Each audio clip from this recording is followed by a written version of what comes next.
Welcome everyone to ABG Investor Days. My name is Henrik Hintze and I'm an equity research analyst here at ABG. With me now I have a company which I cover, namely Inission.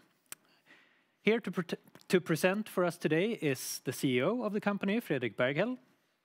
So with that, go ahead, Fredrik. Thank you, Henrik. Welcome to the presentation of Inission Group. I am Fredrik Berghel. Me and Olle Hulteberg, we started this company 16 years ago, and we are still both active, myself as the CEO and Olle as chairman.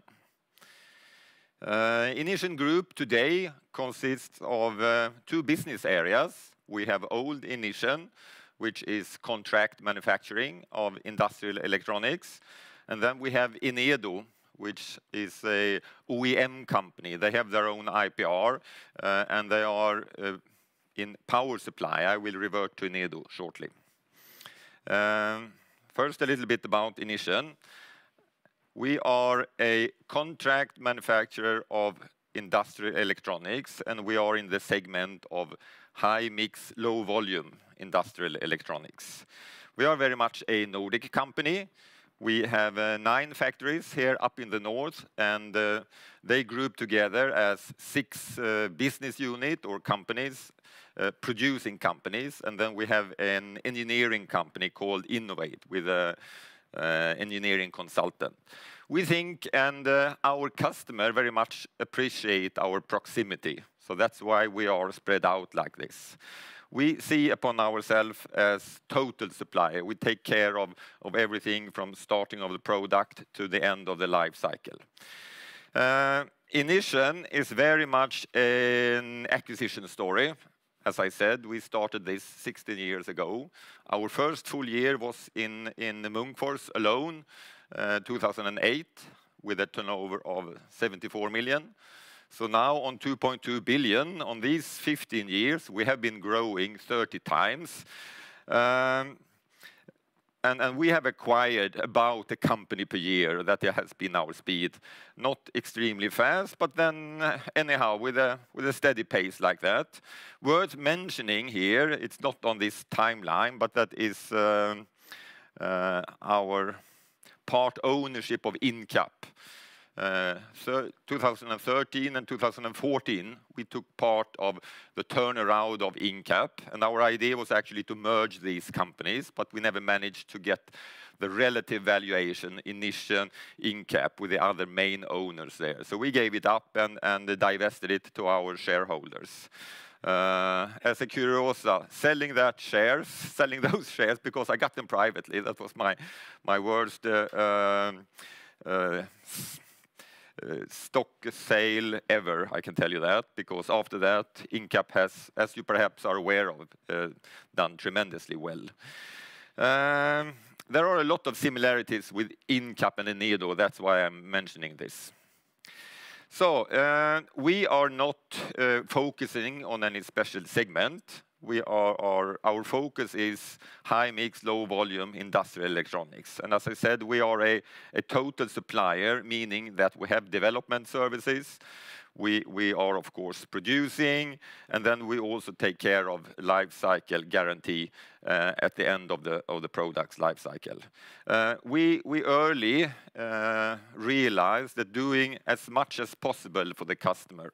There is a clear correlation between the more we do for the customer, the more pleased they are in our surveys, and the more pleased they are, the more value we do for them. Also, our chances of having a better margin is there. So it's really important. We have a fantastic customer portfolio. We have 37 key accounts. The largest key account we have, that is ABB. About 10% of what we are doing going to ABB.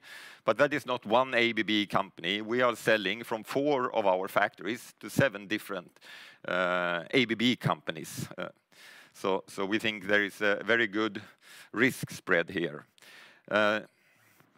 Looking at the segments, actually lately, the last few years, and we don't know much about the future. Everyone is saying now that we are in a bad economy, but our customer is doing still very well because they are keep on buying in a very high speed. But there are two areas here, especially defense, three areas: defense, connectivity, and electrification. They are really, really booming now. So we see a strong growth there. So then if we shift to Enedo, as I said, they are not a contract manufacturer. They are an OEM company. They develop their own products. They are producing, marketing, and selling power supply. And for those of you that are not engineers, the easiest way to explain a power supply, that is that little black box that you charge your mobile with. But this is for industrial applications, totally different demands, totally different powers, and so forth. But it's about transforming currency from one form to another. No electronic application can use what you get from the socket 220 AC. It's always converted to something else, very often from AC to DC, and you take down the voltage quite a bit to be able to run them on electronics. In difference to Inission, Enedo have a global approach. They are spread out over the world with sales representation. They also are a lot of similarities. They are at the same as Inission. They are high-end customized products. They also have, as I said, industrial applications. So there are a big difference: contract manufacturing, OEM company, but the type of customers we have, they are very much alike. I will revert to that. So some history of Enedo. They started a long time ago, telecom related, Nokia related in Finland.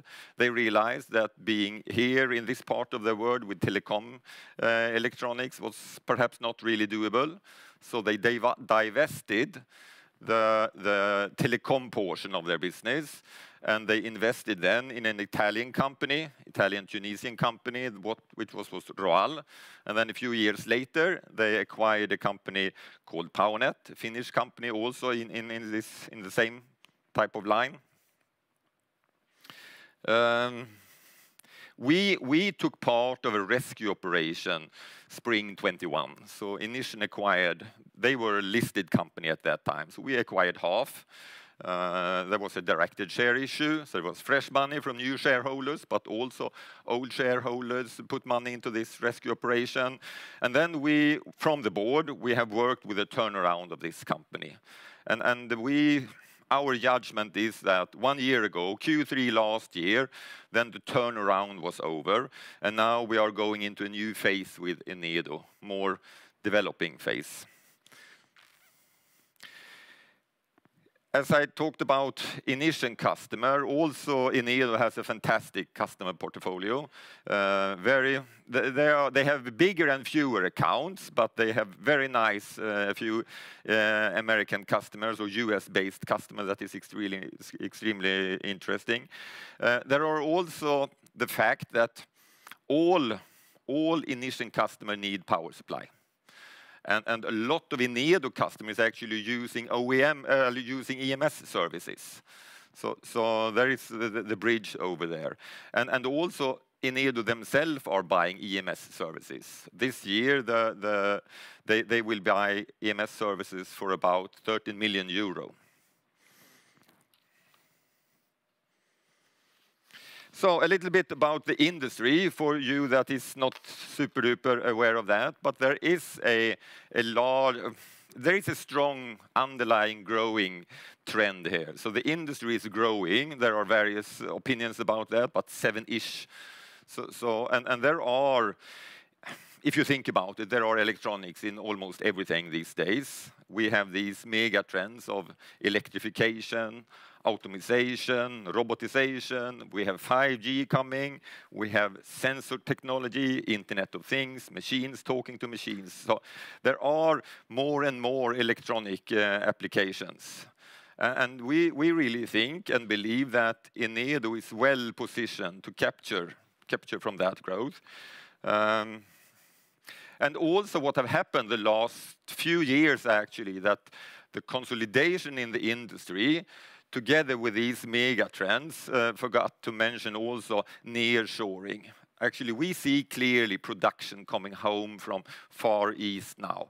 And those things together have actually made the market in balance. So today we have a situation where capacity and demand is sort of balancing out, which was not the fact when I started here 15 years ago.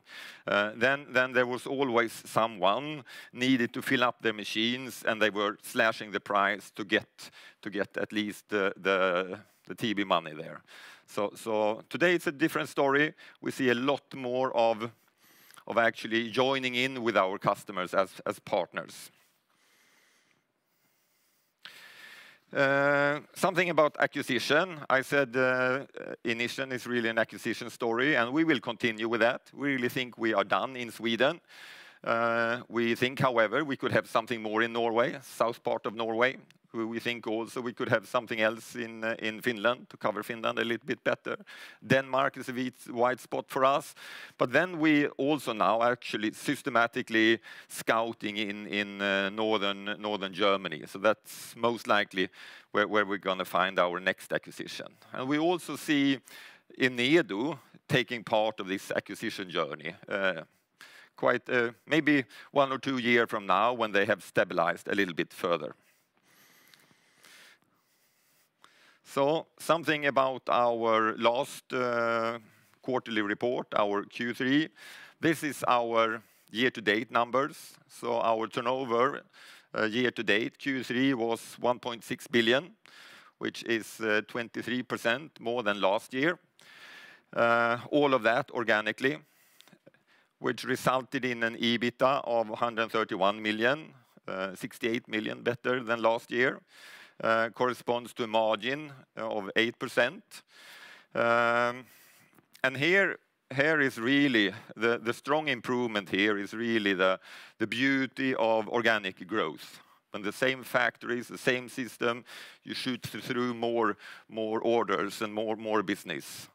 So really these 310 revenue on the top, resulting in a net added value of plus 133, and the cost of producing those extra 103 was only 55 million Swedish kronor, meaning this EBITDA going up 68 million. So if you think about that, every second krona measured from net added value goes down to profit. So there are many reasons why organic growth is really important. If you see that our timeline a little bit longer, we have been growing fast, as I said, 30 times the last 15 years. And we have been very proud of always being profitable. 21 there you see, we aren't. And that was when we consolidated and started to, we also changed accounting method to IFRS. So we brought in all these Enedo losses. So the initial annual report we handed in 21, that was not negative. But then when we recalculated these numbers, it actually comes out as a minus. But we also have a strong growth here now. And we have improved quite a bit when it comes to our margin levels lately. And with that, net sales, 2.2 billion, 159 million in EBITDA. Last 12 months, we are running on record level in sales and record level in profit. If we narrow it down to the business areas, Inission EMS made an extremely good quarter and an extremely good year-to-date. And here is really the component crisis. We are through that now, so we don't have these component problems. There are long lead times on some components, but we don't have the hiccups anymore. We have also increased the capacities in our factories. And by doing that, initially we took down the efficiency a bit, but now the new co-workers at Inission, they are picking up speed. So we can clearly see that quality and productivity is improving in our factory. And also, prices of component has flattened out because we are always second there. Prices goes up, and we have to increase to our customer. And that is putting our margins down. So now we have sort of caught up there, which is a good thing. If you look at the Enedo numbers, the OEM company, they have a tremendous improvement from being the turnaround story and then starting to perform a little bit better. So they are slower in Q3 compared to Q2, of course, but that is the vacation effect. So also the production site that Enedo have in Tunis, there are also quite a bit of improvements being made. We are also now making investments in that factory, and that is the first investments in long time. So end of this year, we will receive new pick-and-place machines, and they will be installed and up and running early next year. We have an internal slogan within Inission, 2025, where we have combined our midterm financial targets, doubling our turnover, doubling our profit, with the means to do so, higher flow, employee satisfaction, customer satisfaction, but also why I'm showing this picture. We have the ambition to be carbon dioxide neutral 2025. We are not far off, and we are tracking this, and we are doing energy saving programs. We are switching over to electrical transports, and then it's about actually to our factories themselves. They are very much run on electricity, and if we buy only clean electricity and top that up with some compensation program, we have all the chances of being there. So January this year, 19th of January, we had a capital market day where we presented our financial targets for 23 and for midterm. And now with our speed, 2.2 in sales and 7.1 in EBITDA, we are extremely confident to reach our targets for 23, only 1.5 months to go.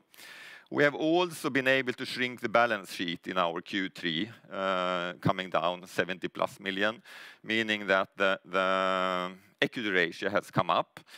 Also, our net debt EBITDA ratio with 2.3 compared to our deal with our bank, the covenant 3.0, meaning that there are some room here for investments, of course, but also to do acquisitions. Midterm goals, they are more stretched, of course, but thinking of the Q3 alone at 8.8 EBITDA, it's not super duper far off. Also, the year-to-date number with 8.0, it's also not that far off. And we really work systematically at Inission, or within the Inission group, on our organic growth and our profitability. We like evolution at Inission, not revolution. So we take this really systematically. One big thing that we are doing is that we are creating larger business units. So an average factory today within Inission is very much larger just compared to a few years ago. And that we do by co-organization. Borås and Malmö, for example, are working together, Inission Syd. In Loja, we had two companies. They are now merged and co-located to Inission Loja only. Our Västerås production is co-organized with the Stockholm production. So we are creating larger business units. We are also centralizing a little bit more. We are a very decentralized structure, but we are investing in central resources when it comes to sales and when it comes to sourcing to draw out synergies from this system. We also work together with part development for process development, and we constantly invest in new and more efficient machines to be more efficient. And then we have the external factors that I talked about, the mega trends, near sourcing, the more use of electronics, the balance in the market has created an environment that we think is very beneficial for us. Thank you. Thank you for that, Fredrik. Let's move on to some Q&A. Let's start off with Enedo. Could you just tell us a bit more about the progress there, what you've done and what you still have left to do to raise profitability in Enedo? When we came in, as I said, in this financial restructuring program, spring 21, we put in some 7 million euro. There were some other investors putting in money there, so there was a rescue program of 13 million euro-ish. And that was good, and that was really needed, but then you also have to change the operational things.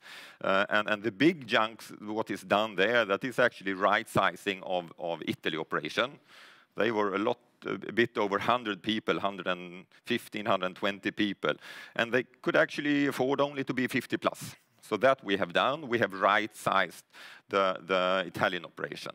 And then we have the Tunis factory, which is, if you come from outside, you know, you think it's extremely strange. They were running a factory from Italy that was placed in Tunis.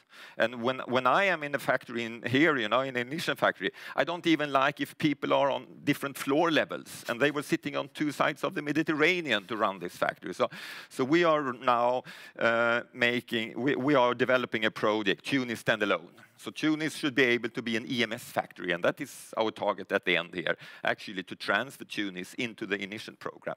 Those two items are the biggest one, but then we have also done quite a bit of customer portfolio management. Actually, those customers that was paying far too little for too much service, we have corrected that also.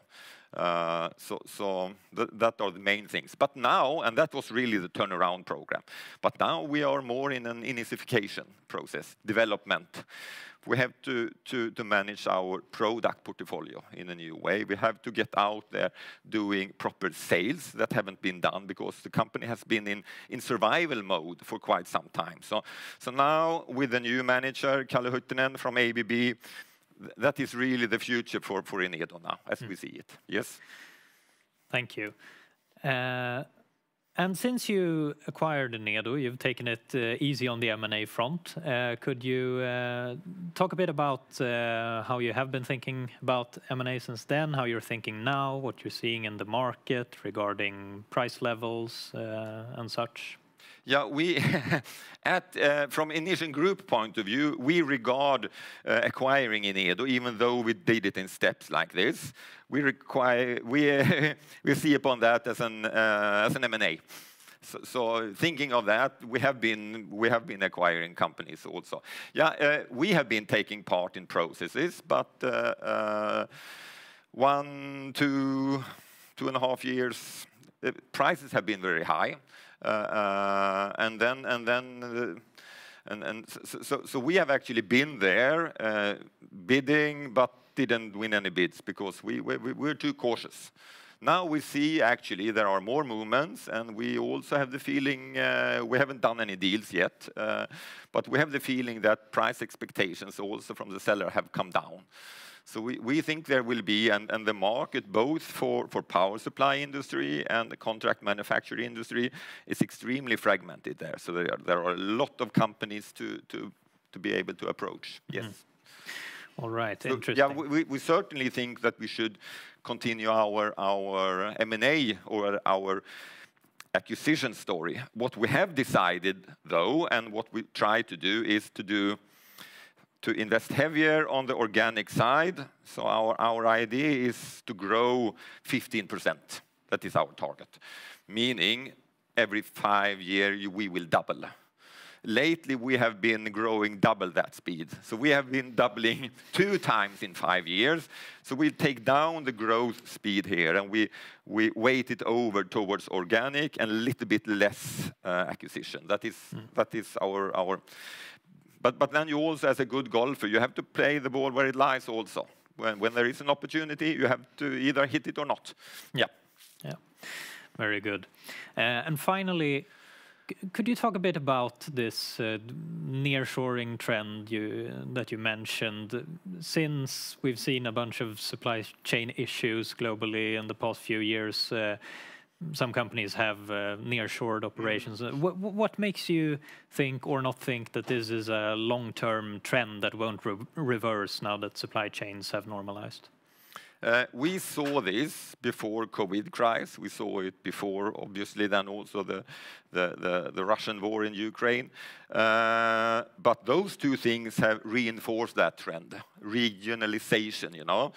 We have to think differently when it comes to supply chains. They will be more regional. Things that will be used in Asia, that will be produced in Asia. But to produce in Asia and ship here, you know, or produce in China, if we have customer that are dependent on US customer. China is it's like a red warning flag already. So they will be cautious actually bringing out things from China today. So there we also think our Tunis operation will be a really good thing because the labor cost in Tunis is even lower than China. It's the same time zone that we have here. It's only a few hours away with a plane. So we think that setup, having low-cost production here very close to Europe or in Northern Africa then, that will be better. Yeah, we think that will be the trend really, because China is not for free anymore either, or Asia. Salaries is going up there also, yes. All right, thank you very much for that. That's all we have time for. Thank you, Henrik.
Welcome back, everyone, to ABG Investor Days. My name is Henrik Hintze, and I'm an equity research analyst here at ABG. With me now, I have Henrik Höjer, the CEO of CTT Systems. Please, go ahead. Thank you, Henrik. Welcome, everybody, to this presentation of CTT.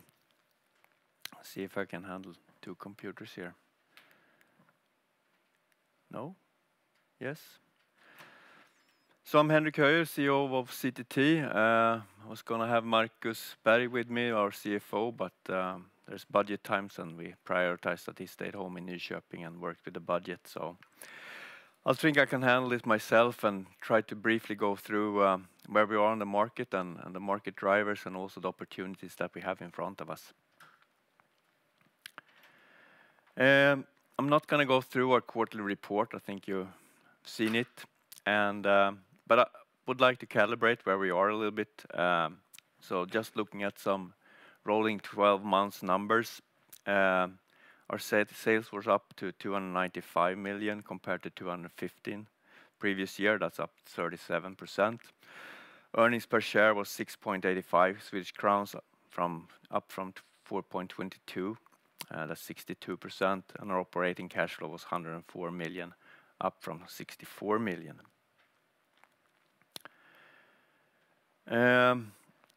Looking forward then, in Q4 we will resume our quarter-to-quarter growth. We had a temporary dip in third quarter, so we forecast our net sales to be between 80 to 85 million. That's up 17 to 25% compared to last year. Our OEM market will increase, and so will our aftermarket, whereas our private jet, we foresee a little bit a weaker quarter because there's some delay at the completion centers projects. With this forecast, we will reach 308 to 313 million Swedish crowns trailing 12 month sales, and that's compared to a pre-pandemic high of 365. If we then start looking at our aftermarket, our installed base are generating revenue from consumables, repairs, and spare parts. Short-term, aftermarket sales again will grow quarter to quarter in Q4. Looking at the rolling 4 quarter, we are currently at 228 million compared to a trailing 12 months high of 148 and a low of 62 in 21. Going forward, underlying demand is normalized again and track the changes in our population growth driven by Airbus and Boeing deliveries of new aircraft that enter into service. We also, to a large degree, benefit from a continued growing demand of repair and spares parts from a population that is out of warranty.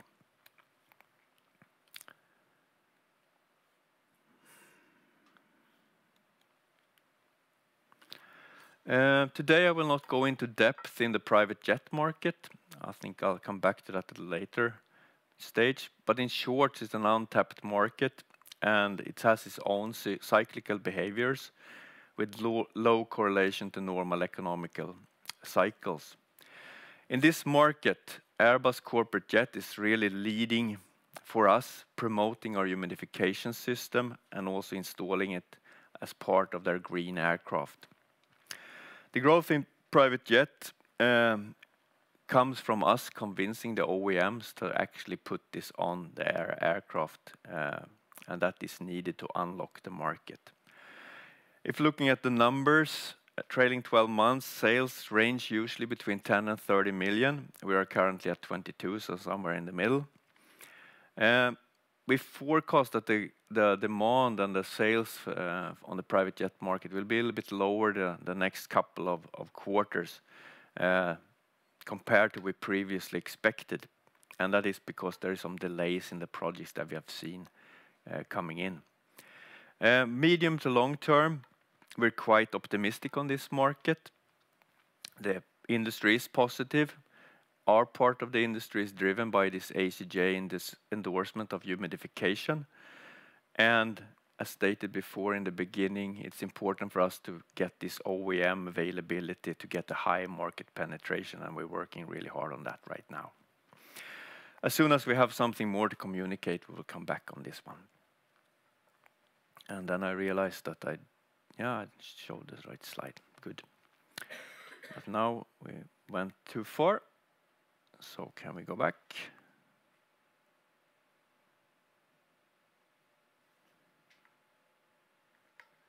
What's happening?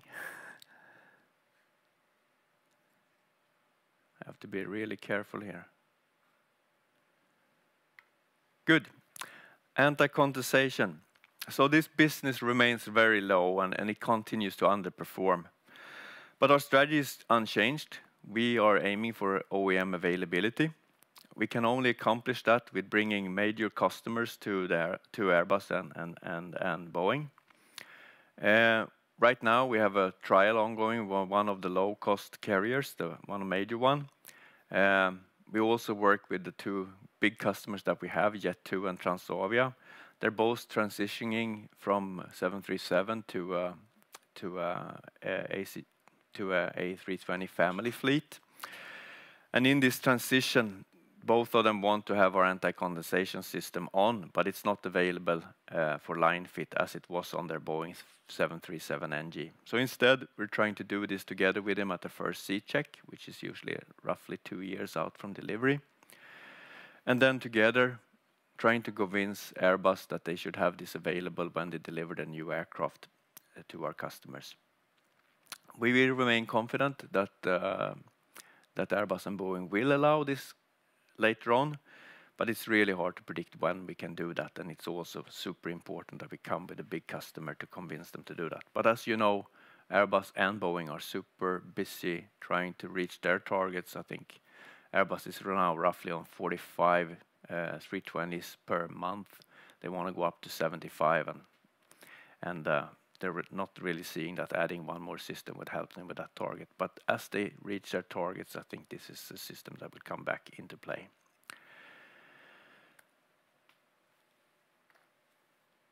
If we then go to something extreme, more positive, that's the OEM market, and it's really strong now. And I will spend quite a lot of time on talking about that. And on the following slides, I will try to explain how this drives our market then for several years. But if you first look at some numbers, trailing 12 months, we are on 31 million compared to the pandemic low on 20 and the high of 166. So I mean, I really like this picture. It looks terrible, but it's really where we can grow back, and we will grow back. The ramp up of wide bodies is happening right now, and it will take a few years to peak, but it's starting now. And Boeing is targeting 10 aircraft on the 787 per month in 25-26 timeframe, compared to what they started with this year, 1 to 2 aircraft. They're currently on 4 and will go up to 5 end of the year. And Airbus has similar goals for their A350.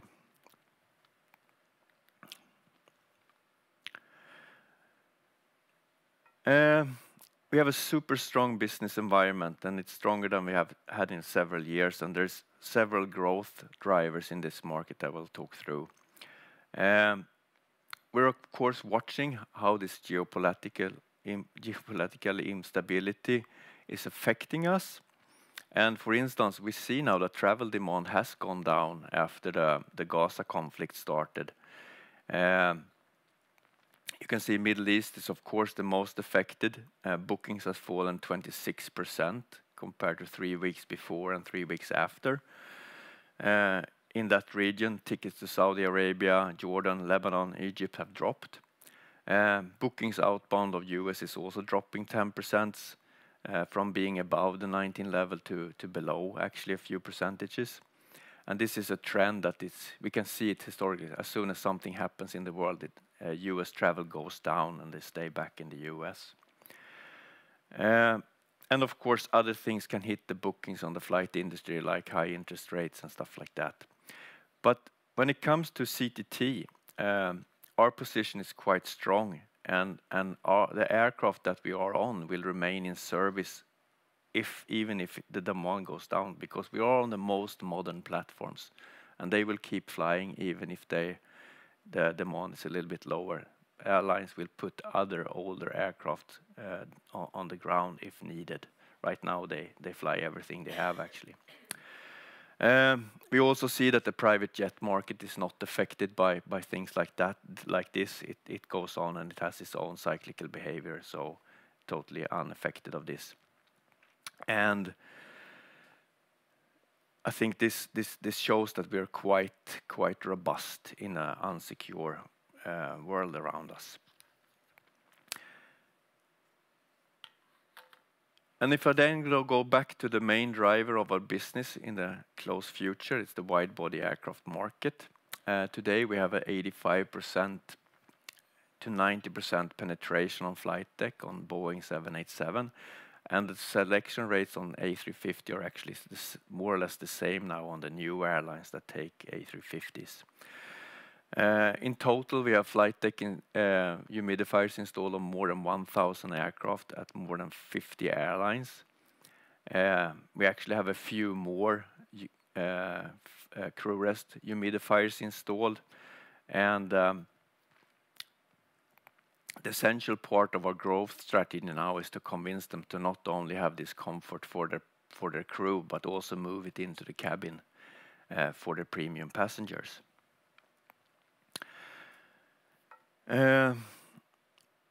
One part of that is to actually convince then Boeing to have this opportunity for cabin humidification also on their 787. Airbus A350 can offer it, and Boeing will also be able to offer it on the 777X that will come into service in 2025.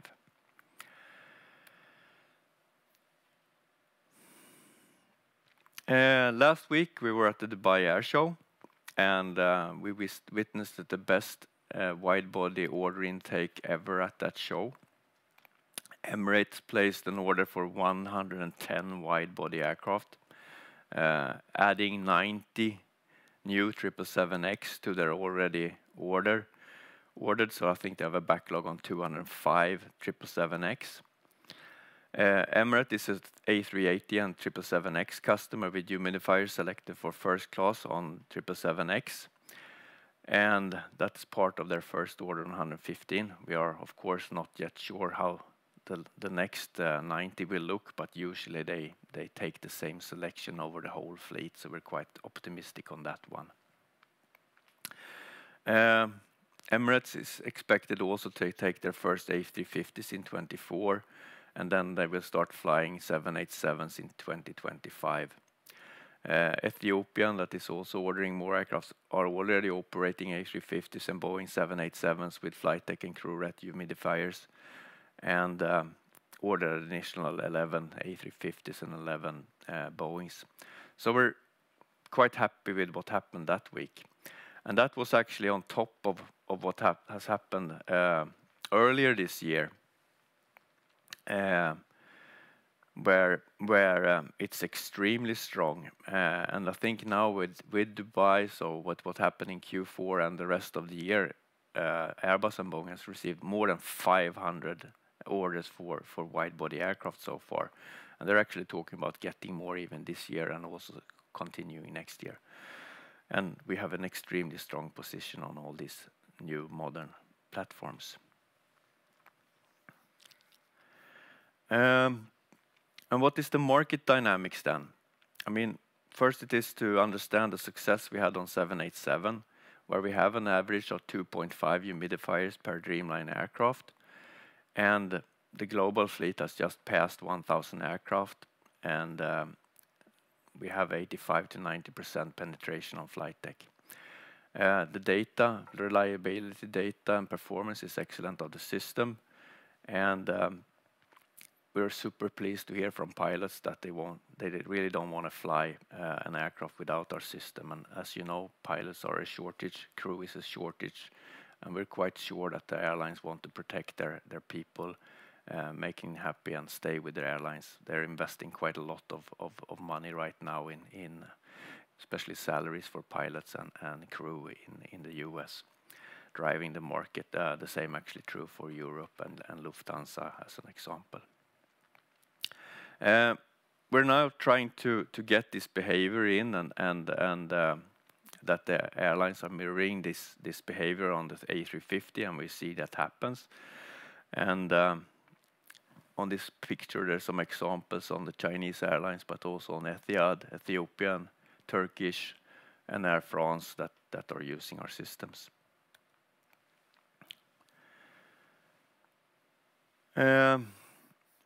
So the market for flight deck and crew is established. The next step is then to migrate it into the passenger cabin, which will then be another growth section for CTT. And here on this picture, there's 2 airlines that already operate cabin humidification on their A350s. It's Turkish and it's China. Now I never remember if it's China Southern. Yeah, China Southern.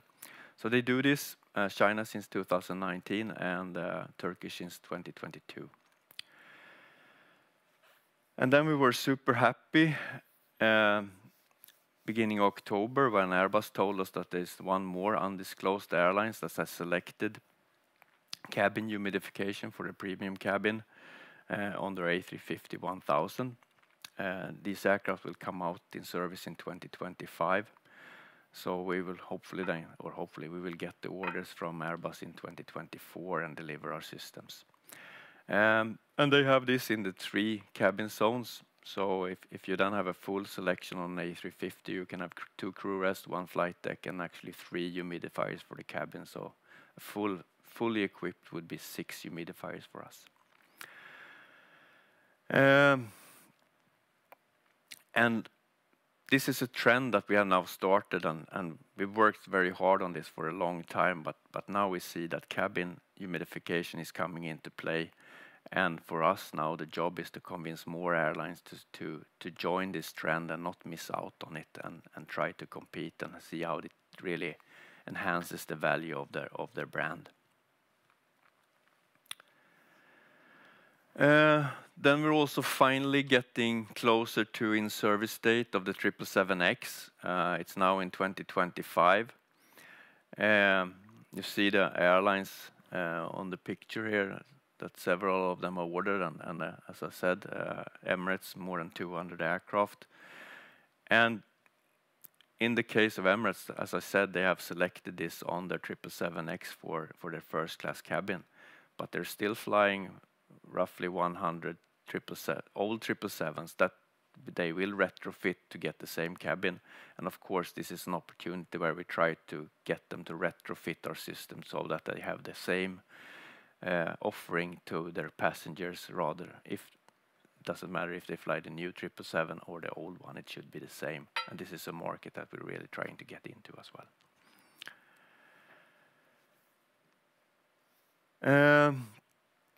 And that comes into the retrofit opportunities, which we see is now finally getting more reachable for us. We've been trying for a long time, but with this trend that they actually get cabin humidification at delivery of the new aircraft, we see a better opportunity to move into this market.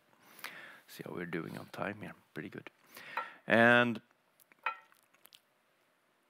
since they have to fly older aircraft for a longer time than planned for the beginning, since the demand for new aircraft is quite high and there have been problems delivering, they are planning to upgrade their premium cabins, the whole cabins actually.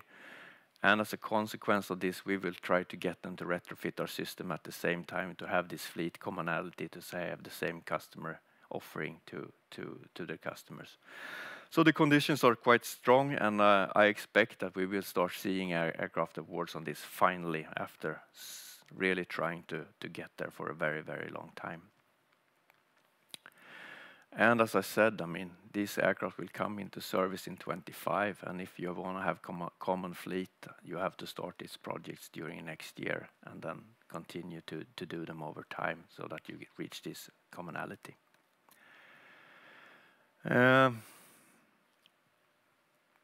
Now I see I'm starting to get out of time here. I think we can skip this one.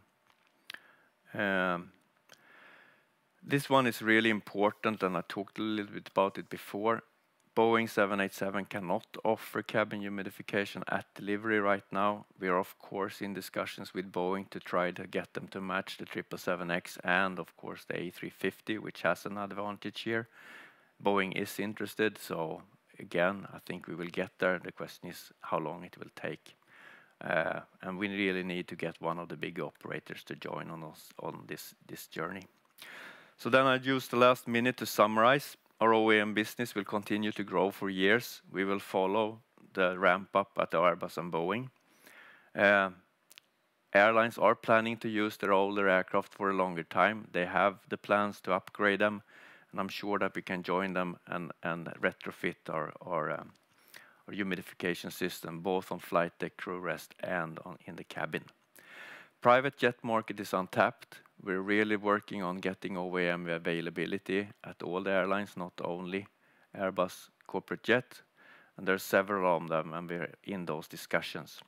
And the aftermarket will continue to grow with us delivering more systems on new Airbus and Boeing aircraft, and we're quite positive that demand for flying is still out there, even if we see a small temporary dip right now.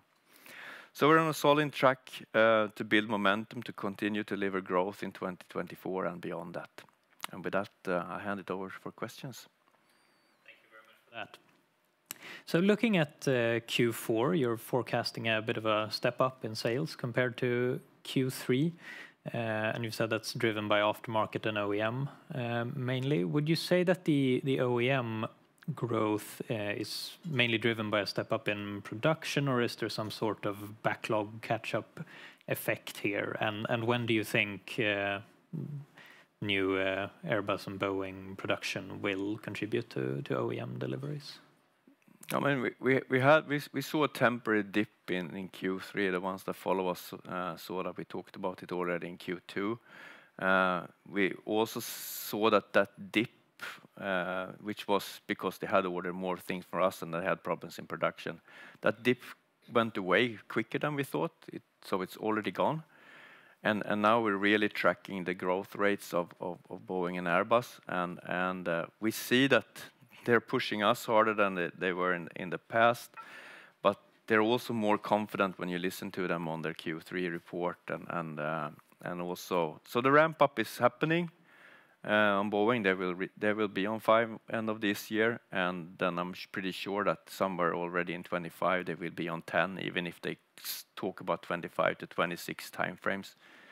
The delivery rates they tell us is 10 in the beginning of 25, but I mean they've seen problems before, but this is happening now, and it will then of course affect us.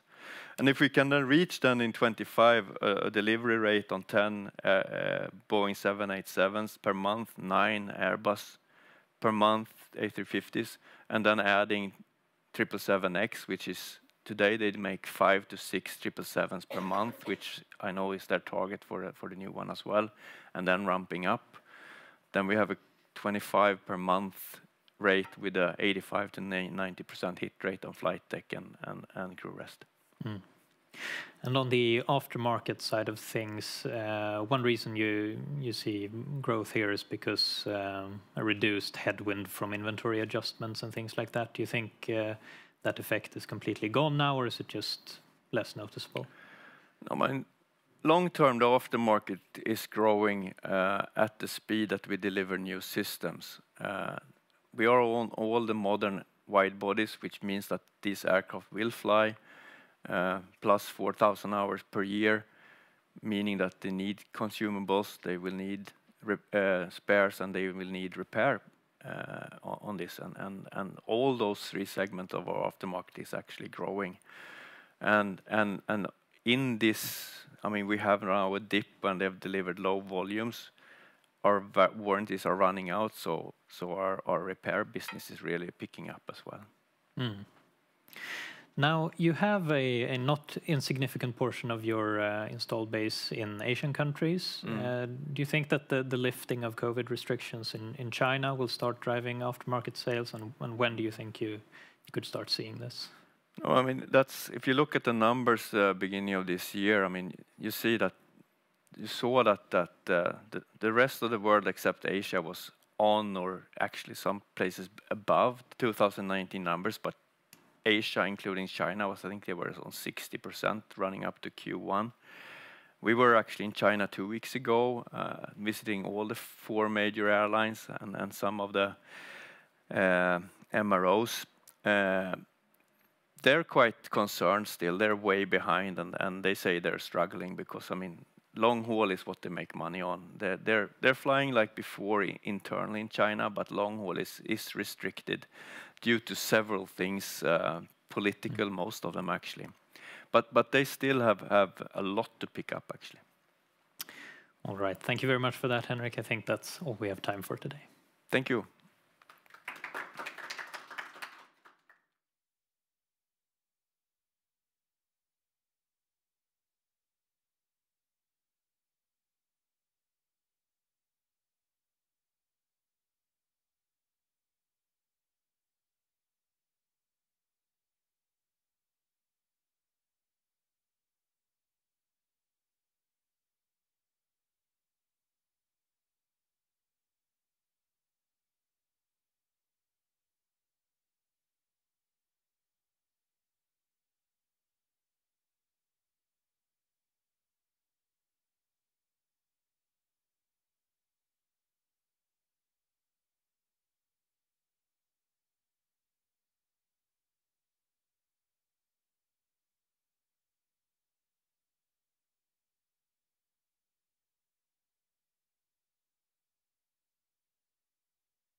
Welcome back, everyone, to ABG Investor Days. My name is Henrik Hintze, and I'm an equity research analyst here at ABG. With me now, I have the CEO of Ox Marine, Paul Frick. Please, go ahead, Paul. Hi, good morning, everyone. Thank you for having me today.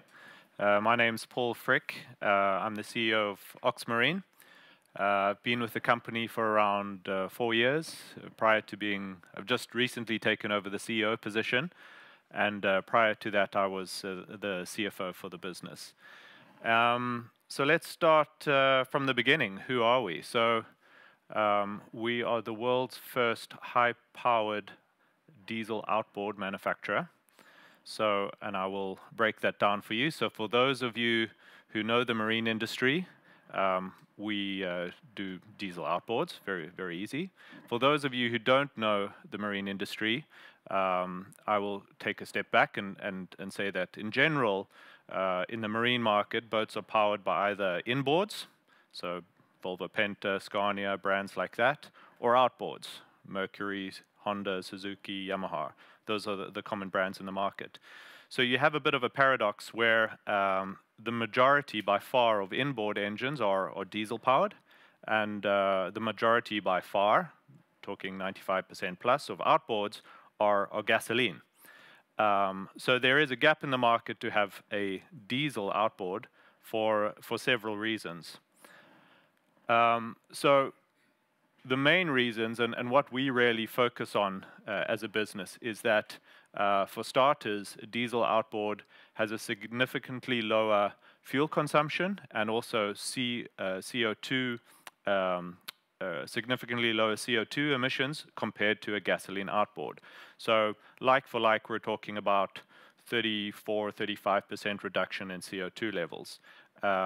The engine we use is a modern automotive engine, diesel engine. So in our 300, it's a BMW 6-cylinder aluminium block. So it's a modern engine from the automotive sector, where gasoline engines, outboard engines, have not really evolved over time, and which means they're still very pollutive.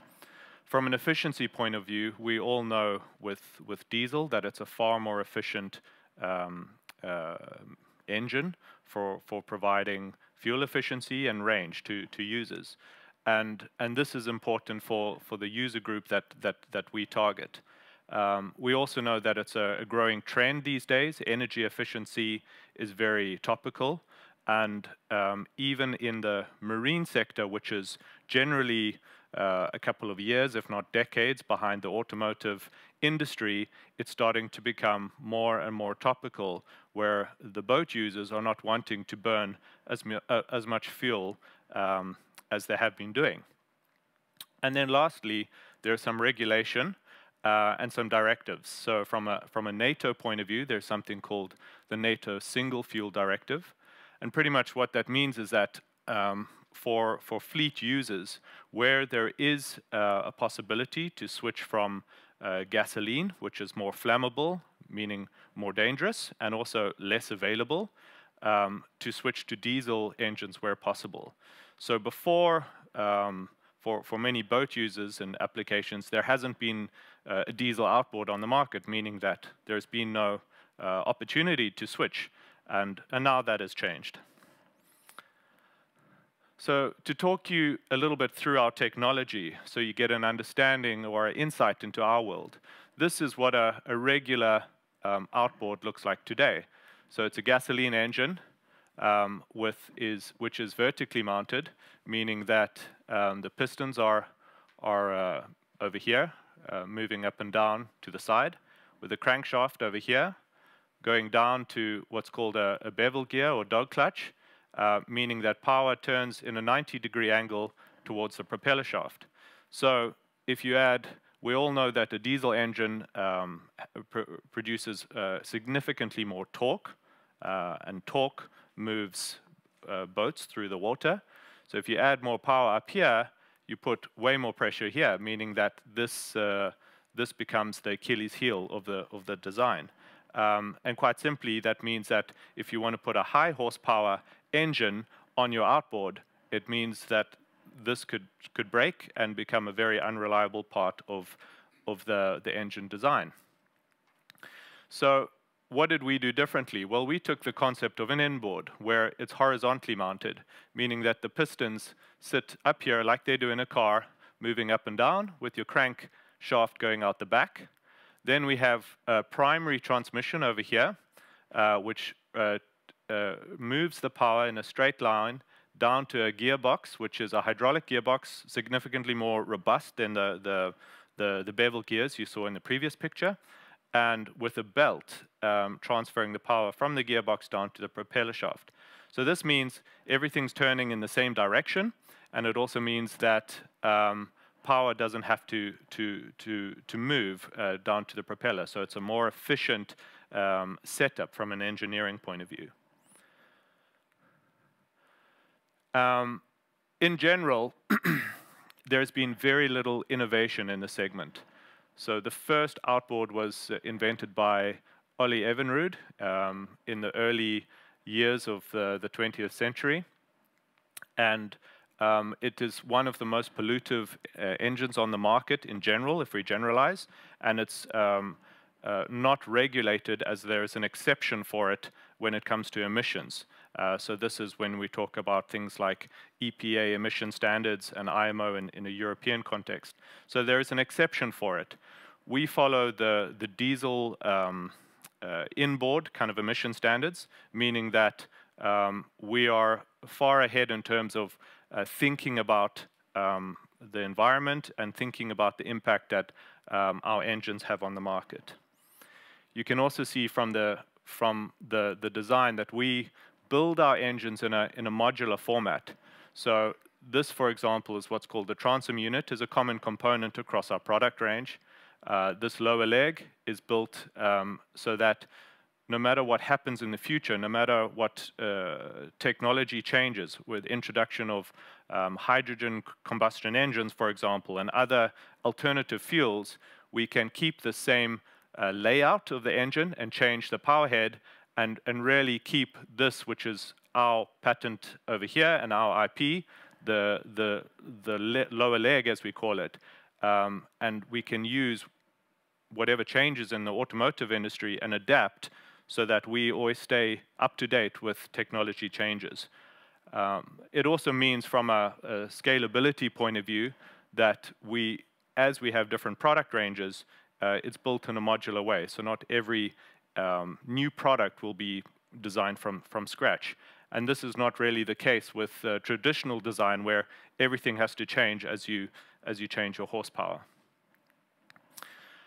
So as a company, who are we? I mean, we're obviously listed on the First North Stock Exchange. We've been listed since 2017. And for a small company, we have a very good and supportive shareholder base, as well as board of directors who are very involved in working with us as management and giving us guidance as we grow the business. Someone who might be known in these corridors, at least, Jonas Wikström is our chairman of the board. We also have Christian van Koenigsegg, who sits on our board and gives a lot of input to us when it comes to how we work with technology and what changes we make to our product. Also a large shareholder of the company. We have Martin Polo, who is the CEO of Outdoor Network. Outdoor Network is our largest shareholder of the company. They're based in Florida, and it's a business that's we call a marine trade player or owner, involved with owning Yamaha Central Florida in the US, as well as Boats.net, a retailer of online boat spare parts. They have been very instrumental in taking a technology company and guiding us into how to commercialize in the marine market. And then lastly, John Lind, who's also held several positions, leadership positions in the Swedish business environment, who sits on our board. So before we get into the products and the numbers, I think the best way that I can give you insight into what our daily business looks like is to go through a couple of customer cases, because it will give you a feel for how we are doing in the market and who are our customers. I've just come back from We had the trade show last week, METS, largest marine trade show in the world, as well as a customer day with our at our factory in Poland. And really the insight from the customers is at the core of our business, and where we are listening the most carefully on what they need and what we need to focus on to grow our business. So if we take this, for example, this is a typical, what we call a service vessel. This operates in the North Sea of Scotland, and it's there to service offshore wind farms.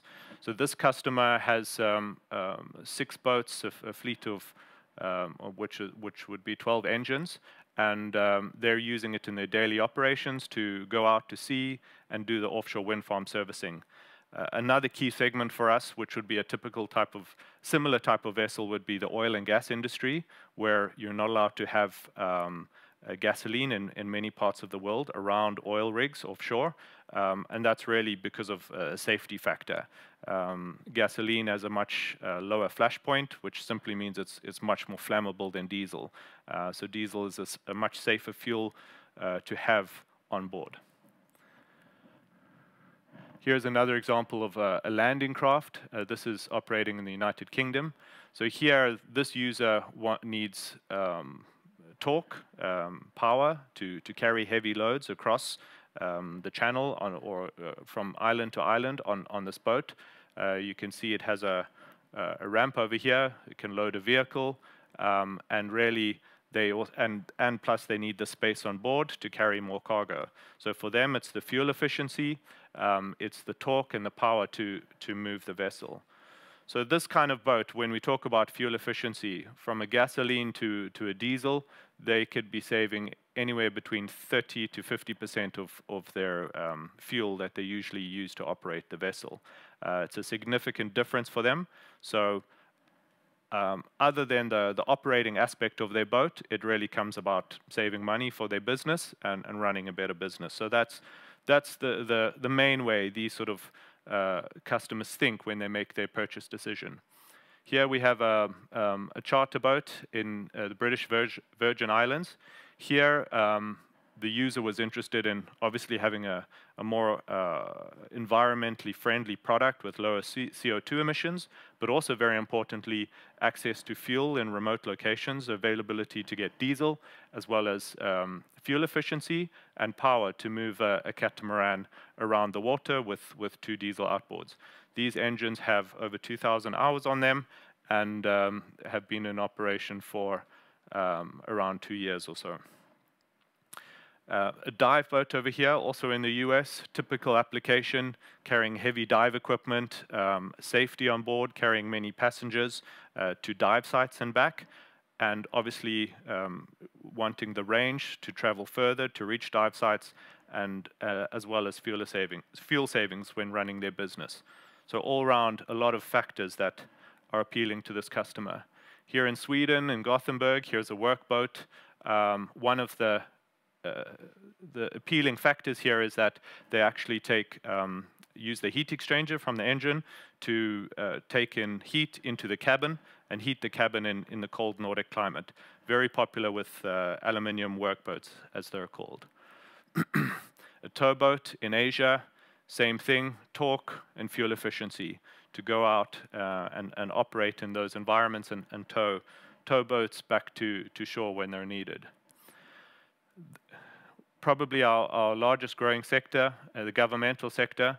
So here we have an example of the Bureau of Customs in the Philippines, where we've delivered 60 engines, and they have a fleet in operation at the moment.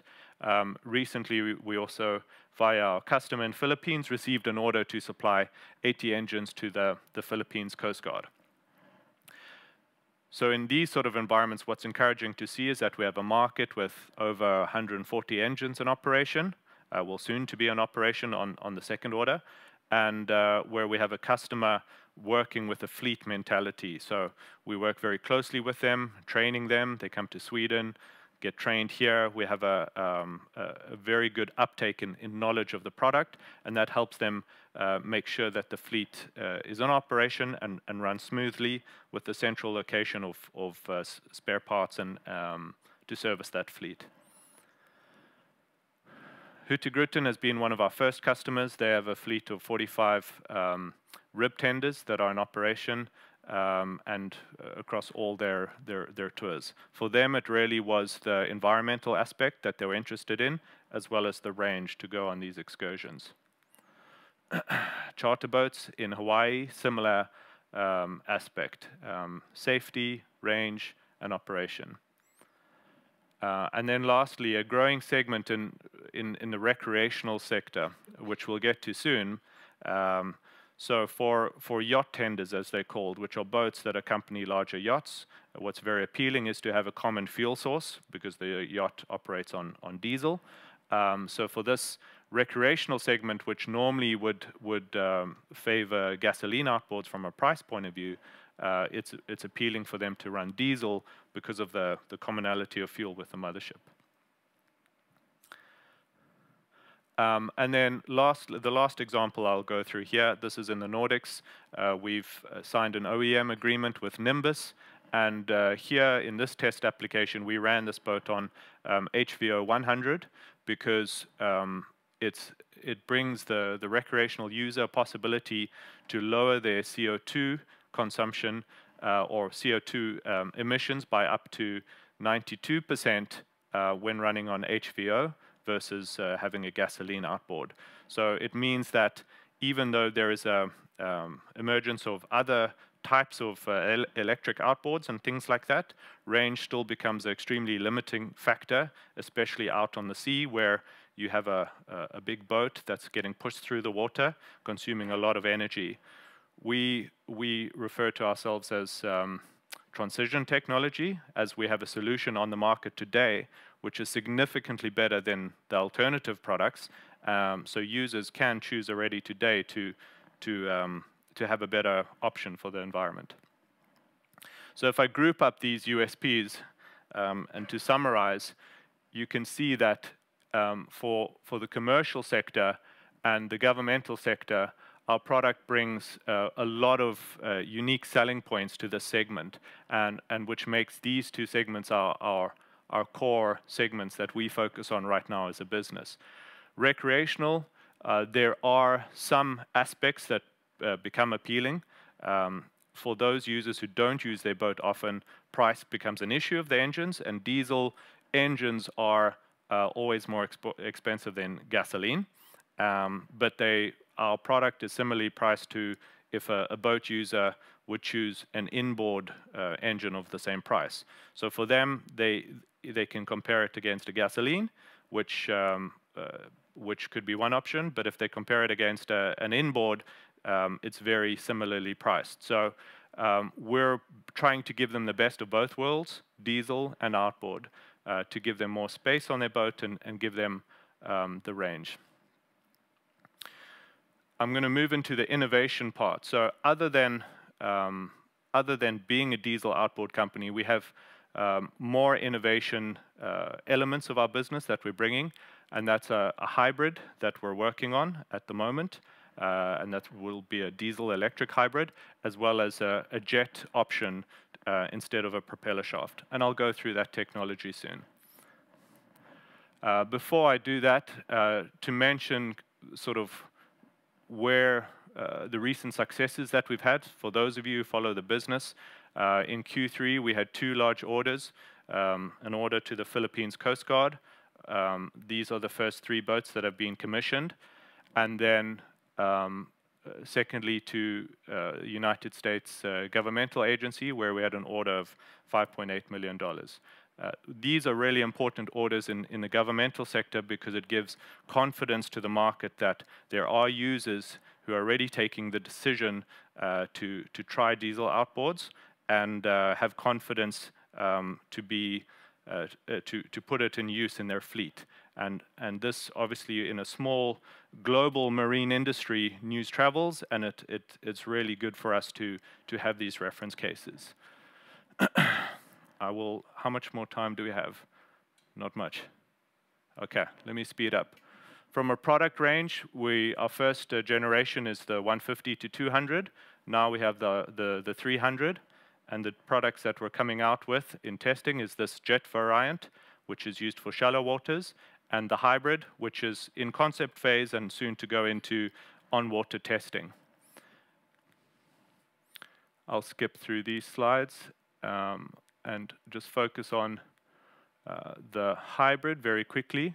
So why this technology is interesting, because for the boat builder it means that you have, with upcoming regulation, they'll have the possibility to maneuver close to shore and harbors on electric only, and out at sea when you need the range, you'll be able to switch to the diesel. Also, you'll have the possibility to use the diesel engine to pull off excess kilowatts to charge the battery as you drive. So kind of not a plug-in hybrid, but more self-charging hybrid concept that you have in the automotive industry. Lastly, 2 slides on the numbers. The market for global outboards, according to the research that's available, is around $11 billion, set to grow to $17 billion by 2032. At the moment, diesel outboards is less than 1% and is a growing segment with new other competitors coming to market, and set to grow to around 11% if we just extrapolate and estimate. That means that our market position over here, we intend to keep or grow in the future, meaning that our market is there, and the growth and the trends are there. The main factors is that there's a shift from inboard to outboard. There is an emergence of moving away from gasoline to other fuel sources, diesel, electric, hydrogen, other types of fuels. And that makes, and then lastly, a shift towards higher horsepower. So that means that in all 3 aspects, we're well positioned for these trends. And then last slide, just to talk about our development. So last year we did 148 million SEK in turnover. So we have been growing steadily year on year, with a dip during COVID, but the average trend is growing. This year we continue our growth trajectory with achieving 36% gross margin in Q3 2023. And this is really due to more direct business that we're doing, which is higher margin, growth in the parts and accessory segments, because we have more engines coming into population and use. So we have a higher demand for spare parts and accessories, meaning that we're able to grow this segment. So we're pleased with the development of the business, and we continue to work extremely hard to continue this growth. Let me pause there. Thank you very much. Thanks a lot for that. Let's move on to some questions. Sure. So looking at the market penetration within outboarders, diesel is very low, as you mentioned. Could you just tell us a bit about why is that still so low? Has the technology not been available for very long, or what has prevented that to grow, and what makes you confident that it will start growing more going forward? That's a great question. I mean, first of all, there hasn't been much disruption in the marine segment. It's coming now. The technology has not been there.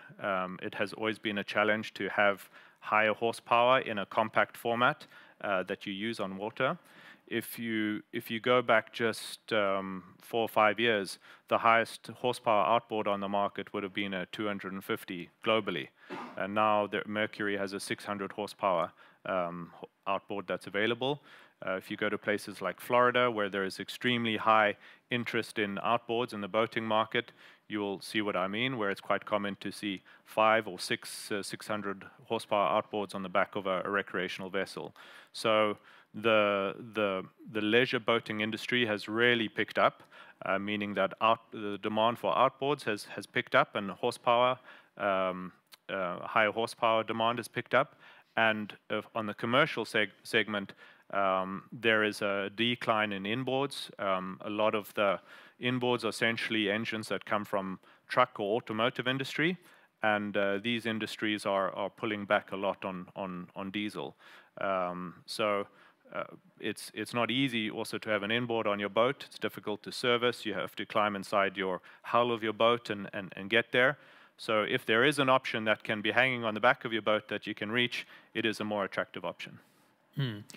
And finally, just quickly, could you talk a bit about the competitive landscape within diesel? Like, do you have competitors, and what's going to make you stand out in the diesel outboard market? Yes, we have some new emerging competitors. So there's 2 in the United Kingdom in the similar horsepower range, 300. We believe we have a first mover advantage. We have more product in the field, to our knowledge, than they do, meaning that our brand is out there first, also meaning that we work with these users and learn through being on the market, which is, as we always say, you can design a product, but until you put it in the hands of your customer, that's when the real testing starts.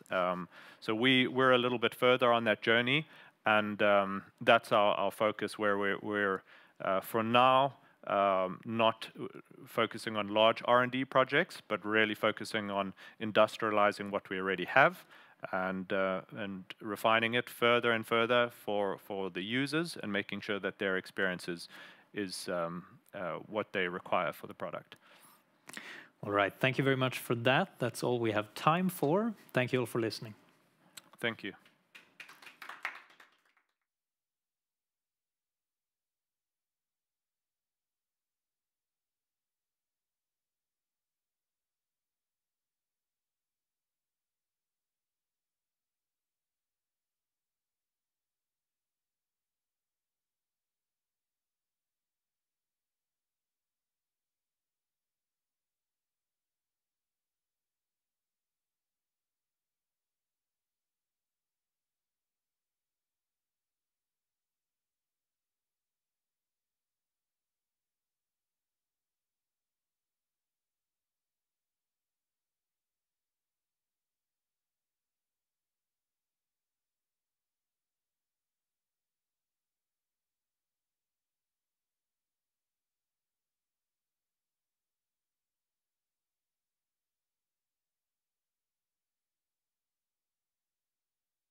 Welcome back, everyone, to ABG Sundal Collier Investor Days. Next up, we have Briox presenting. They will host a presentation of around 20 minutes, and then we will have a short Q&A after that. With that said, I will leave the floor over to Johan. Thank you very much, Simon. And thank you very much for inviting us. It's great to be here at your Investor Days, and good to see the people in the room as well.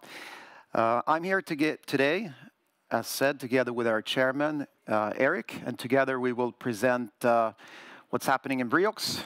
And we will center this discussion around four topics that are typically of interest when we speak at events like this. We will talk a little bit about what is Briox. I think that most of you are familiar with the company, but we'll give a brief view about what we are about. We will talk about our customers, our dear customers and their needs. We will talk about how we cater these needs, and also looking ahead, what is our business strategy and how do we intend to take this company from good to great. And hopefully we will round off with questions, which we're very happy to answer. So if we look at what is Briox then, essentially it's a fast-growing international SaaS company.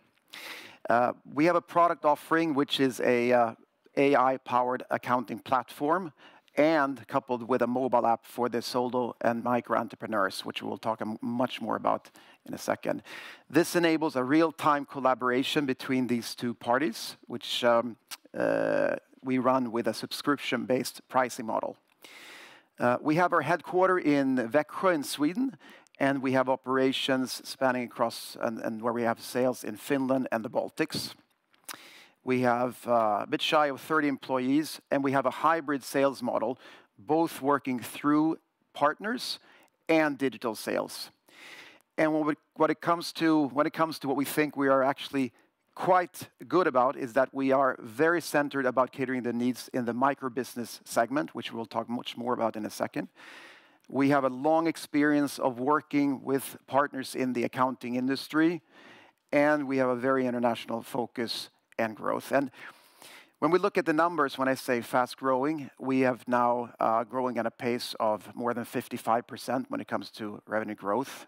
We are now closing in on an annual return on revenue close to 20 million, and we're proud to have more than actually 200 agency partners in our network. And if we circle in a little bit on the growth, we made an important decision a little bit more than 2 years ago to have a strategy shift and really focus in on the micro business segment, the very smallest companies, and to cater their needs. At the same time, we've also worked quite a bit with the organization to put in place a new management team and a very strong team overall working on this. And we have really centered on making our partner sales model top class. And as you can see, and we're quite proud that we've now been growing at a pace of more than 50% in 8 quarters in a row. And I'm very proud to be working with a strong management team. I'm not going to go into details here, but we have very good competences when it comes to both strategy and finance, the go-to-market and then the sales strategy, and the product and tech organization. And I'm also fortunate then to be backed up and working very closely with I would say a very high-powered board of directors with very long industry experience. We have people who are among the best, I would say, in Sweden when it comes to brand building and brand management. We have people who've taken their businesses from small to billion-dollar companies, and we have very solid finance experience also. So I think we have a very strong team in place to build something that will be something quite very strong. And with that, I leave over to Eric, who will circle in a little bit about who are our customers and what are their needs. Thank you, Johan. Okay, who's our customer? So Johan mentioned we have made a shift 2 years ago to focus on the solo and micro businesses. And what defines a solo is fairly straightforward. That's one individual that has chosen to live his professional life as an entrepreneur rather than working for a company and an employment.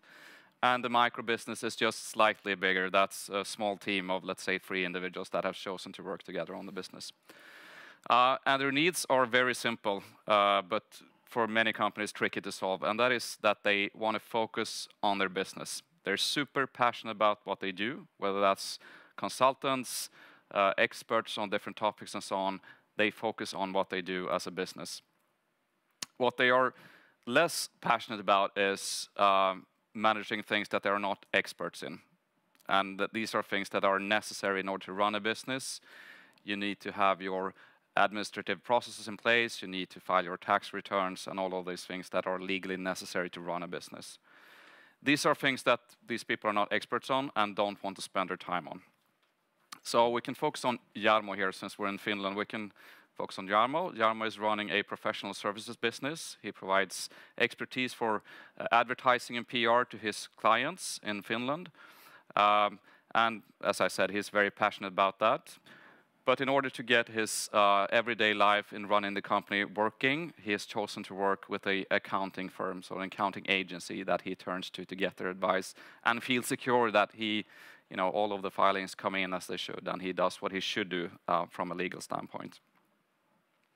And Jarmo is not alone. He's actually part of a huge community across Europe.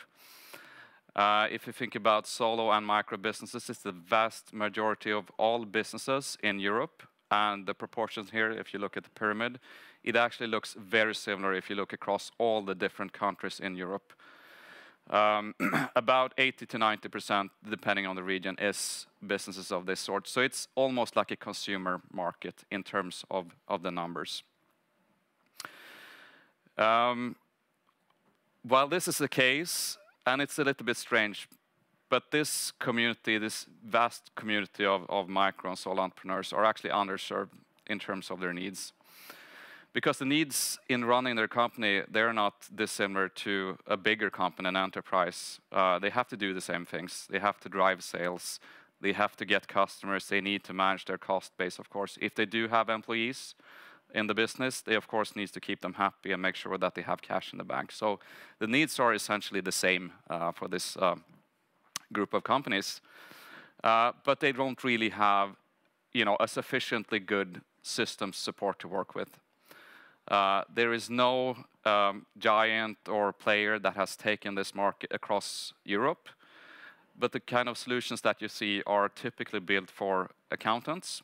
So the user experience, the workflows, and all the things that surrounds these platforms are really meant to be for expert users, accountants.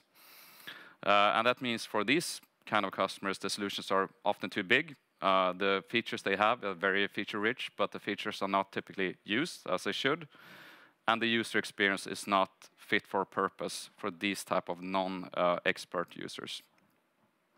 So at the end of the day, this leads to lower productivity and an inefficient way of working because they don't have the same system support that any larger organization would expect in order to drive their productivity gains and efficiency in their business. So actually, this very large group of companies are actually lagging behind when it comes to digitization and making use of technologies like AI and data and analytics, as we all hear about on a daily basis. It's not being distributed to this group of companies. So, Johan, if I ask you, how do Briox cater to these needs? Well, this is what we are, as an organization, very, very passionate about. And it is actually, I think, fascinating to see how simplicity is, the key to everything and how it's so typically underserved. So if we look at how we take this on, well, I would say that our product is really meant to fit both the needs of these solo or micro entrepreneurs that Eric talked about, which is a huge group with very specific needs, and the accountants that they work with. So we operate in, I would say, in this ecosystem. And if you take the micro business or the micro business entrepreneur on the one hand, like Eric said, what this person needs to do wants to do is to run his or her business. And that means managing money going in and out and managing your customers. That's our firm belief. Then we have to make sure that everything is in place, and you have to do your bookkeeping, all that. But here our strong belief is that you work together with a professional who is an expert on this. And we operate as the intermediary in the middle to make sure that these individuals can focus on what they do best. So our total solution is to what we focus on to serve the needs of the smallest businesses and the accountants working with these companies. And to take this further, and again, to build on this ruthless simplification and really to cater to the needs of this specific group, we now invest heavily in having a mobile-first experience that will fit the needs of both these solo and micro businesses. So in practice, what this means is to take the most relevant pieces of what we have in our platform and then to focus on the business flows that are most relevant to this target group. And again, we're talking about managing your customers. At the end of the day, that's how you get your money as an entrepreneur. We want to make it extremely easy to manage that flow and also to handle the money going in and out of your company. And linked to this, and this goes beyond accounting, is to enable these people to get more things done. Okay? So we're doing that and packaging all this into a very, very easy to use mobile experience. At the same time then, and this links to our hybrid sales model, we are working very closely with these accounting firms that have these type of individuals as their customers.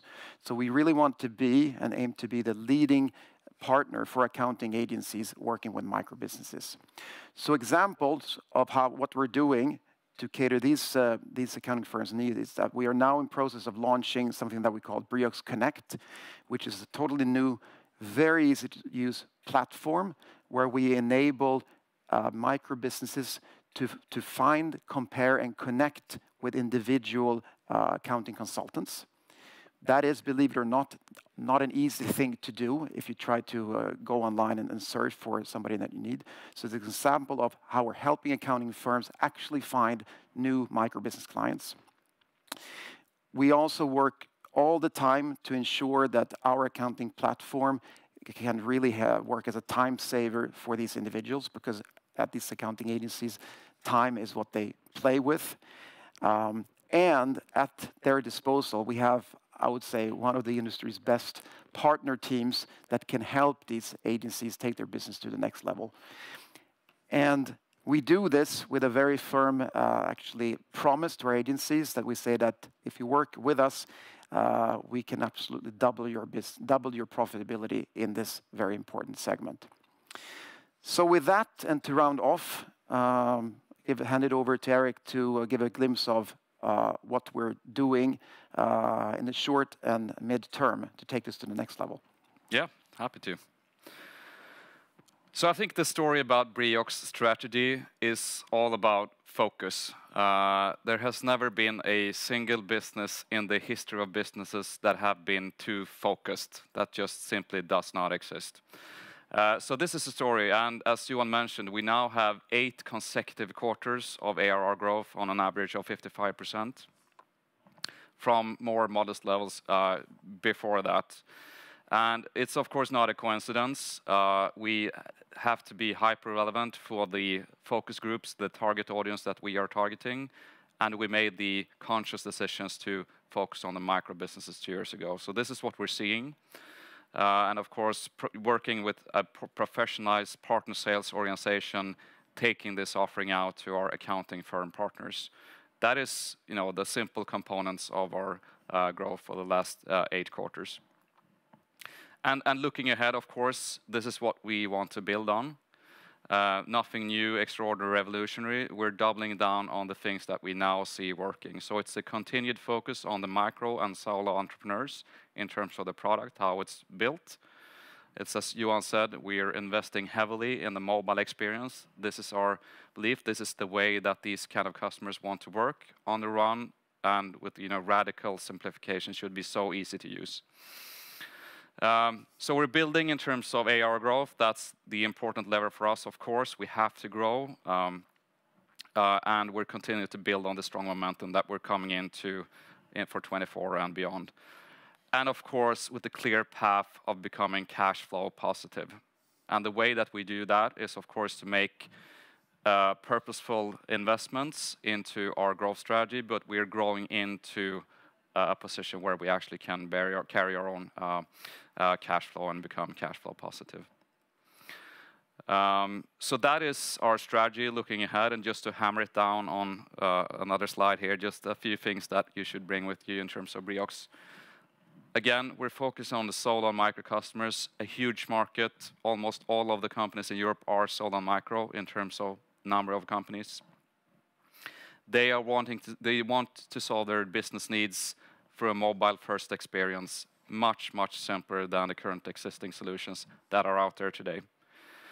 And we reach them and we grow through profitably through our partner channels, accounting firms in Finland and the Baltics. And as we scale our business, as we scale the ARR, we're getting to a position where we are cash flow positive, and that's the plan that we have in place with the board and Johan's team to strive for. So that was Briox in a nutshell. I hope that you found the presentation useful, and I think we're now opening up for some questions. Thanks for listening. Thank you so much, Johan and Eric. Yes, a couple of questions from me. First of all, I want to start with 57 million sole entrepreneurs and micro businesses that you have highlighted as your kind of target audience that are underserved. My question is, what the clients you are signing, what are they using before? Do they use anything, or is it just Excel and pen and paper? What kind of alternative is there that they are using? I think it's an excellent question. I think the answer is dispersed. I think many are using something. If we now look at the micro business and the actual entrepreneurs, they typically use something to run their business. But this something could very well be an Excel sheet. It could be another type of accounting solution, like the ones that Eric said, that they do the job, but they're maybe not built in a way that serves the purpose. And in some instances, they leave all of this to somebody else. So I think it's a little bit depending on what we're referring to when it comes to bookkeeping or to come the other things. So I think what we're circling in on is to ensure that the right person does the right thing. We think that most of the bookkeeping and those tasks should actually be managed with somebody that you work closely with and that you can connect with in real time. But what we're also focusing on is to manage those things that actually has to do with running your business. So we radically want to simplify how you run your business with focus on managing your customers and the money going in and out of the company. So typically they're using something, but it depends a little bit on what that is.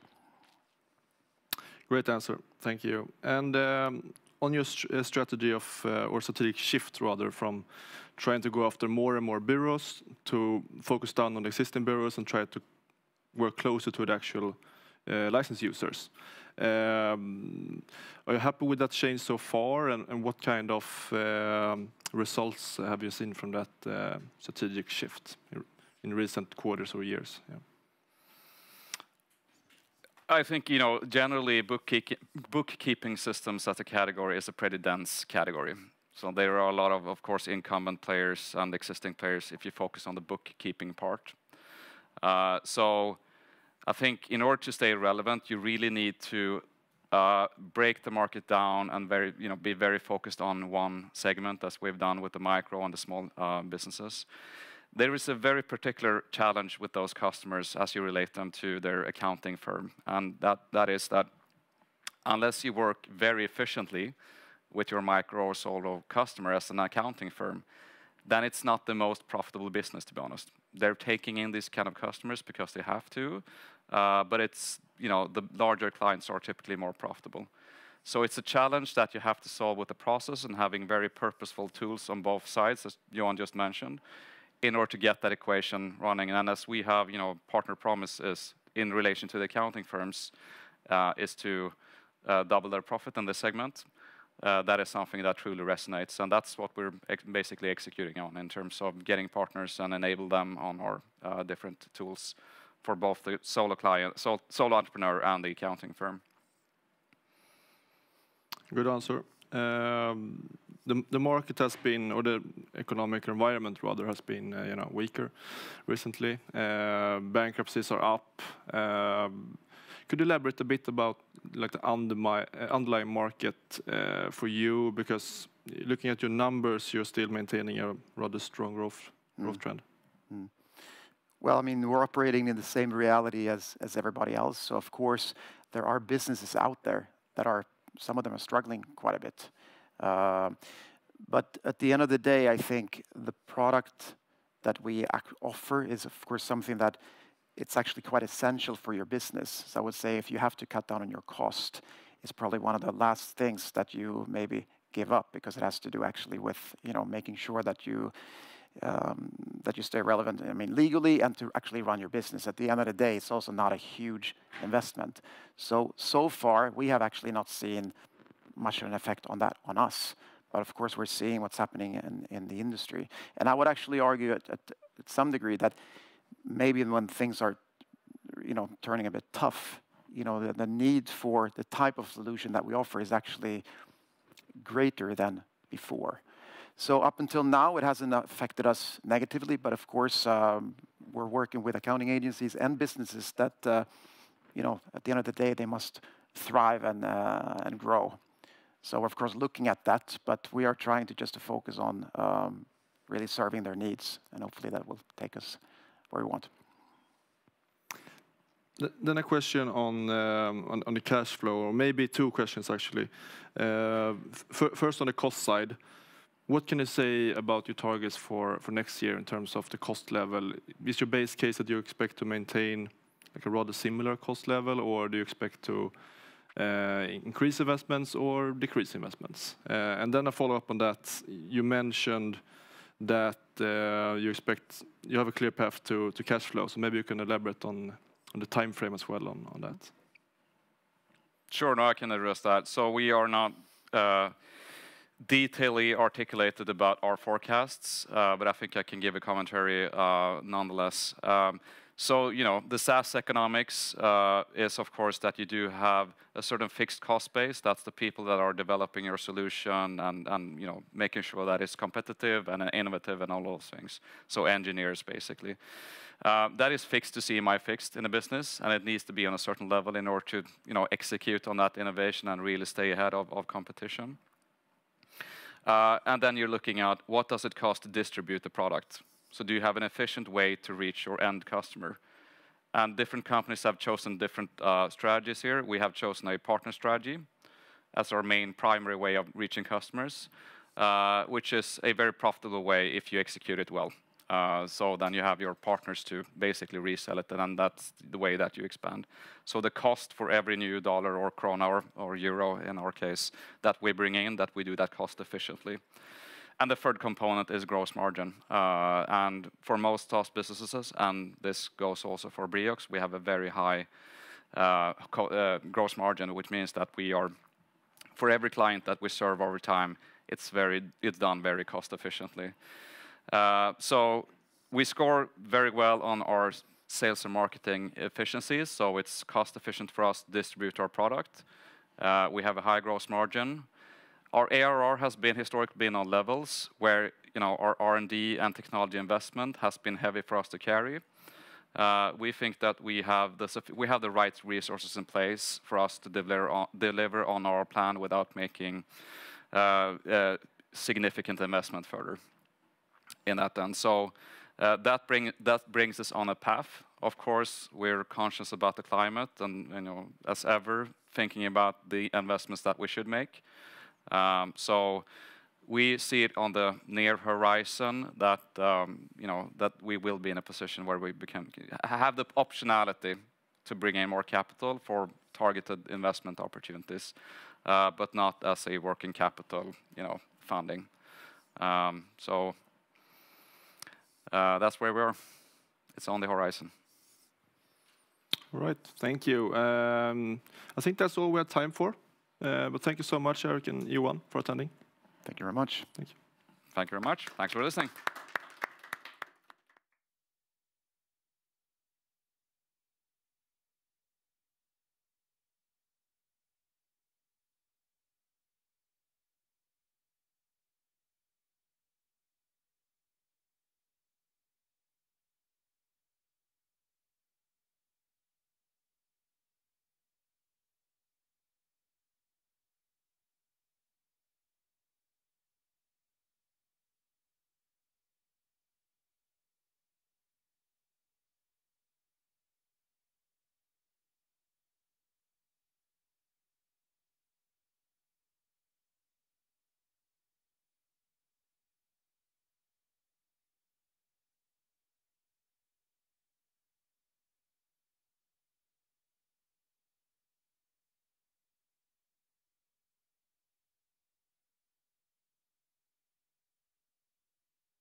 Welcome back, everyone, to ABG Investor Days. My name is Simon Jönsson, equity analyst here at ABG. And next up, I have the pleasure to welcome John from the cybersecurity company Clavister. Thank you. Without further ado, I will leave the floor to you. Thank you very much, Simon.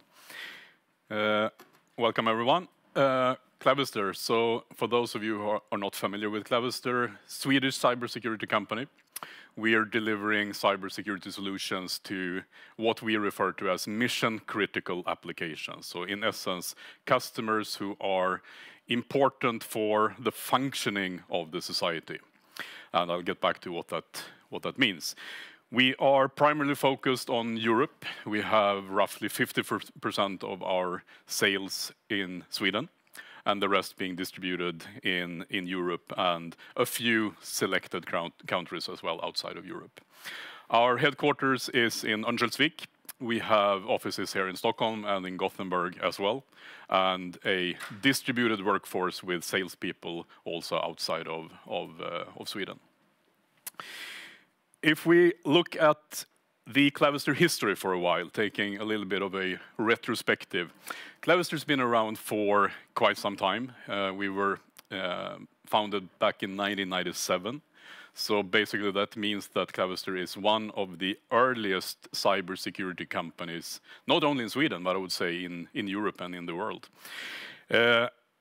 For the initial years, actually for the initial many years, Clavister was very much a typical Swedish tech innovation company. We were able to deliver and produce and innovate great tech, great products. You will see some examples of that later in the presentation. But the other blunt side of that coin was that we were quite worthless in taking our products to the market. As you can see, we needed 20 years to reach the 100 million SEK of revenue. That's all good, or maybe not, but it is what it is. We've come really far since then, and the good thing is that we have a tech base with us that is heavily invested, that has very little sunk cost in it, and that we're taking to market. So as you can also see in this graph, in 2017, we started a new phase of the Clavister journey, basically a phase where the focus was more commercial, more growth, taking the company to more profitable levels. And yet again in 2021, we took the second iteration of that phase where we changed our business model. We took further steps on our focus journey, looking at what type of customers we serve. We took quite a strict cost control action, reducing our OpEx. And the results are clear. Back in 2017, we had significant EBITDA losses, obviously. Rolling 12 months now from Q3, we are double-digit positive EBITDA. And that trend continues as we see it. What are we doing then practically? Well, at the heart of our business is software. So we are a software company by heart. We have two primary software stacks, if you like. One software stack, which is in the identity and access management area. The other software stack, which is a next generation firewall software stack. In quite many cases, our customers are, to be honest, a little bit lazy. They would like to see turnkey package solutions. So what we do, we procure hardware appliances, turnkey hardware products from various vendors, including MilDef, including a few Asian companies as well. And we package and sell these combined products to the customers. We've picked 4 specific customer groups that are all part of critical infrastructure or mission-critical customers. Being then, from left to right, public sector, including municipalities, county councils, state-based agencies, and so forth. The energy and utilities companies, meaning energy grids, local power companies, basically companies who are absolutely critical to deliver, a functional society. Telecom, That's mainly mobile operators and different communication service providers. And finally, defense, the defense industry. Those 4 customer groups are, in essence, 100% of our positioning today. In the past, we were a little bit more all over the place. These 4 today is the clear direction and the clear positioning of Clavister. If we then take sort of an outside-in view of Clavister, what are the key highlights for us as an investment case? I would start with looking at the market, and I'll come back to that as well. We are operating on a very interesting market. It's fast-growing, it's quite stable, non-cyclical, with underlying trends that are absolutely favorable for companies like Clavister. We have our software, which is proprietary, meaning we've built everything in-house. That drives fantastic gross margins for us and complete control over our software and our destiny. We have a customer base today that we've built over many, many years that are highly diversified. We're not dependent on any single customer. We have no single customer representing more than 10% of our revenues. And in that customer base includes a good set of so-called blue chip customers, large enterprise, well-named customers. We have a business model, especially now since a couple of years back, which is, first of all, scalable, and the financial profile of that model is really attractive. Gross margins, great, high degree of recurring software revenues, and a lot of scalability in it. We've built a platform with a growth strategy that we're executing on now for several years in a row, with tangible results on the bottom line. And last but not least, we have a team, including management, board, and staff, that is highly motivated and super low attrition rates, extremely high domain competence and industry expertise. So looking at the market, what are the trends? You know the trends by just following the media. I mean, the amount of rising cyber attacks, especially following the war in Ukraine, that's one of the key drivers. It's just escalating quarter by quarter. Speaking of the war, the instability, geopolitical, that's also driving the cybersecurity trends, clearly. From regulation and compliance perspective, we see a lot of initiatives in the European Union. Legislation such as GDPR, of course, but also even more close to our domain being the NIS and the upcoming NIS2 directive that drives the need for European cybersecurity. And speaking of that, Clavister is one of very few European cybersecurity vendors with these type of products. So our incumbent competitors are typically American, the big ones, Fortinet, Cisco, Checkpoint, and so forth. A few Israeli ones and some Chinese, and in the past at least some Russian ones. In the European Union, Clavister and tops 2-3 others who can deliver what we do. Speaking of the market, it is a growing market, quite fast growing market as well.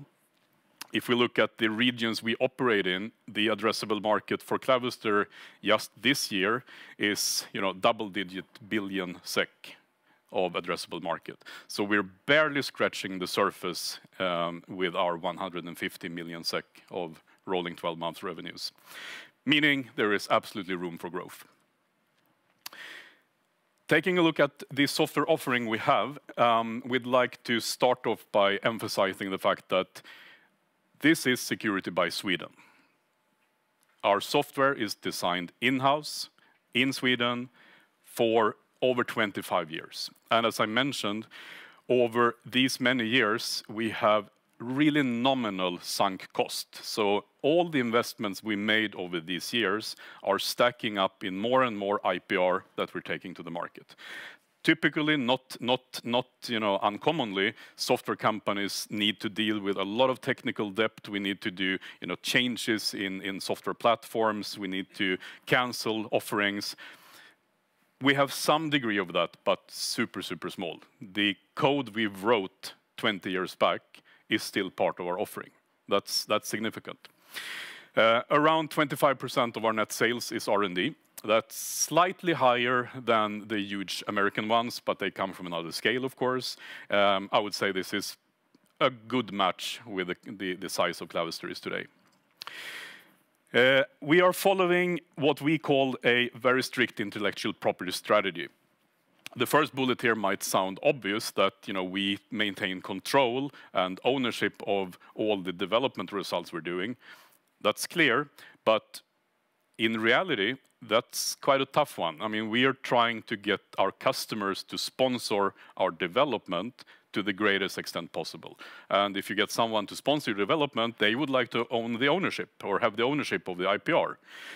We realized that we would dilute our value the first day we would start, diluting our IPR. That's impossible. So we have always maintained a strict position. Everything we develop is ours. Otherwise, we don't do it. And similar to that, we have not entered into the quite common trap of developing unique components or unique software to individual customers. That's super dangerous in software. So we have one line of products. That line of products is supporting all our customers, regardless of customer group or specific name of customer. Super important for scalability. Despite Clavister being a small company with roughly 100 plus people, we have been able always to be in the edge of technology. If you would ask a random customer of ours, having them compare Clavister products with Fortinet, Checkpoint, or Palo Alto products, you would probably be amazed that a small team from Örnsköldsvik is able to keep up with the big US vendors. Of course, they have a much larger offering, broader offering. We are niched, but still super important and impressive, if you ask me. The platform is, as such, is super scalable, so we can run our software from the smallest device being installed on a, let's say, power substation in an electricity grid, up to massive terabit cluster capacity in data centers. Same software, full scale. Couple of years back, we acquired a small startup, which was a spin-off from Chalmers University, that had researched and developed a very powerful AI ML algorithm, patented by this time. Any company with self-respect nowadays needs AI, of course, and we're not an exception. The difference, though, is that the AI you are probably typically used to see and read about are the big data AI models, the ChatGPT's models, the ones that require massive amount of data, massive amount of computing processing power. That is not us. We have a super slim model that you can integrate in a vehicle, in a substation, in a small device, on-prem, super condensed, without the need of cloud, without the need of those high-capacity clusters. Why is that important? Well, keep in mind one of our key business customer groups, defense.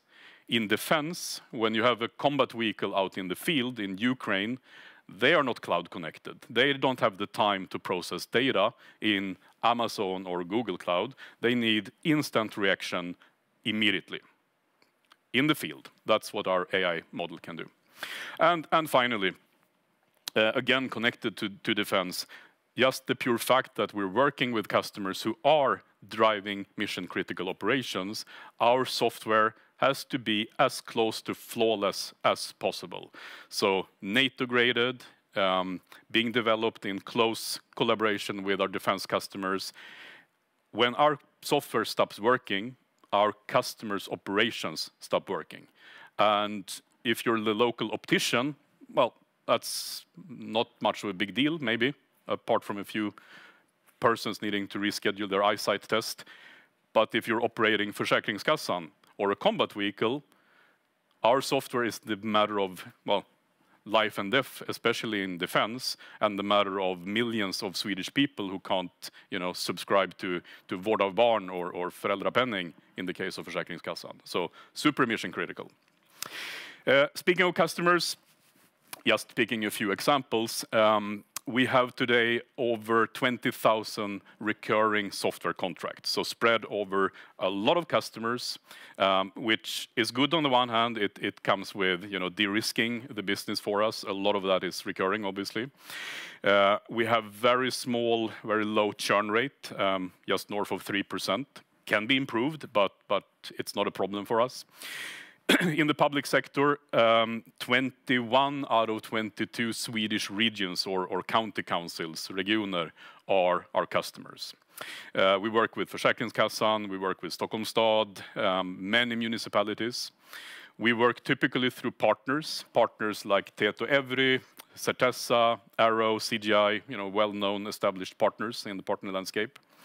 On the energy side, protecting energy networks, customers like E.ON, local or regional energy companies, Gothenburg Energy, Skellefteå Kraft, and so on. There are quite many of them.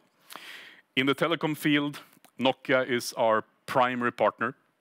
Through Nokia, we take our technology to more than 20, close to 30 mobile operators, including 3 UK, M1, and StarHub in Singapore, satellite communication vendor like OneWeb, that are completely building their data centers with Clavister technology.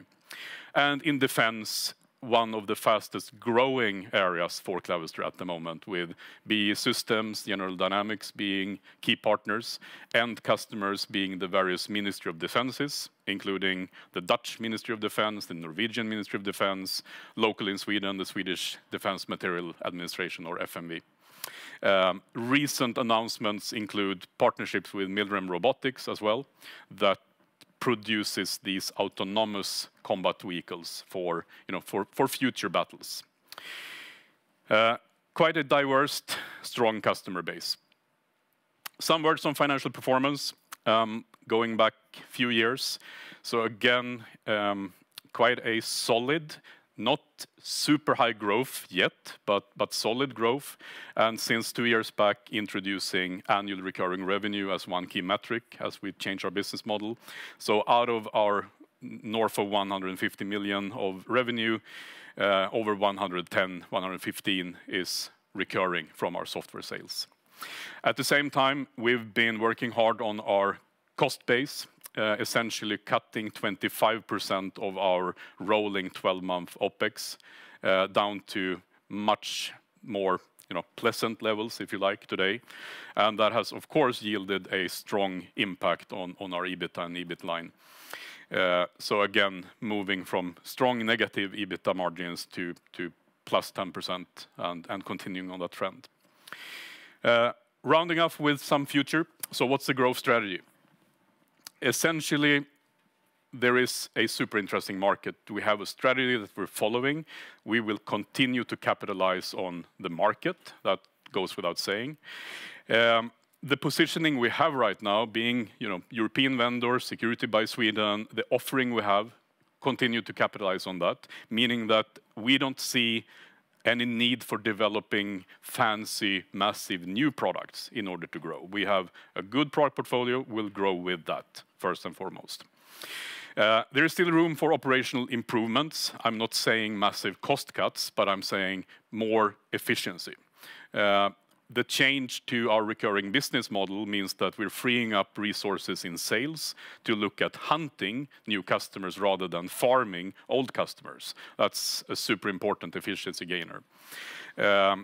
We will continue to transform our customer base from the old business model to the new recurring model. And as we do that, we continue to just build a higher level, higher layer of base platform for recurring revenues. And as mentioned, defense represents one of our strongest growth areas right now. So we will continue to focus on defense, increase our efforts even more with more partners and more deals, to take us basically to the level we need to be. A strong, profitable company, growing, increasing our growth pace. We've communicated to the market that where we need to be, where we want to be, where we can be, is in average 20% growth for the coming 3 years. Final words on the team before Q&A. Especially would like to highlight a couple of guys. Mats Wenner driving our telecom sales. He has over 20 years of telecom sales. He was heading the Telia account when he was at Nokia with 1 billion SEK of revenue. Stefan Brodin heading our defense sales. Relevant background as a product guy from Ericsson, but even more relevant being a major in the Swedish Armed Forces. So that's his spare time job, not working at Clavister. So his connections and his understanding of the defense business is quite vital, of course. Board of directors, small, slim board. Andreas Hedskog, recently elected as a chairman with 4C Strategies. Staffan, founder and CEO of HMS, and Stina with Telavox. And just super quickly, Simon, before Q&A, what's cooking? I mean, two things that are super important that we're dealing with right now. We've announced this as well. We are, as we speak, in the final contract negotiations for a very large defense contract with a European defense customer. The deal is estimated to be 160 million committed contract. We're looking at supplying this type of box with the Clavister software, again, to defense platforms, to basically do to fighting vehicles that are equipped in the field. We expect that this contract is to be signed this quarter. On our balance sheet, we are living with quite a substantial debt with the European Investment Bank as our main lender, 20 million euro, south of that. We are in the final rounds of negotiating a better repayment profile so that we're not, seeing as much burden on our liquidity as the current plan. And we're quite confident that we will reach a much better arrangement with them. So that's key, of course, for our balance sheet. We took advantage of the COVID-19 support from the Swedish government, and we're confident that we will be able to also repay that, not in a lump sum originally planned, but over a longer period of time. We're already partly in a program like that. So quick notes on the balance sheet, just to communicate that we're actively working on improving that one. And finally, we have been engaging ABG as our financial advisor to look at also additional options to strengthen our balance sheet, apart from the two ones we're dealing with. So with that, a bit of a rush in the end. Sorry about that. Thank you, John. We have a couple of minutes for questions. I want to start off with the go-to-market side of business. It's quite clear to me, at least, that you have good products. You have a competitive advantage being European. So maybe you should take more market share from the Americans. The problem, and you alluded to it, is the go-to-market strategy, it seems like. You have not been focusing enough on the sales force, or your focus has not been good enough. So what have you done in recent years? I know, for example, you have changed around a lot in the staff around selling and the go-to-market. So maybe you could elaborate a bit what has changed now and what do you expect going forward for you to grab better market share? Yeah. No, so I mean, you're right. In the past, we had no clear go-to-market direction. It was basically the customer who wanted to buy got attention, and you need to do that to some point. But when you have the ambition to grow, you need to be more picky about your customer groups and start really becoming relevant for few customers rather than average for all customers. So I think the biggest change we made was this focus on critical infrastructure customers with those 4 specific customer groups, and make sure that our sales teams are working only with those customers. And that yields result. We see that for the past year now, that it yields result. All right. And coupling that to sales growth target of 20%, you're still a bit below that. Yep. So when can we expect to see you picking up more steam? So one important thing to remember is that, given that we changed business model from perpetual to recurring just, 1.5 years back, typically what you see when you do that is an immediately flattening of your growth, because you're spreading out revenues over longer period of time. But on the other hand, you get more stable revenues. So that's one part of the reason why we don't see higher growth in the past 1 to 2 years. Now we've secured significant defense contracts that are delivered during next year, not hoped to deliver, but delivered next year, that constitute a big part of growth already next year. We have an extremely nice momentum in our firewall business right now. So if you looked at the Q3 report, our firewall channel business represented the vast majority of our order growth that fuels revenue recognition next year. So many components taken together that drives growth for the coming years. So we're confident that we will see our growth rate picking up now. And lastly, on the defense business, you talked about the geopolitical tension. It's escalating for over almost 2 years now, at least 1.5 years. We have seen an escalating trend. You of course have the order with the BAE Systems that you expect to deliver on next year, but you still haven't really signed any other major deals. So we can't at least see in the orders that you have any results from that. That the activity is up in terms of customer activity that you have talked about before. So when can we expect this to be seen in the orders? Right. So I mean, on the contrary, I would say there has been a lot of activities and a lot of announcements. And if we look at the typical sales cycle for a defense contract, you mentioned BAE. We started working with BAE already 5 years back, with initial design that led to framework agreement, that led to commercial contract, that led to commercial shipments. I mean, that's all several years of a project. And building up a pipeline in parallel so we can fuel the business with more of such deals, which is why, half a year back, almost, we announced the design win with General Dynamics. That has sort of the same trend, the same pattern as with BAE. So we started engaging with them a couple of years back, which led to design win half a year back, which means that we're now moving into proof of concepts, which then results in orders along the line. And similar announcements what we made with Milrem Robotics and several others in the pipeline. So we have to look at these parallel activities as a stacked line of quite long things, where BAE represented the first ones with significant value. But as you saw in the slide with customers as well, customers like MBDA, Eurofighter, they are fueling us with revenue as we go. Not as big orders as with BAE, obviously, but relevant. So we're starting to see critical mass, both in deliveries and the pipeline. So basically, we haven't really seen the full impact yet. Correct. Yeah. Great. Thank you so much, John, for attending. And thank you, the audience. Yeah, sure.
Hello, everyone. Thank you all for joining us today. Up next on our agenda, we have Arctic Paper presenting.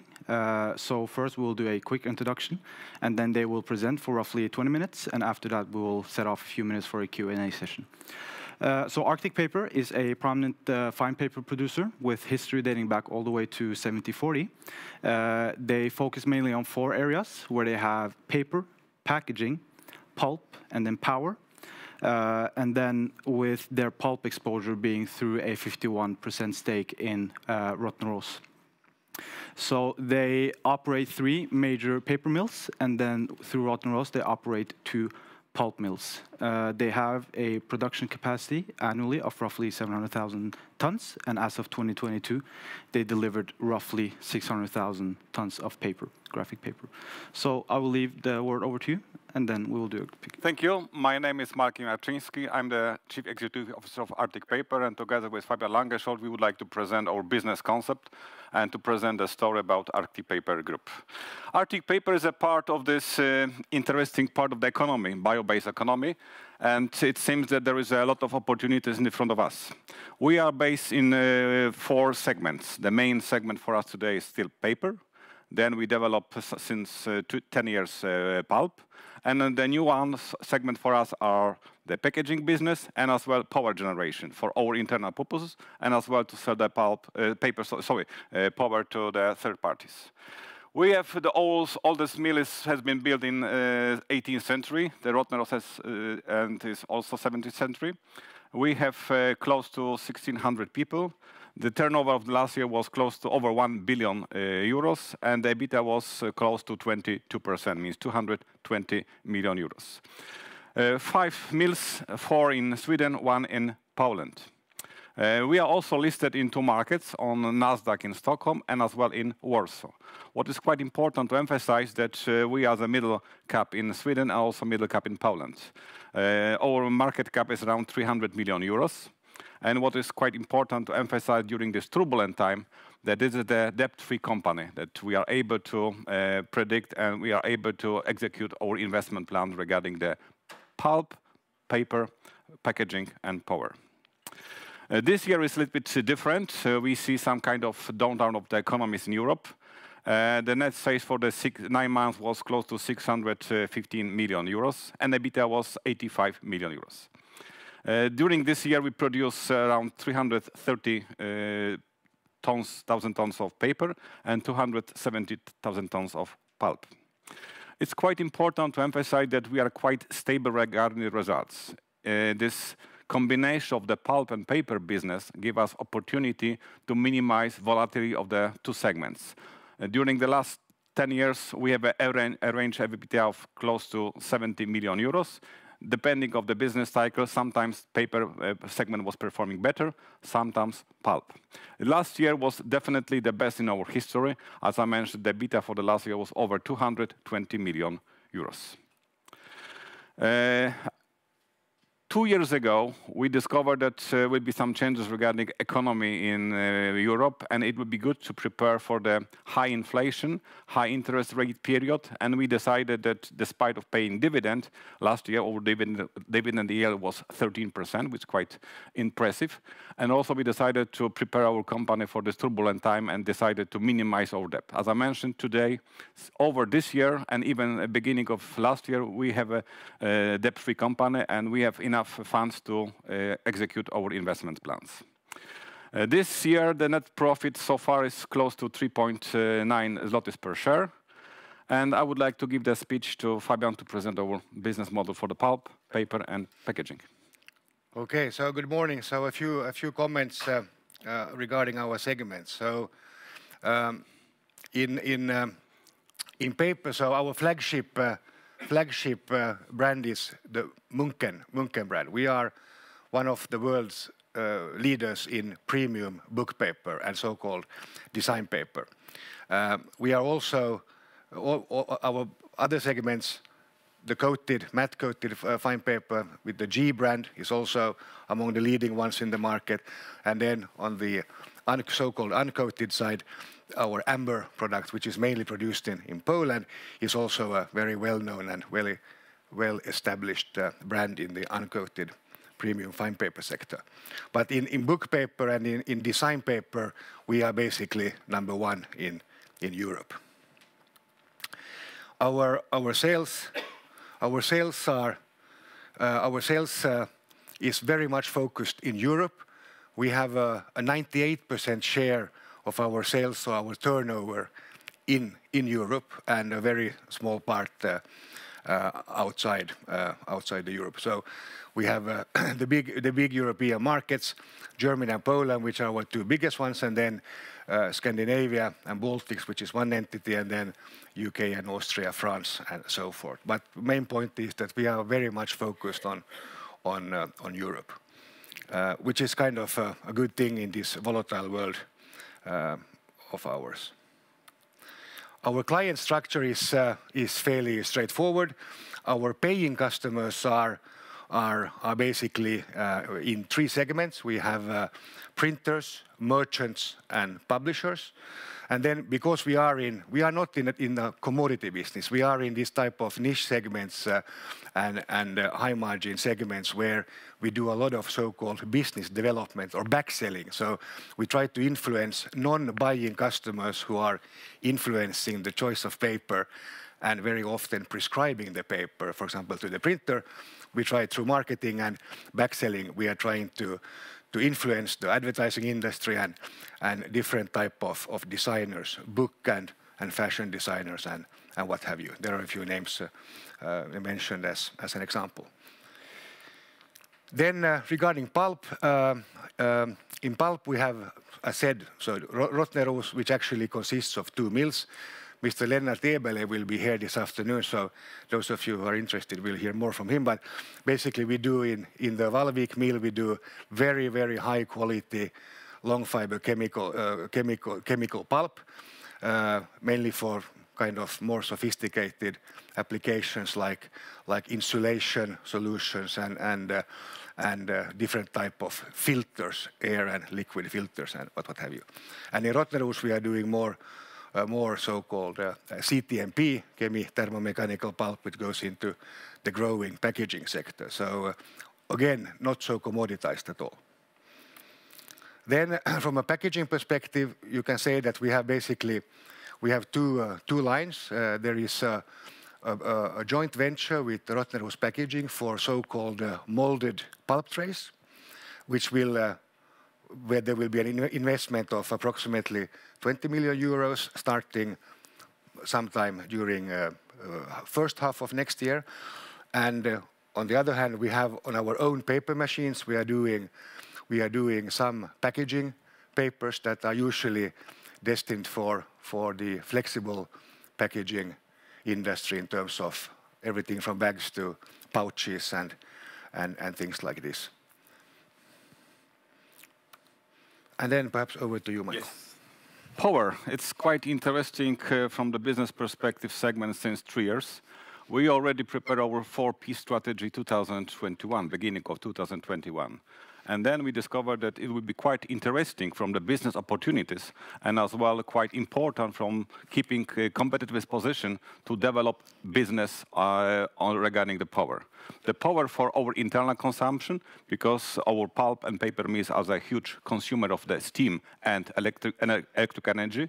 And as well, we also discovered that there will be a lot of opportunities to produce energy, to sell to the grid or to sell to the other parties. It's quite important to emphasize that we are already close to be green business. Most of our energy is produced locally. Most of our energy is produced based on the renewable sources. We have biomass units, we have solar installation, we have water turbines, and we are working regarding the new projects. Later on will be presented. From the business perspective, we are producer of close to 3 terawatt hours per year, which is quite significant in Sweden and in Poland. Today, in 2023, already started to build a new solar project in Poland. We decided to use part of our property in Poland, close to the German border, to install 17 megawatts of solar energy. And this project will be connected directly to our internal grid, because most of the pulp and paper mills have own energy setup, and it's quite easy to combine this extra energy generation units to our network. Also, we are trying to use all opportunities in Poland and in Sweden on our roofs. All together will be this year, so beginning of next year, will be close to 1.2 megawatts. And also we have expansion regarding our other PV project in Poland and in Sweden. Recently, 2 months ago, we decided to make a significant investment regarding the Grycksbo mill close to Falun. It will be a brand new biomass energy generation. We will use this forest residuals from the Swedish forest and the sawmill located in Dalarna region. And also, beside of the energy for the internal consumption, we are going to produce at least 50,000 tons of pellets, because it seems that's quite growing market in Sweden, and especially the prices for the pellets in Germany, Italy, in France are very, very attractive. Together with Rottneros, also we discovered several projects regarding to produce solar energy, and as well we are able to offer the grid services to Svenska Kraftnät. And also we would like to provide the services for the Polish grid, because it seems that turbulences regarding the energy generation on both sides of the Baltic Sea is quite problematic, and the companies which are heavy energy producer and as a heavy energy user are able to offer the grid services, which is quite profitable business for us. Why 4P strategy? Why was it so important? Because we discovered that in some segment like paper, we are not able to see significant growth, but based on our experience of how to produce fiber and how to convert the fiber to the value-added product, we discovered that it would be natural combination of producing energy and as well packaging. It was mentioned by Fabian already that we are able to produce on our existing paper machines special quality of the packaging paper, and we are developing to put several different barriers in the future for different applications.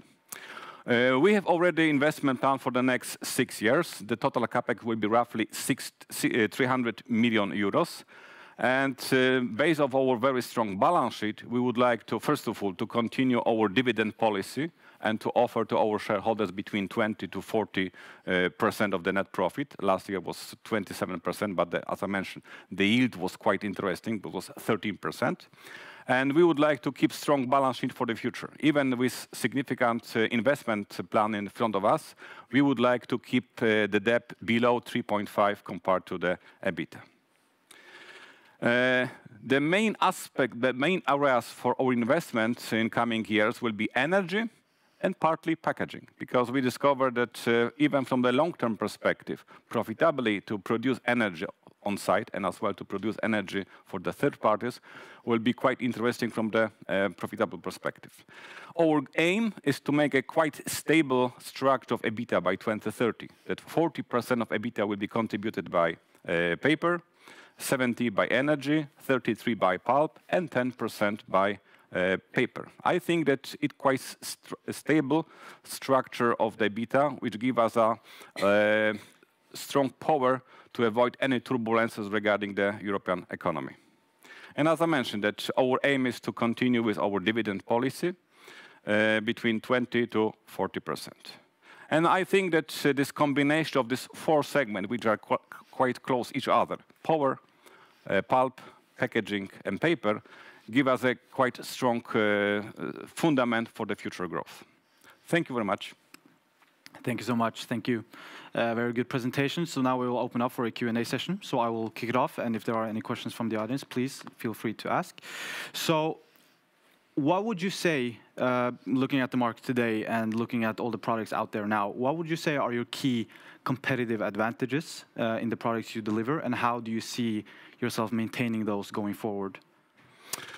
Starting from our key aspect to the key market means pulp and paper. Even from some kind of external approach, we can see that Sweden is a quite costly country. But still, if you are looking for the raw material costs, we are able to be much more competitive compared to our competitors in Austria, Germany, and other countries. And especially this energy business is quite important, because looking for the last 3 years perspective, the energy prices in Sweden are always 2 or even 3 times lower compared to continental Europe. that our main aspect, our main driver to decide about investment in the pulp and paper mills is how to develop, how to maintain long-term competitive position of Arctic towards our competitors.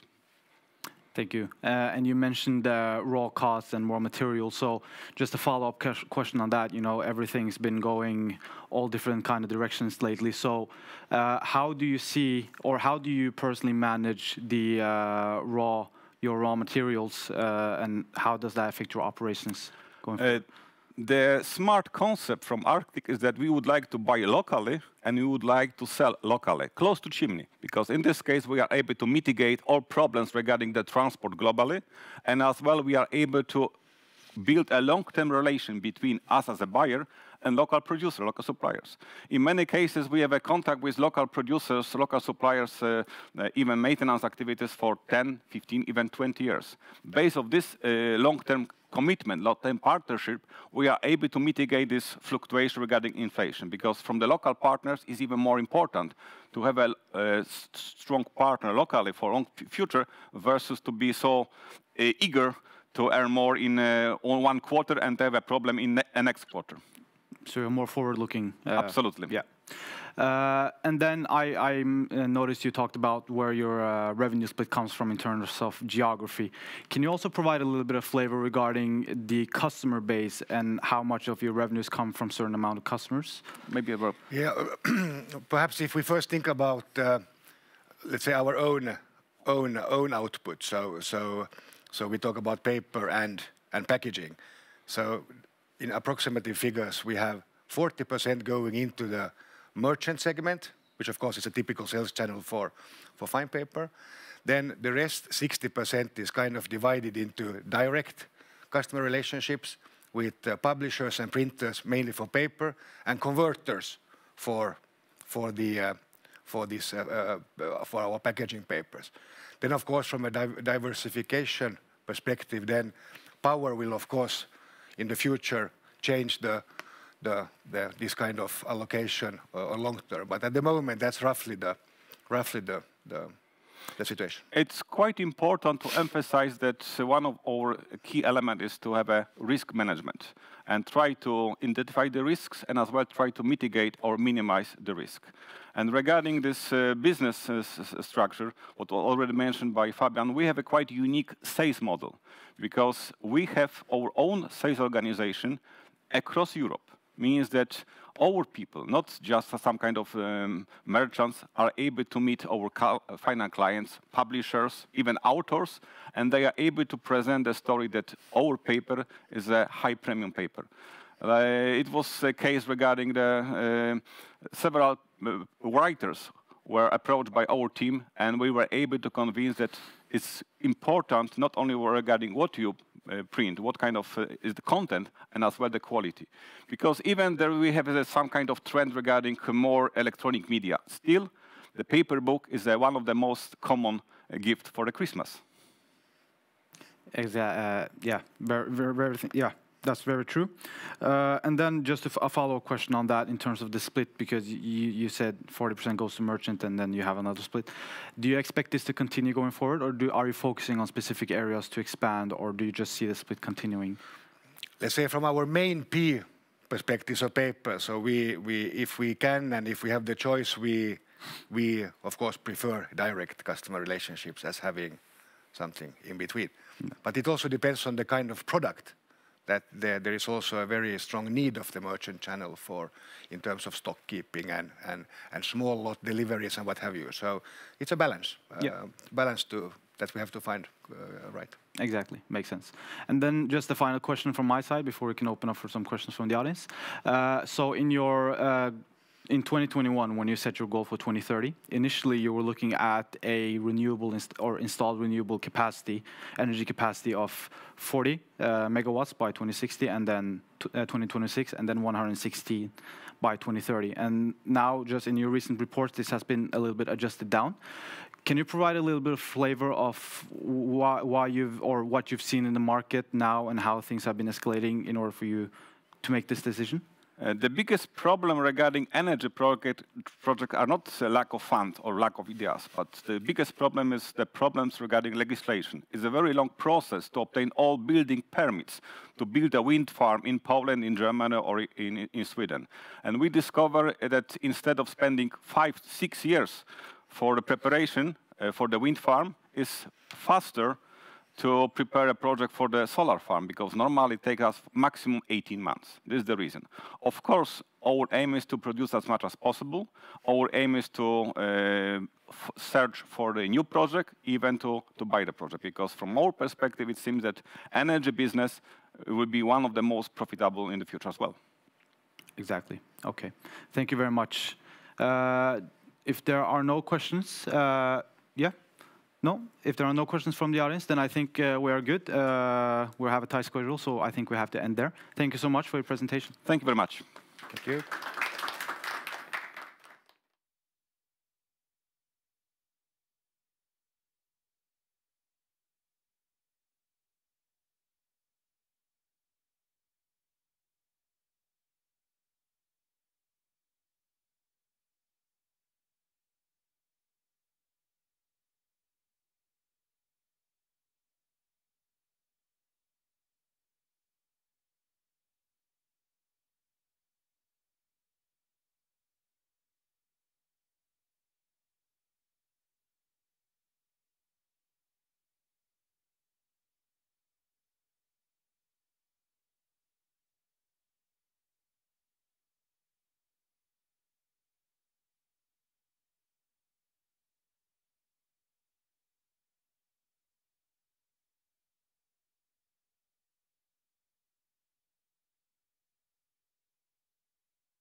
Varför hör inte du mig här då? I frågan. Skickar vi inte det här till Teams? Så. Där hör du mig, va, Martin? Det är Fux Deluxe. Hej, vad bra. Där hör vi varandra. Okej. Låter det bra? Prova att prata lite. Är det någonting som hackar rejält alltså? Jag vet inte om det är våran anslutning eller... Ja, det är inte bra. Ja, men då pratar jag lite här då, Martin. Jag skulle vilja veta om du har haft det bra idag. Ja, men det har jag. Och det är väldigt bra. Hör du mig tydligt? Ja. Lite, eller? Vad är det jag hör mig själv? Eller är det via Martins dator? Jag har ju bara högtalaren på datorn. Ska jag prova att koppla lite AirPods, eller? Ja. Det vet vi inte Så vad andra gör. För ljudet ut kanske kommer... Alltså det går ut, sen går in kanske samma. Så blir det om. Så här.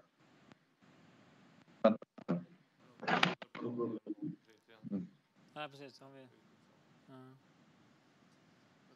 Ja, men då ska vi se lite här.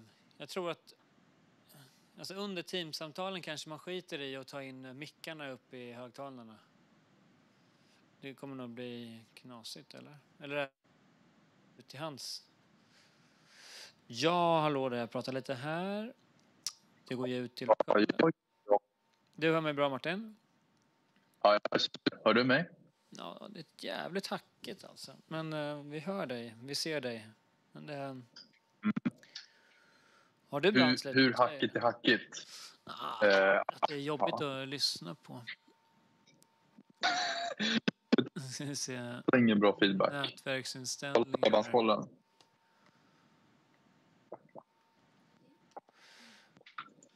Vem kan gå in och se om vi är på trådat internet här?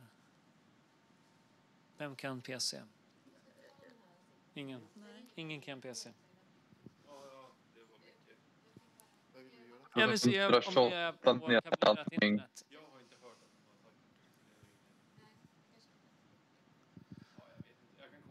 Jag har väldigt bra internet, folks. Ja, det har du. Enligt bredbandskollen. Ja, okej. Ansluten till internet. Är det på kabel, eller? Det här är inte på kabel, men jag har snabbt internet här. Ja, just det. Men vi är på kabel, va? Ni är på kabel, exakt. Ser det ut som. Ja, bra. Okej, men nu ska jag bara få ordning på det här. Så att jag pratar med dig här och då ligger jag uppe där. Ja. Drar ner där, hör du inte mig alls. Hallå. Nej. Men du hör mig där. Och det här är ju både mig och dig i högtalarna här. Och det här är ditt ljud in till mig. Okej. Ja. Vi kör på det här då. Tack för testet. Bra. Tack själv. Hej! Tjena. Okej, det här kommer inte vara ett problem heller sen.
Hi and welcome everyone. My name is Mikael Korsgaard Rasmussen and I'm working as an equity analyst here at ABG covering Danish IT and tech companies. And today I have the pleasure of hosting AutoYoyo, represented by the CEO Jesper Johansen. So Jesper, please go ahead with your presentation.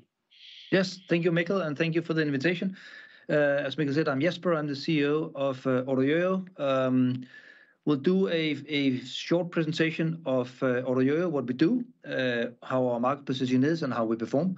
I have 20 minutes. I have a tendency to talk more, so bear with me. I'll try to do it within my 20 minutes. Next slide, please. And next slide. So this is basically what we do. We liberate restaurants. We liberate takeaway restaurants by providing them with a software solution so that the independent local takeaway has the power to claim back their own customers. Important here is that normally you would see a picture of a lot of logos. We are not about logos, we are about people. We are about the small local independent quick service restaurant, so the mom and pop business around the corner, where you buy your local kebab, pizza, or those kind of things. So small businesses that we empower here and liberate. And why is that important? Next slide, please.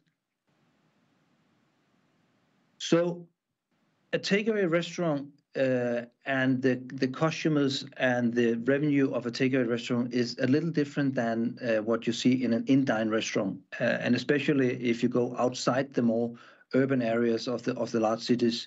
Up to 90% of all orders in a takeaway restaurant are recurring orders from loyal customers, basically ordering from the same local restaurant and actually also ordering the same stuff every time.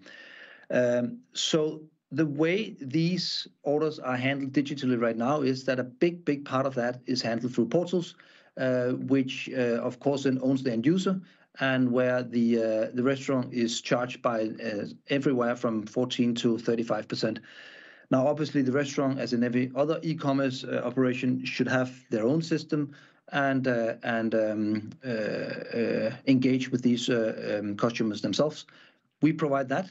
We do that at scale all over Europe, cost efficiently, so the restaurant will at least save half, if not more, compared to portals. And more importantly, they will have the access to their own customers in relation to repeat buys. This is actually for the small local independent restaurant, the difference between life and death. I mean, this is not for the McDonald's of the world. They will survive. But for the small local pizzeria around the corner, the difference of 10 to 15% of a revenue, having that for themselves, is a gigantic thing, and is basically what is saving them from going bust, which is a big problem in this industry. So this is what we do, what we've done from day one, 8 years old. We liberate restaurants. So next slide. So our market position. Now, fairly early on, we took the decision to go very deep in Europe and go very deep in the specific markets. And we have done that over the last 8 years and are today the European market leader, serving more than 10,000 restaurants across Europe. Next slide, please. 256 million in ARR, generating 21 million in EBITDA. Number one positions in the two biggest takeaway markets in Europe, UK and Germany, and number one in Ireland, Northern Ireland, Denmark and Austria, and small positions in Switzerland and Poland. Now, this is important because there's a lot of scalability and a lot of economies of scale in this business that we, of course, need to, both for our shareholders, but also actually for our customers to benefit from. Being the biggest player here means that the products and the capabilities that we can provide to our restaurant partners are so much more than the small independent ones and the local players that we look at in the different countries around Europe. So size and profit matters, and it is basically what drives our market share, and it is what drives our profit and profitability. So next slide. Because the conditions for this industry is quite tough, actually. In all the markets that we're in, both the restaurant partners, the takeaway restaurants, are having a tough time, and so do end users, as we all know, inflation and increased food prices and stuff like that. So in order to help restaurants to grow, we need to be super efficient, and we need to be the best in the market. And the best way to show this is that even though that we have these tough conditions, we're actually growing our gross merchandise value, i.e. the value that goes through our systems by the restaurants, by 31% from Q3 22 to Q3 23. And that's a proof that we are taking market share both from portals and from other white label providers. So next slide. We want to keep on being number one in Europe. We want to build Fortress Europe and defend that position. We want to do that organically, and we want to do it inorganically. So just a little bit on the inorganic journey that we're on. We have the opportunity to be the consolidator in this market as a listed company, and we are looking for two different type of transactions. New markets where we enter a new market that we're not in already. We do that by acquiring number one, maybe number two, but at least one of the two biggest one in a given country, to have the right position from day one. And then we do it in existing markets where we acquire local participants to drive economies of scale and profitability. So an example of the first one was our acquisition of AppSmart almost 1.5 years ago, summer 22. And an example of the second one would be the King Food acquisition we did in April of 23. Next slide, please. Both the inorganic and the organic growth is what is important for us, and historically we've been growing quite nicely. Obviously, from 2019 to 2020, we saw a big uplift from the COVID situation. We actually managed to stay ahead of the curve also after COVID ended, and have been growing the business since, and are now at a 256 million for Q3, and is guiding for an average, an ARR of between 260 to 270 million for 23, and another growth from 23 to 24 for guidance. Next slide. We are an ARR business. Now, our ARR is basically based on of two things. We have a fixed subscription amount, which is around 40% of our total ARR, and then we have a usage-based subscription, which is about 60%, which is basically commission that we are charging, and where we are growing with our restaurant partners. This is for us a good balance because we have the security of a fixed amount, but we also have both the incentive and the benefit from growing with our restaurant partners that we do over time. From a geographical point of view, quite a nice composition there as well, with Germany being the biggest market, then Great Britain, Ireland, and Denmark. So we are quite happy about our ARR composition. Next slide, please. Very briefly on Q3 performance, we announced that last month, so old numbers in a sense, so September numbers, but I think it's important to show them. So if you just take the next slide. 38% growth from 22 to 23. This is like-for-like growth, so where we have consolidated AppSmart also in the 22 figures. 38% growth in this market is strong, and we're proud of that.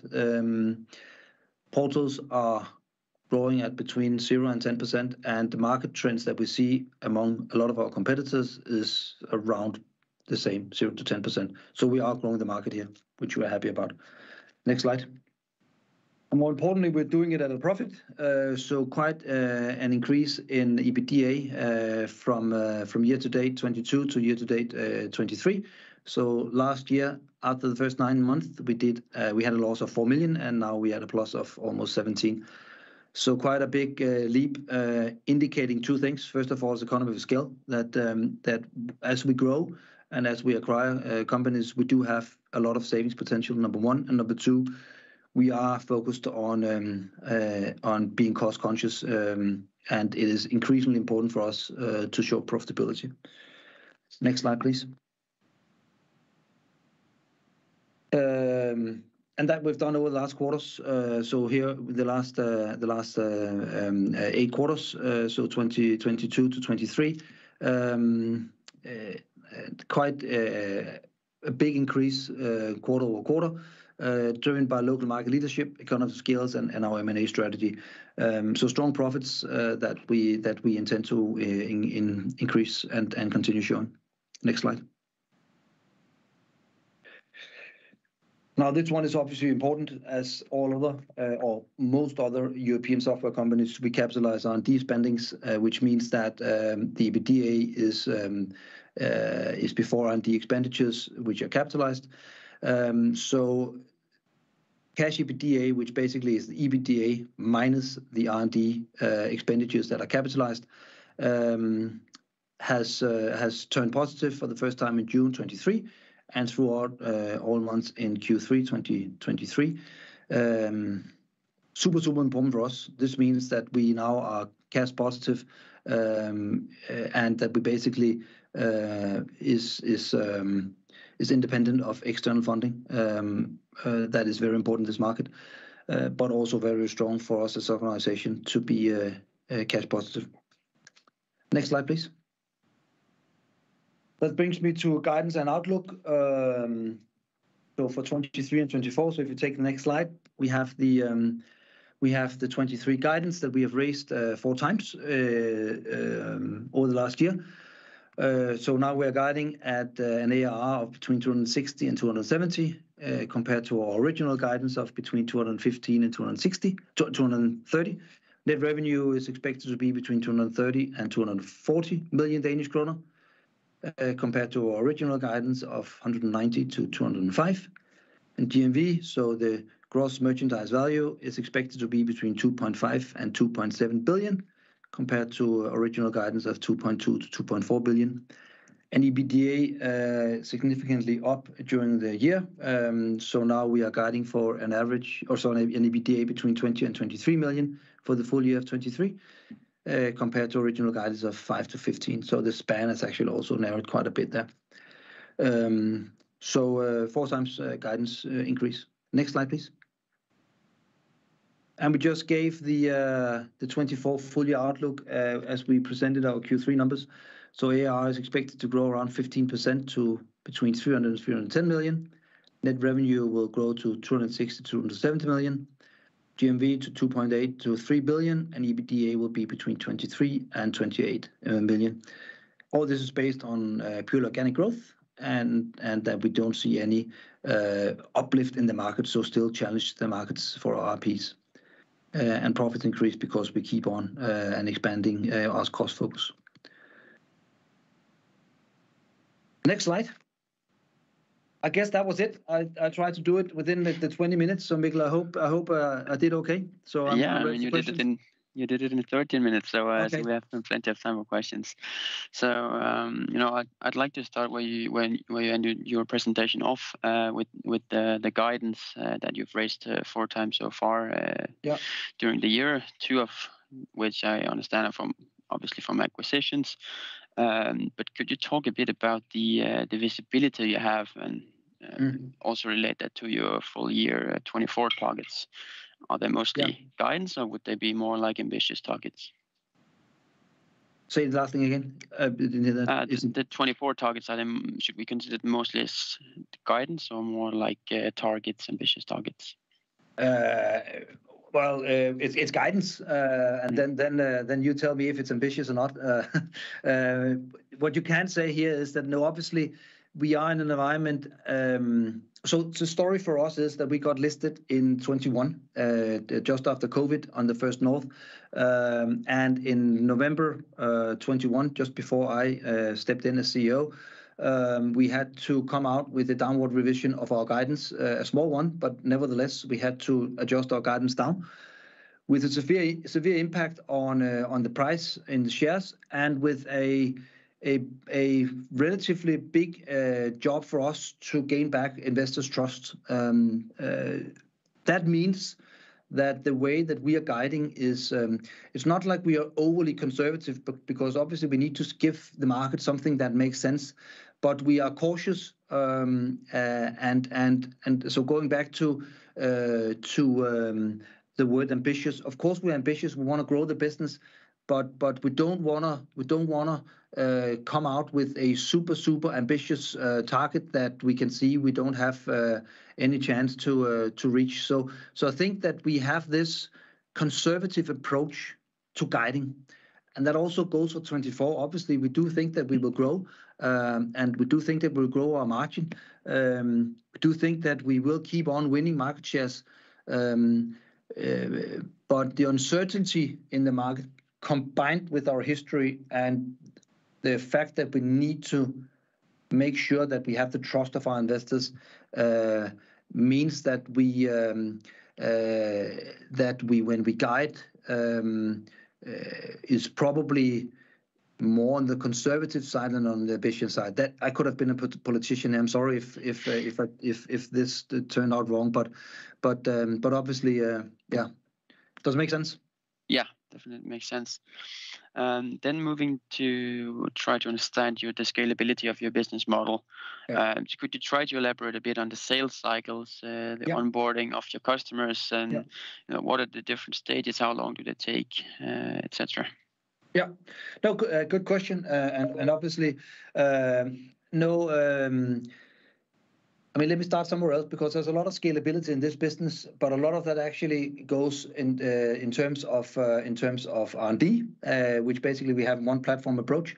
It goes, of course, with finance and all these kind of things, HR, but it also goes in terms of sales. Even though this is a very feet on the ground business, so we do have salespeople out in cars chasing restaurants.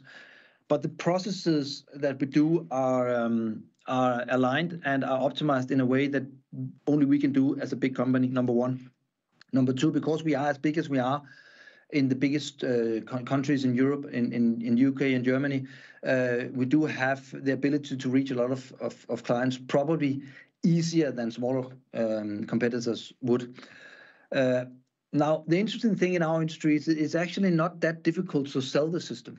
The difficult thing here is actually to get the restaurants onboarded and make sure that they perform. And that also means that our purpose is to liberate restaurants, but there's only a certain amount of restaurants that fit into our space. So the qualification of leads is very central for us.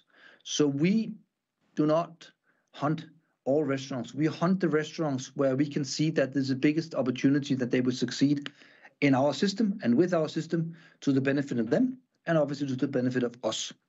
And that means that our salespeople, and I think this is contrary to at least all the small local players in the market, our salespeople basically have a list of restaurants they need to attend to. So they have a predefined sales list. So it's not like, as you see in a lot of other players in this market, that salespeople basically just go knocking doors and then you take everybody in Corey Street. We actually have qualified the ones that we wanted them to go to. And this is where it all starts, because then actually the process of onboarding, getting a restaurant flying and getting them to grow becomes the probability of success will be much, much higher. Now, the actual onboarding so the production of the solution for the restaurants is quite simple. It doesn't take a long time. But the onboarding process is divided in 2 steps: a 60-day period, which is very intense, focusing on getting the restaurant up and flying, and a 60 to 120 days period where we handheld them quite a bit. And then after that, we have a customer success team that takes care of the journey after that. The magic moment is happening in the first 60 days. So basically what we can see is if we do that right, basically the restaurants get going from day one, and then they basically just grow from there. Remember, we are not out to say to restaurants, take out the printers of the portals. We're not an or strategy, we're an and strategy. So you can still have the portals and all that, but just make sure, Mr. Restaurant Owner, that when there's a customer coming in that's a repeat customer, make sure that he's using your own system instead of the portals. So it's much more of an evolution process than a revolution process. That means that we need to be going from the outset, and then we grow from there. Perfect. And then I think another interesting point is obviously competition. You also mentioned it a bit in the start, but I mean, in the beginning, what would you say is your main competition, and what makes you win against these in the long term? Yeah. So I think we should divide this in two. So there is on the restaurant side, there's a lot of other players like us doing online ordering, white label online ordering. Fairly small, all of them. These are the players that we actually consolidate in the moment. We do not see any big player in the online ordering space as big as us. There is one other company called Flipdish, an Irish company, founded in Dublin, more or less the same time as us, have received a lot of money in venture funding, have a completely different strategy than us. So they're in 32 countries, serving all restaurants with basically all products. And right now, at least we can see that our strategy with being focused on specific geographies and specific restaurants is more valuable in the sense that the growth that we are seeing and the earnings we're seeing from us is quite different than what they experience. So that space is kind of narrow, and we don't see, it's the day-to-day. There are no big ones there, and it's basically we are battling against the white labels, the smaller ones. We have the value of a big organization, so what we bring to the table is just a better product, better service, and better legal and payment methods as well. So there's a big KYC, so know your customer and GDPR issue in this industry that not many dare to talk about. What we do, because we have actually KYC'd all our restaurants, so we know that what we do is 100% compliant to the rules. And this is a situation where especially some of the smaller white labels do have a problem. Then you have in that space as well, you have some of the POSs of the world, payments point of sales companies like American Toast, Lightspeed, and the likes. It's important here to remember that we are about generating orders, whereas the POS of the world are about executing orders. We also have a POS system tailor-made for takeaway restaurants, and we sell that and upsell that to our restaurants. But there's a big difference here. Now, and there's a lot of additional work that needs to go into generating the order compared to executing the order. The POS systems of the world would actually like to go into our world, and they do have solutions for this. We really haven't seen a lot from that, to be honest. So from that point of the market, the position is strong. Then if you turn to the end user part of the equation, the ones that we are battling against for the end users are obviously all the portals. So basically, Just Eats, the Wolts, the Uber Eats, the Deliveroos, the Delivery Heroes of the world, which basically is an end user product that helps the end user to buy from some of their restaurants. Now we're coming from the other way and say, no, actually, we want to help the restaurants to attract the end users to buy their food from themselves.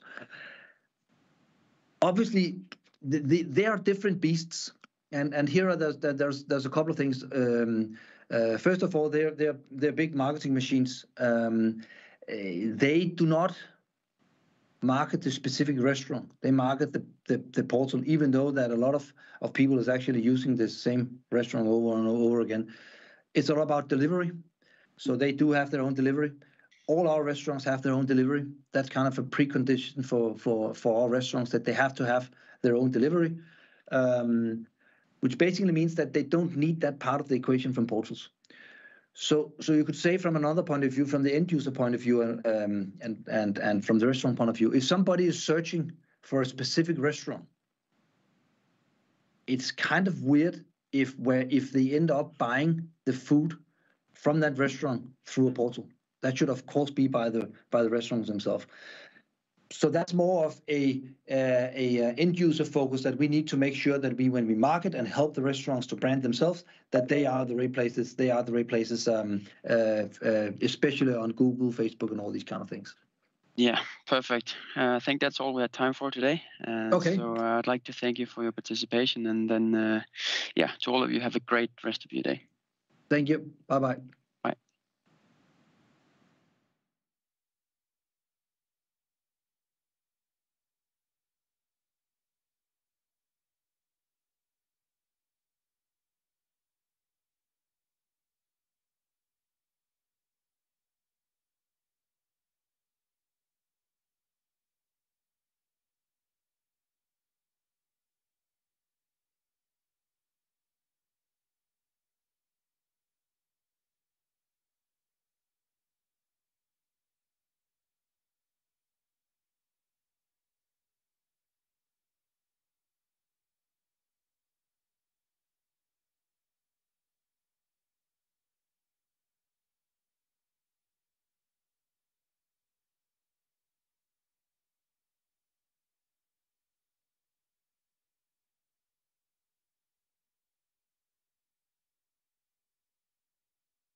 Good afternoon, everyone. Thank you all for joining us today. For our next company presenting on the agenda, we have Rottneros. So I will first provide you with a quick introduction to the company before Mr. Lennart here will give you a presentation, followed by a quick Q&A session.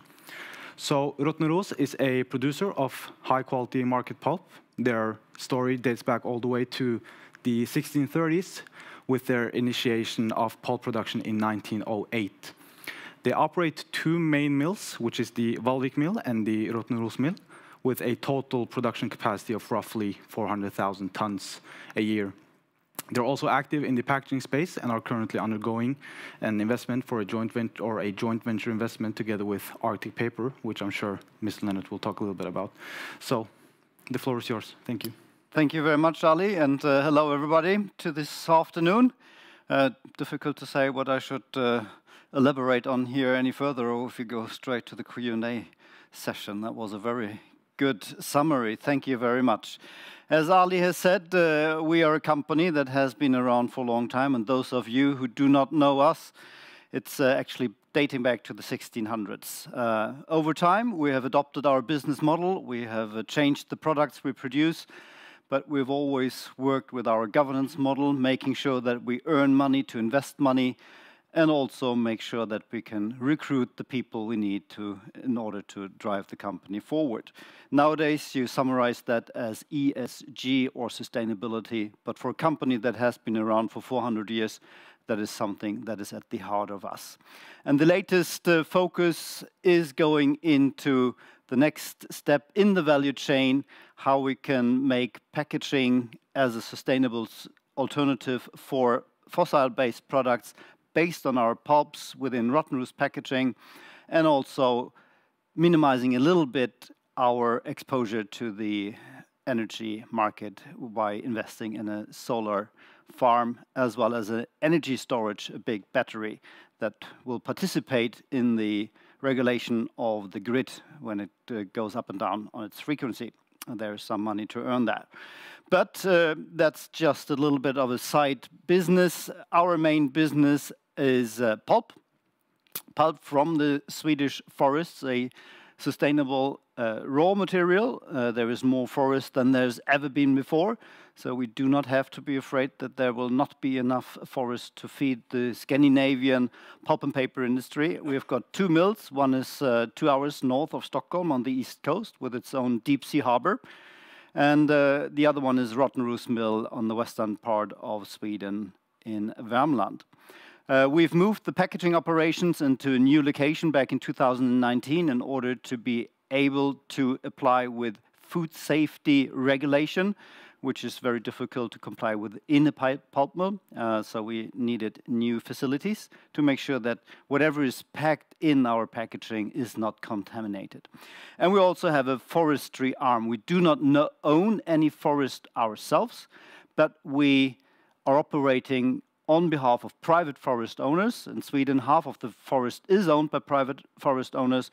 The average forest holding is some 40 to 50 hectares, and this is of course a source of raw material for us, and we help them managing their forest in a professional and sustainable way. And thus we get, of course, the logs, which we then can sell to the sawmills, trade that back into sawmill chips, which is an important raw material for a pulp mill, in addition to roundwood logs that we get from a radius of some 200 kilometers around our mills.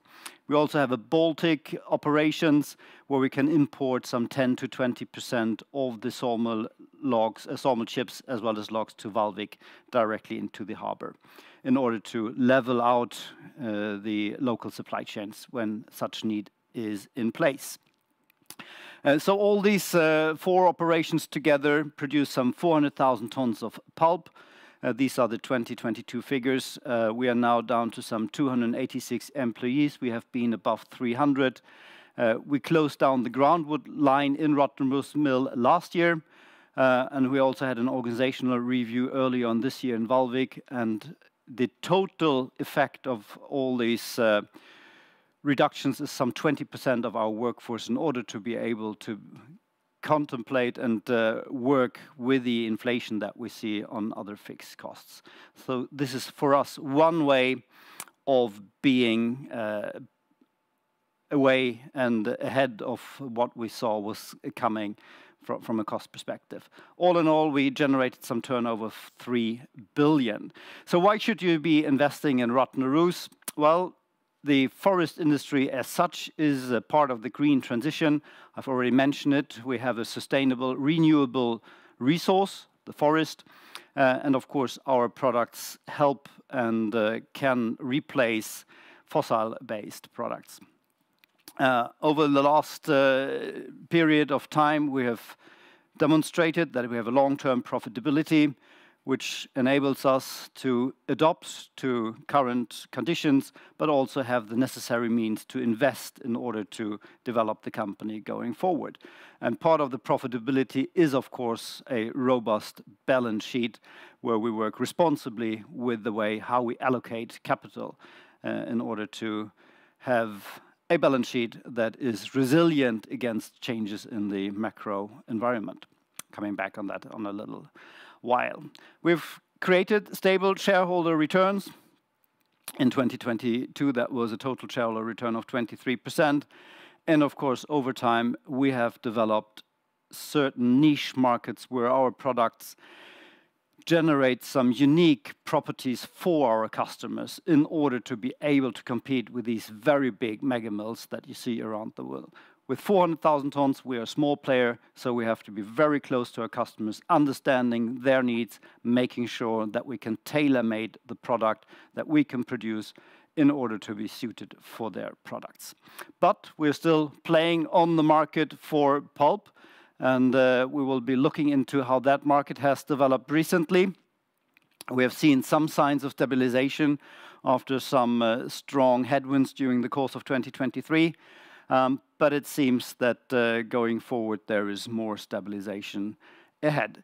Our main market is Europe. It's the paper and board market that consumes market pulp. And you see at the bottom part of that graph how the graphical paper is diminishing. And it is a big decrease in these papers this year again. It's a structural decrease. It's driven by digitization. We read less books in printed forms. We read less magazines in a printed form. It's all consumed digitally. However, on the other side, the packaging spot is increasing, and here we actually generate good value and unique properties for our customers. And while they are growing, we are growing together with them. But 2023 has been a challenging year. As I've said, Europe is our main market. 67% of our sales go into Europe. And if we look product by product, how they have developed, all products in Europe so far had seen a negative growth. All in all, some 16% for the first 9 months. So far, not even the packaging spot has helped this. But here we are pretty confident that this will change in the near future back to a more normal scenario, whereas the graphical packaging, the graphical side will continue to decrease most probably. What does that mean for pulp deliveries? And here we take a global picture. Europe and North America had seen decreases during the course of the year, but China has been pulling up deliveries considerably. And the increase, this is in percentage, but if we look at tons, the increase in China this year has been by far bigger than what we've seen as a decrease in Europe. And what that means for the balance between supply and demand, I'm coming back in a second. So this year, China, which already had been the biggest market for market pulp, and it used to account for some 33%, is now up to 40%. So we see an increased shipments of volumes into the Chinese market. The Rottneros sales by application looked like this. So this is the total split of our sales. You see that the board and packaging is now 1/3 of our volumes. It's a little bit decreased. As we've seen on the previous slides, the market has been under pressure. Filter, which is a specialty, it's not only coffee filter, but also filter for combustion engineers and air filters, has seen an increase. It's a very stable niche. Electrotechnical applications has a very different life cycle. Here we talk about projects which can take 2 to 3 years from origination to implementation, and that means that our customers in this spot also have quite long sales cycles. So here we see an upbeat, primarily driven by the transition to green electricity. All these windmills and solar farms that are popping up in Europe and the US and all around the world need new transformers. Transformers contain very pure pulp, which we are one of very few suppliers in the world that we can supply, and these needs to be invested in going forward. And then we have some other special applications. What you see here is the tissue segment. It's a big segment for market pulp. It's not really the spot we want to be, but in a market like 2023, when we've seen strong headwinds, we have been able to allocate more sales into that segment, and thus didn't have to take any downtime on our mills, and that has been reflected in the financial results for the first 9 months, which we will be coming to here just in a second. So we will see that we still have a positive EBIT for the first 9 months and on each quarter, and we have maintained a very strong balance sheet. Looking into the highlights, we of course see that this outcome of a positive result is the strength in our business model. We are small, we are flexible, we have acted in time already last year when we see things will change, and we have downsized our fixed cost costume. We are focusing, as always, on the things we can control ourselves. That's our efficiency, it's cost control, it's how we can utilize our production unit in the best possible way. And of course, luckily, we also see that there has been signs of stabilization now also in the European market. The low point of the pulp prices had been around some $1,140, and as of this week, we are back to $1,200. So even in Europe, prices have turned back up. That leads us into our results. To the left, the big bar is last year's result, and we should not forget that 2022 was a fantastic year for the entire industry, and of course also for Rottneros. And then we see how that profit has developed to the far right of 239. Price and currency has had a negative impact, especially in the last quarter and the third quarter, as prices have dropped over the course of the year. Volume and mix also a slight impact due to the fact that we closed down one production line at the end of last year. But the big hit is coming from variable cost, and that is an area we have to be very cautious about. That's the fiber cost, which has been impacted by Russia's attack on Ukraine, which led to that the Russian exports of wood to Finland has stopped. Some 10% or 12% of the Finnish raw material has disappeared overnight, and the Finnish players then looked for raw material in other markets. That has driven up demand for Swedish forest products. So here we have seen that prices have increased tremendously over the course of the year compared with last year. But for the last month, we've seen that they've stabilized, and our belief is that we have reached a plateau. So they should hopefully not further increase from here going forward. You see the effect of our fixed cost, and in others, you see the effect of the closures that we have taken. And so they have been taken here as a one-off item that is impacting the results. If we look over and what is really driving our results, that is the pulp prices above all the other things that we can control ourselves. And here these are average quarterly prices. So the gross price, always consider that there is a big rebate you have to withdraw from the top lines. Then you get to the net lines on the bottom. The net lines have leveled out a bit earlier. On a quarterly average, the gross prices still are in a downward trend, but that trend has changed. We see that in the monthly prices. And China has been the leader in this development. Already at the end of the spring, China started to buy pulp in huge quantities. As the prices had reached the bottom, it was the signal for the Chinese buyers to now start to destock again and get out of their restocking. Or no, they restocked and they got out of the destocking. So they start filling up their stocks with pulp.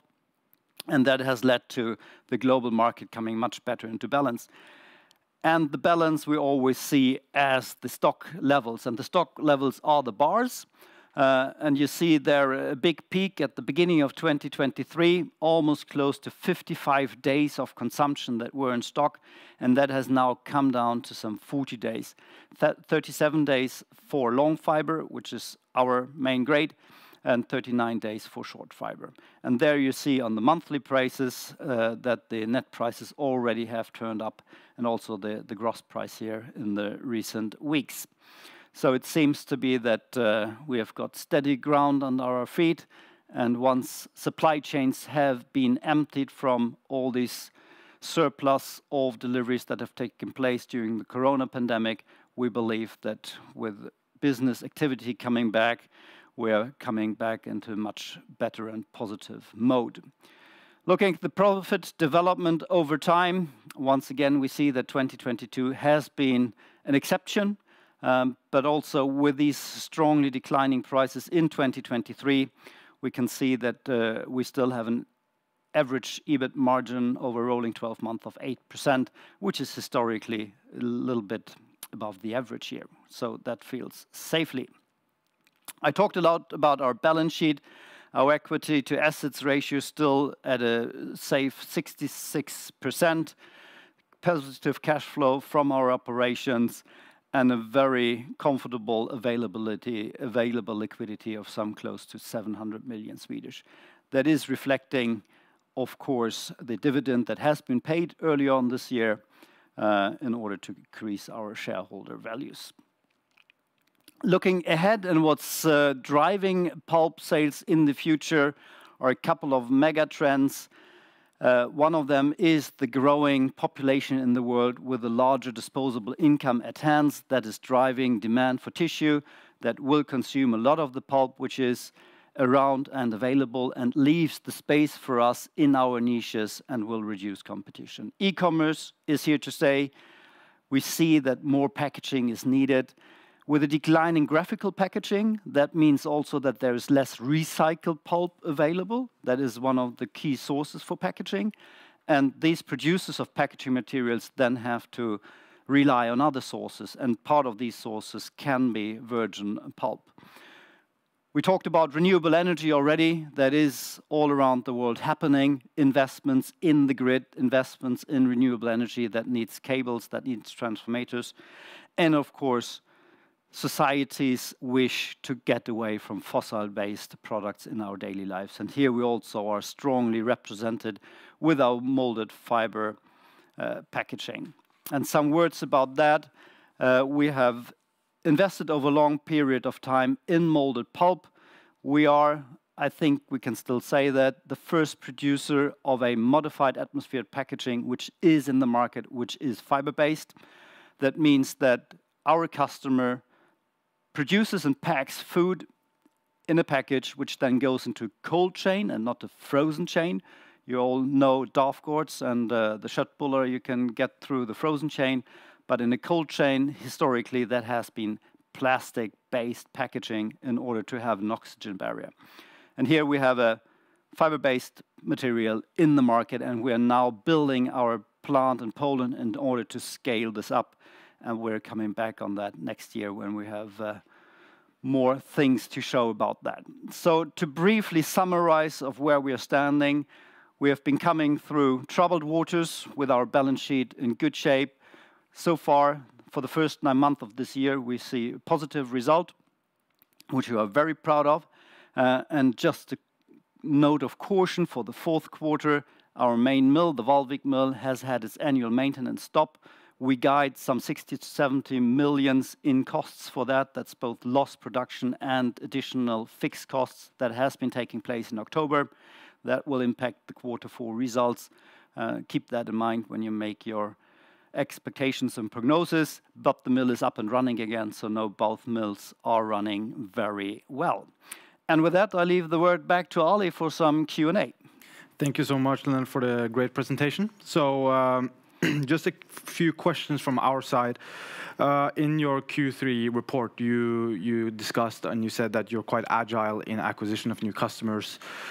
Could you maybe just provide a little bit more flavor on your strategy on acquiring customers and retaining old customers? How do you see this mix going forward?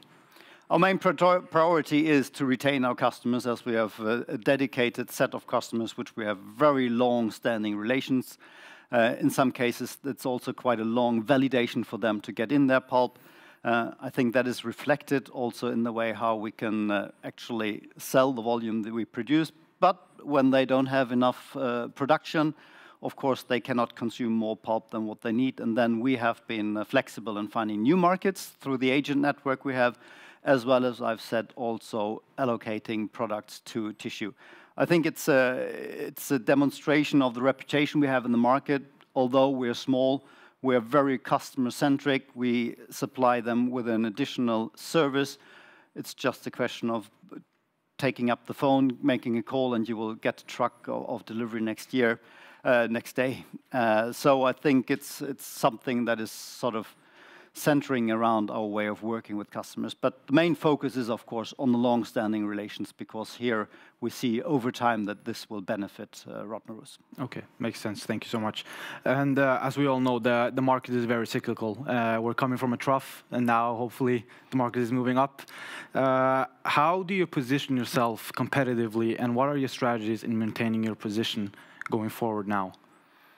We stick to our strategy, which is the niches that we're strong with. We stick to the products where we generate unique selling arguments for our customers. Packaging and board, electrotechnical, we see good growth. The electrotechnical segment this year is growing with some 14%, whereas the market for pulp, as we just saw, is some 2.6%. It's a small niche, but it's growing, and there are very few competitors. Filter is an additional area where we are one of a few who can sort of create the kind of pulp with porosity.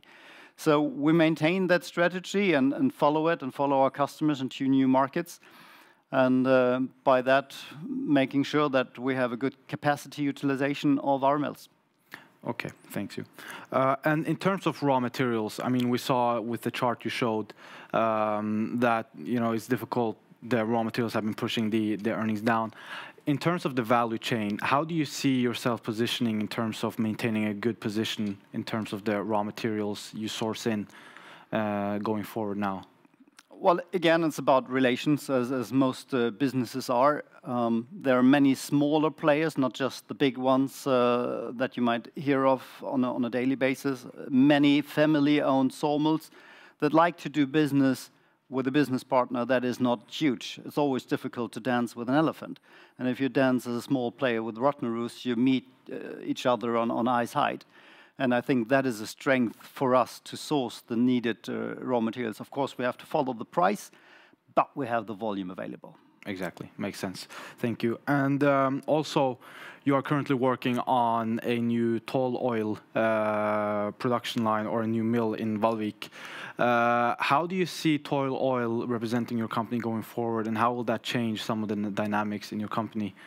Yeah. Well, pulp mills today are called biorefineries. So what we take in is the wood that consists of 50% fiber, 30% lignin, and 20% hemicellulose, which is a sugar molecule. Sorry. Tall oil is one of the residues, which historically has been a side product, which becomes more and more important in the transition away from fossil-based products.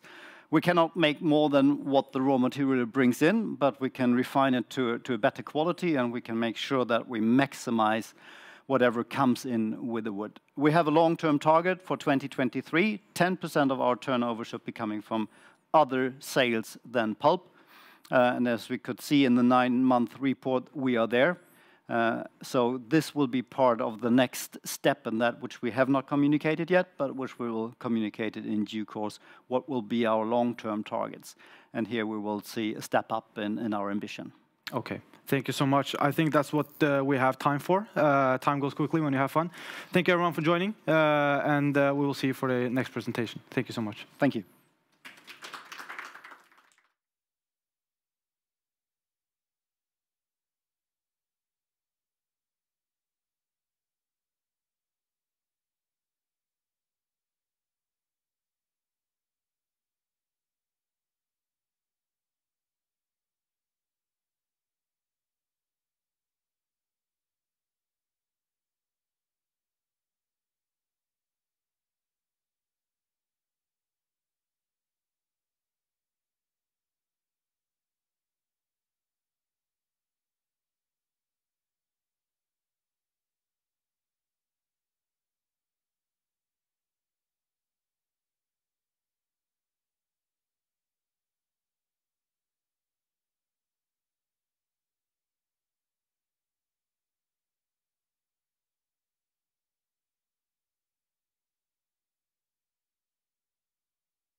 All right. Welcome back, everyone. Next presentation. My name is Sten Gustafsson. I work as a healthcare analyst here at ABG.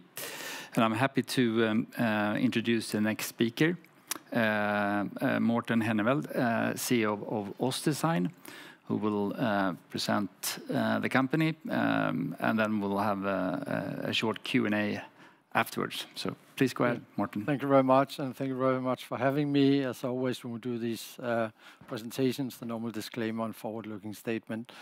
I want to take a little bit step back. For many of you may know OssDsign as the cranial patient-specific implant company, and that is true. That is what we were for the first 10 years of the company's lifetime. In 2020, we acquired a company that had a very exciting orthobiologics product, which we started commercializing in late 21. And as you can see on this chart, this has fundamentally transformed the company, where the new business actually surpassed cranial within 18 months. So what has taken the company 10 years to build on cranial, we did in less than 18 months on our new orthobiologics franchise. Oh, sorry, that was the wrong way. That new franchise has also meant that OssDsign has now sequentially in each and every quarter delivered very sustainable high revenue growth numbers. You can see here the quarterly result. But for the last 5-6 quarters or so, we are sitting somewhere up there around 100%. It also means that the new business, which we have only launched in the US, has significantly catapulted our US business on an exponential growth journey. We just reported Q3 numbers earlier this week, and we now have 6 consecutive quarters with triple-digit growth in the US. It is a sustainable growth. We are seeing, we are now starting to win what's called IDNs, integrated delivery networks, large hospital systems. We see an underlying growth in the customer base. We see more and more users becoming medium or larger users. So we have a deeper account penetration. And last but certainly not least, 3 years ago, the company operated with a gross margin of around 40%. With our Q3 numbers, we just achieved 80%. So essentially, the new orthobiologics business that we acquired has generated a double gross margin in only 3 years. As a result of that, here by the end of September, we announced a strategy shift. We did that in combination with a directed share issue, where we managed to raise 150 million in gross proceeds. But the strategy going forward for OssDsign means that we will become a pure play orthobiologics company from January. So in about 6 weeks from now, the company will no longer be in cranial, but will be a pure play orthobiologics company. So why is that? Well, basically, we are targeting, as you can see, and we are succeeding in penetrating the spine business. Unfortunately, as many of us grow older, our spine will start to degenerate. Some of us will have what you call spinal instability, and ultimately will need what's called a fusion surgery. In a fusion surgery, you're using some kind of metalware, screws and rods, a cage to stabilize the spine. In every single surgery, the surgeon will use some kind of bone graft. It can be the patient's own bone, called autograft. It can be a donor-based product called allograft, or it can be what we promote, a synthetic solution, a regenerative solution. So there is a very significant need. You can see 1 in 5 patients are actually not achieving a good outcome. So why do we believe that we can succeed with that? I think you saw the sales numbers. They speak for itself. We've reached a rolling 12-month of 45 million SEK only during the second year. But this is really the reason we acquired the company back in 2020. This is the best preclinical data we've ever seen. Many of us, including myself, some board members, and our entire US team, all have a past life in spine and biologics. What we saw as we acquired the company was a product that outperformed both the gold standard, where you see on the left side, called autograft. This is still de facto the gold standard by the FDA, significantly outperforming that. The other one is a product probably selling at a $50 to $100 million right now from Medtronic, significantly outperforming that. So some substantial, strong preclinical data that we have been used successfully to take the product to market, where we've now been 2 years. The other thing, which is heavily overlooked, I can see the video for some reason is not playing here, is what's called handling qualities. So imagine you are a surgeon. This is a bone graft. It's a little bit like clay that our children play with. You need to take that and you need to mix it with the patient's own bone. Now, you need to trust that when you place the bone graft in the surgical site, that it stays exactly where it is, because you place the bone graft where you want bone to form around the spinal hardware between the vertebrae. There's a lot of products, actually, that doesn't deliver on that promise. Once a number of products are mixed with liquid, which it tends to happen when you mix with the patient's own bone, you mix it with blood and other thing, you start to see what's called irrigation, so it starts to dissolve. So essentially, it means that the bone graft will dissolve, you're not going to get the bone growth where you want it to, and you may even have adverse events where you start to have bone growth in places you don't want. So what we have heard continuously, this is exceptionally hard to handle, but it is a very overlooked quality when you're dealing with surgeons. It has to work in the hands of the surgeons. They have to trust that once they actually use it intraoperatively, that it does the job. This product does the job. We hear it consistently across all our surgeons, and we heard it very much for day one. And my personal view is a large part of the customer we've managed to get on board have actually come on board partly because of this, or largely because of this.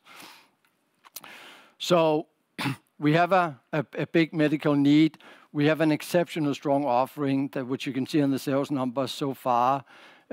We are growing 297% year to date on this product. So we've had a very strong market acceptance. And then something extraordinary happened in September. We received an expanded clearance called an interbody clearance from the FDA. And essentially what you see here over here is that you have a cage that you use in every single surgery. For years and years, surgeons will be putting bone graft into that space, both around and also inside the cage. But no product have actually had a clearance to promote it. Surgeons have done it off-label, as is not unusual in the US. There's only 2 other companies that have it right now that actually got the clearance, 2 larger companies, and they got the clearance on clinical data. We've deliberately not talked a lot about it. We wanted to stay under the radar on it. But this makes OssDsign Catalyst now suddenly going from, I would say, one in many, it's a fairly competitive market, but to become this elite category synthetic bone graft. It's the first bone graft that is cleared intrinsically on the bone graft data alone.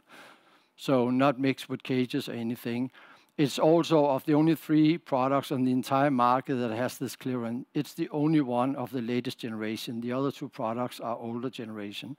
And last but not least, when we compete, we tend to compete against the biologics-focused companies, the one that really have a strong latest generation offering. None of the other companies have this clearance.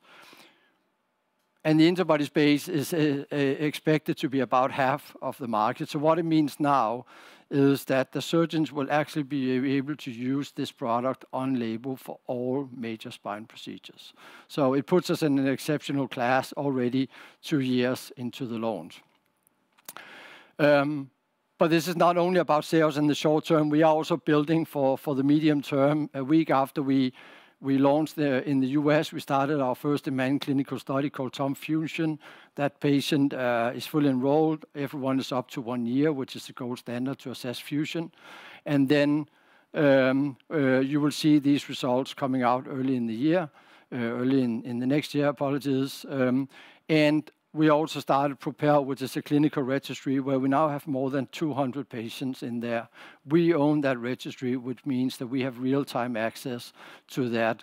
Our anticipation is also that we will start to see the first publications coming out towards the second half of next year. So while we're building for the short term, we're certainly also preparing ourselves for the midterm by making conscious and meaningful investments in clinical programs. So all this is setting us up for success, and it's setting us up for success in a large, very attractive market. So what you see here is the use of bone graft worldwide. It's about a 2.6 billion market, but we have a sole focus on the US. It's a 1.8 billion market. It's growing by around 8%. And we are targeting standard procedures. So contrary to what OssDsign used to be, which was the patient-specific per patient, one implant per patient, this is completely mass-produced, it's mass-sold, it's a consignment, and it's targeting standard procedures. Within that 1.8, you have different solutions, as I talked about in the beginning. There are different products that can solve the problem. Right now, we are blessed with a number of tailwind in the market. Generally, which goes for all, we have the Second World War baby boomers. There is an aging population. Every 5 years, we grow 1 year older. Spinal degeneration is driven by age. So as we get older, as we have more people in the elderly population, there will be an increasing need for spine surgeries. Specifically for us, where we have tailwind is surgeons have different options to treat patients. Recently, over the last years, there's been more and more problems with what's called allograft. There's been some very bad tuberculosis cases that was harvested from a tuberculosis patient, passed on to 135, 8 patients died, etc. Surgeons are getting somewhat nervous of using donor-based products because they can't trust 100% that they're not transmitting diseases. The last tailwind we're seeing right now is that the bone graft market has lots of old technology. There's an incredible abundance of products that were launched 20 years ago that technically are still on the market. All evidence points, not just to OssDsign Catalyst, but all evidence clearly shows that the latest generation is performing significantly better. So there is a big switch from surgeons away from the old technologies into the new technologies. So OssDsign is extremely well positioned in this market to benefit from these tailwinds. The strategic shift will also impact our gross profitability going forward. I talked about in the beginning that we've managed to move basically double gross margin from around 40% in 2020. Now we have a blended rate here after Q3 of about 80%. That's a mix of cranial and biologics. As we become a pure play biologic company, we already, and we also disclosed that we are seeing a gross margin at or above 90% on the biologics business. So that is what we will expect coming into the next year. As part of the strategy shift, we update our strategy, call it Thrive 26. There's nothing out of the ordinary, very much a continuation of what we did before, because as you can see, it really works. We also updated our financial targets as part of that. So just to summarize the presentation, we are seeing so big potential, and we are seeing so strong traction, as you can see in the last 6 quarters, that we believe it is the right thing to create additional shareholder value to become a fully focused orthobiologics company. As I said, very large, attractive market, incredible scalability. What took cranial 10 years, we did in 18 months. I think that speaks for itself. It's a very profitable, 90% plus gross margin. It means we can operate with a lower cost base, which inevitably over time will result in reduced cash burn. And then we can throw all our time and effort, but also all our investment into developing and really riding on the wave that we are seeing right now with our orthobiologics business. So ultimately, we see this as clearly having the potential for significantly increasing shareholder value, and that is why we made this strategic shift. So I think with that, Sten, that was everything that I had. So I'm sure you have some questions. I'm sure I do. So let's start with the market, and you talked about 1.8 billion opportunity. I mean, it's a huge number, and I guess that is, or it has been driven by a shift from allograft and autograft into synthetic materials. Yeah. Would it be possible for you to quantify where we are today in terms of a breakdown of that? Yeah, well, I mean, we don't have perfect data, but the data we have right now says that of the 1.8 billion that we are seeing, we have about 600 to 650 million, which is already the synthetic bone graft market.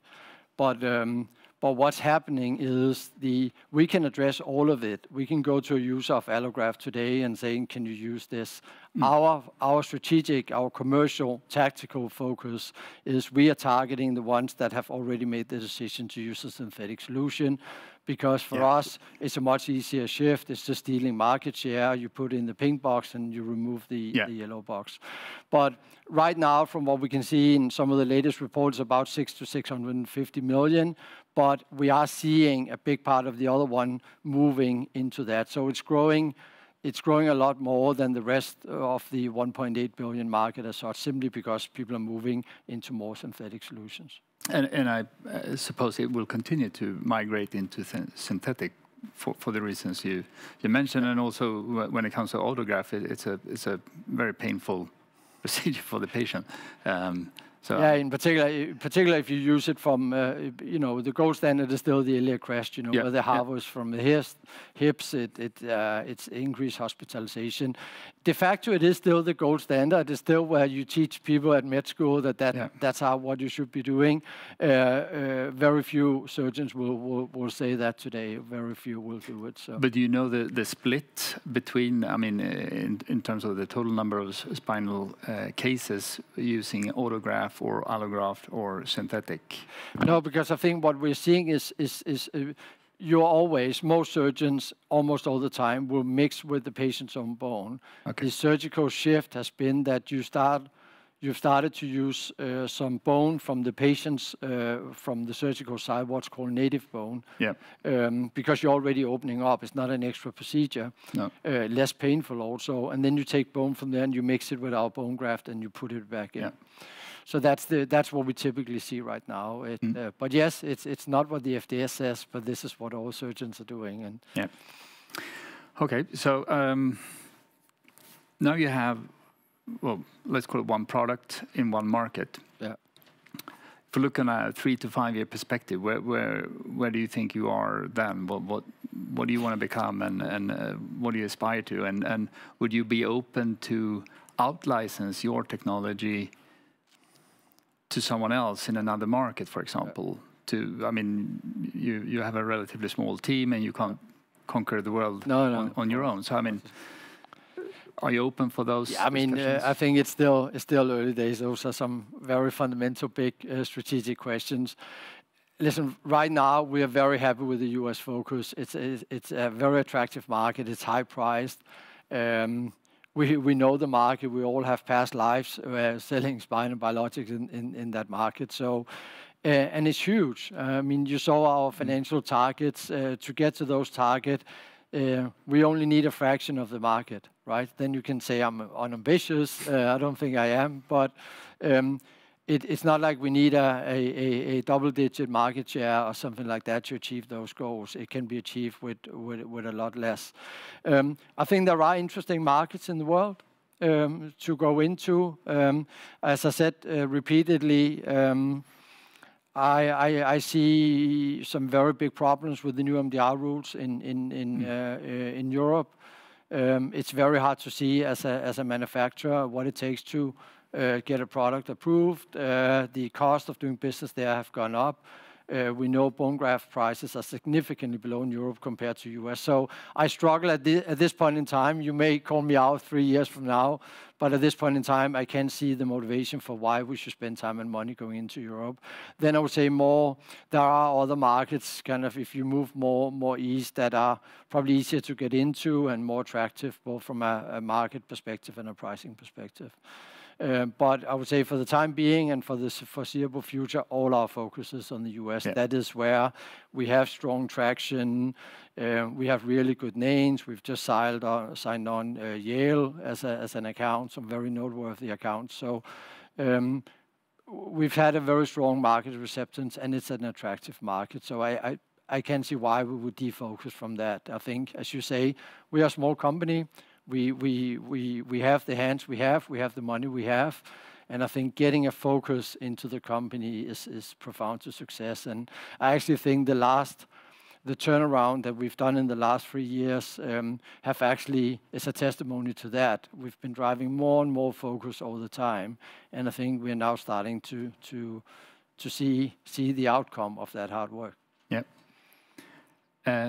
Do you plan to expand your team in the US next year or in? Yeah, I think there are things we need to do, as we also said when we did the strategy shift. One of the reasons is we didn't see a sustainable future for the cranial business. We saw it being dilutive to growth, to margins, to cash burn.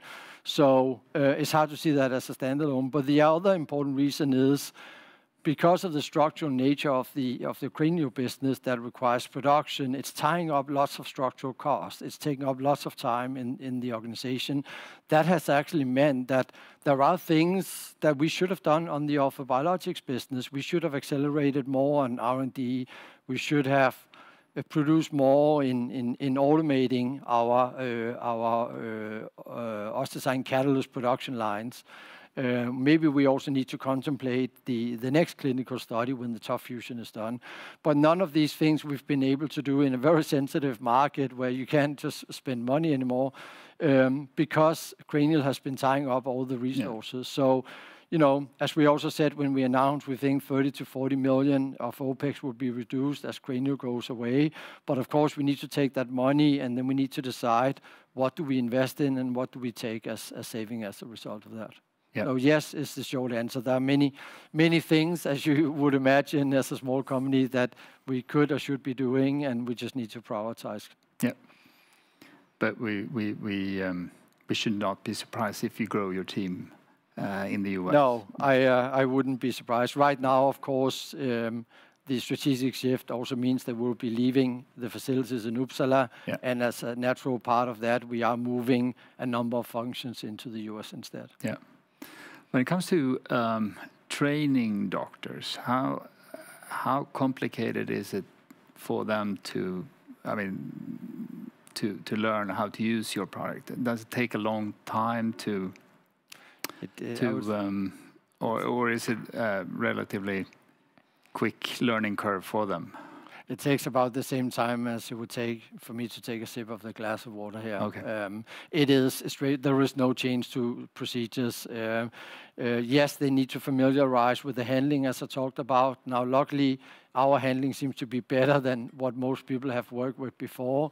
But that's the only thing. I mean, it essentially is just using a different bone graft, and then you can probably question saying, so is there no stickiness to the product? And there is, as you can see with the preclinical data and now also the handling. Once they get used to this good handling intraoperatively, that does create a level of stickiness to the product, but it requires literally no training. You get rid of whatever product is being used today, you put in your boxes, you open that, and he will do exactly as he did yesterday, just with a different product. So it's very straightforward, and I think that is also one of the reasons we've been able to scale as fast as we have. Yeah. Are you aware of any doctors who started using your product and said, no, I'm going back to allograft again? Or as much as I would say we win 100%, that's not the case. It's very few. Yeah. We had to my knowledge, the first doctor actually 3 weeks ago who did a few cases, and he just couldn't get used to the handling, which was a little bit strange because everyone else have said it was good. That was the first one. Yeah. But of course, we've had surgeons moving around. It's not like 100% that started have continued. But as you can see on the growth numbers, we are certainly retaining more than we are losing, and we're stealing quite a lot of market shares right now from competition. So no, we are exceptionally pleased and overwhelmingly good feedback on the product, how it works in the hands of surgeons and how it works in patients, which is ultimately the most important thing, that you have a strong offering. Excellent. Time is up. Thank you very much, Morten. Thank you very much for having me. Take care.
Welcome back, everyone, to ABG Investor Days. My name is Henrik Hinsen. I'm an equity research analyst here at ABG.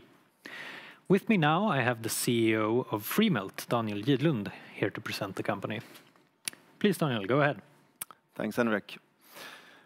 Okay, so Freemelt, we are a deep tech company and also a green tech company. And what we do is to develop and sell advanced 3D printers for metal applications. We are, the company was founded 2017, and the company was founded by former Arcam employees. So Arcam was another successful Swedish 3D printing company. And currently we are around 40 employees. We did launch our first machine in 2019, so 2 years after the company was founded. This was maybe not the best timing because it was just prior to the pandemic, so it was a bit of a bumpy start. But I think despite that kind of bumpy start, it has been quite a successful journey so far. So year to date, we have sold 22 machines. We are working under the umbrella of something called powder bed fusion, so that's the technology. Here you have the energy sources is laser and electron beam, and we work with electron beam. I will come back later about the benefits on that as well. During the past 12 months, we have had net sales of 28 million, and we have a ambition to be a market leader. At this moment, GE is the market leader who made acquisition by Arcam. But we would like to take over that market position by 2030, and at that time as well, we should have a business turnover of roughly 1 billion SEK.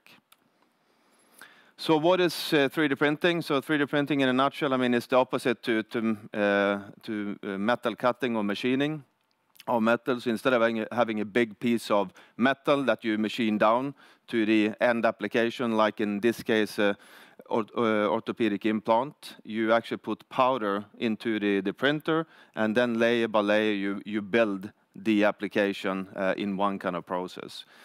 You import a digital file, so a CAD drawing, into the machine.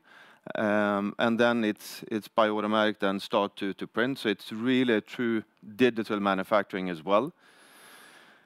Other benefits with 3D printing is that you can also then build and design the product really after the specific kind of application. You can also, I think one of the key benefits as well is that you can also put in different kind of material structures and properties really suitable for the application.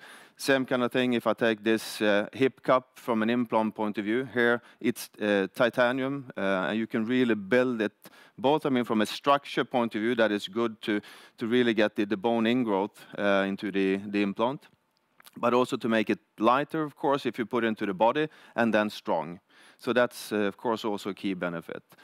The other part is that you can also move your manufacturing footprints. Instead of having it in different parts of the process, from the metal cutting in one part of the world, and then you ship it around, you can actually put the manufacturing closer to the end user as well, which brings also, of course, a lot of benefits. The other part, an outcome of this as well, it's also really driving or enabling, I would say, a big part of the green industrial transformation that is happening as well. So it's really much better for the environment as well. So first, when it comes to waste reduction, so again, if you take the big piece of metal that you need to cut down to this small piece, I mean, you have a lot of waste on that piece. Again, if you take the powder and you build it exactly in the shape that you want to, you have pretty much no waste. And then you can also take the powder as well, and you can reuse the powder, and you can use it for the next build. The next part, as I touched already on, was more from a supply chain point of view. So it's of course time, but also you put out a lot of pollution as well if you ship around heavy materials around the world as well. So from that point of view, it's also better for the environment. And maybe the last point, which I think is also important to mention, if you take into the metal manufacturing industry, it's quite a heavy, noisy, dirty environment as well for people to work in. And here, if you go into a factory of printers or from an additive manufacturing point of view, it's absolutely noiseless. So it's a silence operation. It's clean. So I think here you can also attract new type of competence to the industry as well. There are different kind of technologies in 3D printing, and as I said, we are in the powder bed fusion, which, when it comes to the metal applications, represent, I would say, more than 60% of everything that is manufactured. The laser part is one of the energy sources. This has been in place for more than 20 years. We work with electron beam, which is another kind of niche, another kind of energy source. And the main difference, so at this moment, the focus in the industry is going from prototyping. So you have had a lot of prototype kind of focus in the past. Now we start to go into mass production. It has taken a lot of years to get to this. But here we definitely have a benefit with our technology, because an electron beam, for instance, you can move pretty much 4 kilometers per second, so an extremely high speed. The other part, which is important as well, if you're talking about material properties, is that you can also manufacture in high temperatures. So we have a vacuum chamber, which means that you can print in between 700 up to 1400 degrees Celsius. Which makes the properties in the product also much stronger and better than otherwise. So from that point of view, now we're really well positioned when we're stepping into the mass production opportunities. If we look into the opportunities then in metal printing, so here you can see the total addressable market. It's quite huge.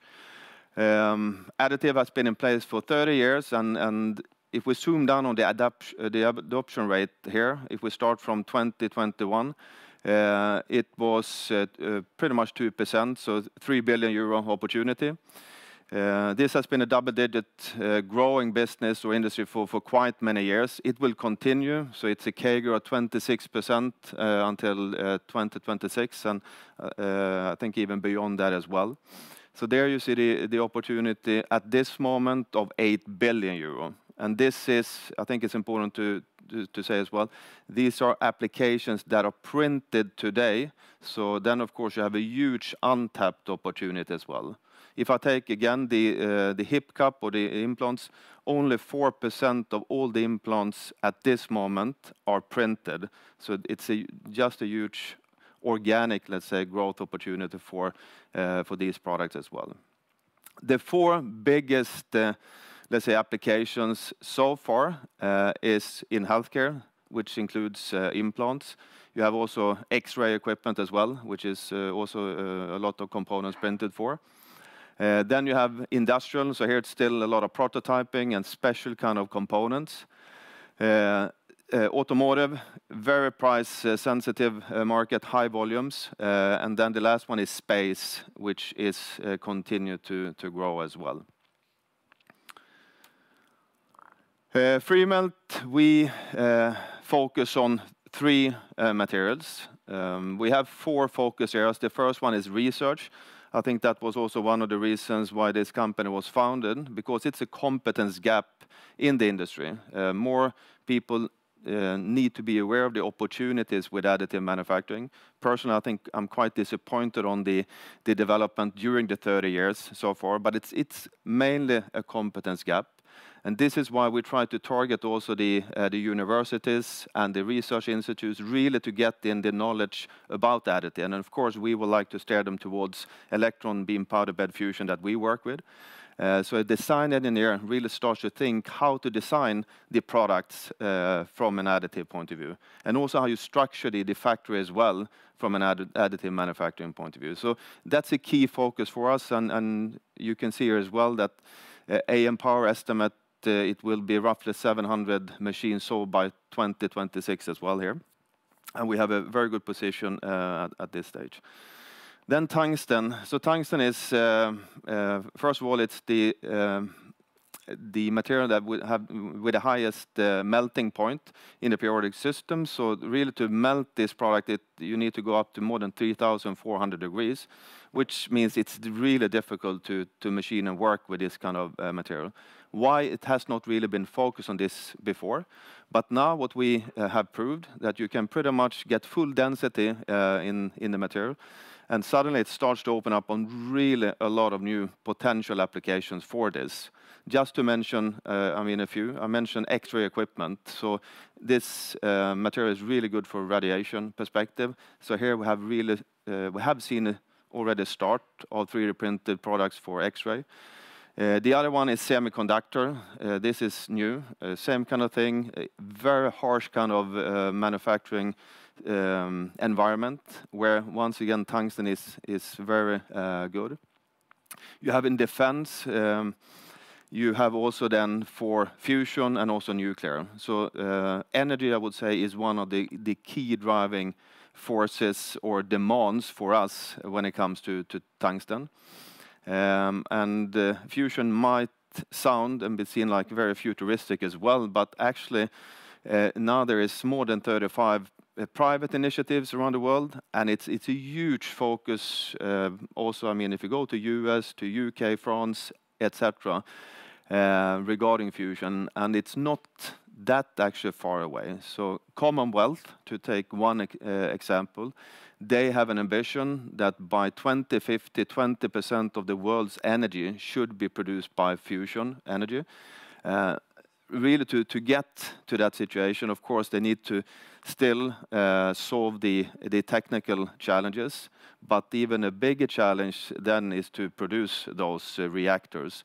And then tungsten is a key component because we're talking millions of degrees in the chamber.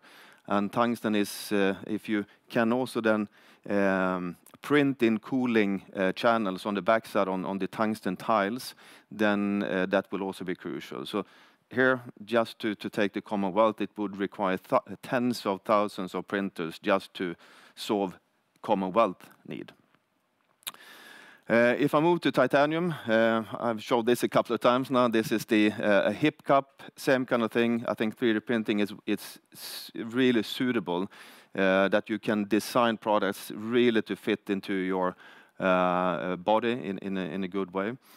You have also aerospace, which the old Arkham, not old Arkham, but that Arkham focused a lot. Same kind of thing here. EPBF technology that we have is also highly suitable. So that's also an area that we focus on. Last, and I would say at least for us, least at this moment, is copper. So this is ultra pure copper. This is mainly for electromobility. It's mainly for connectivity. And here we talk about the pure copper. So to get the highest connectivity in the end.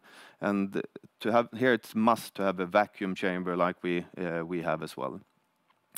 So that's also an area that we focus on. I would say defense is also popping up more and more in request of be able to print copper.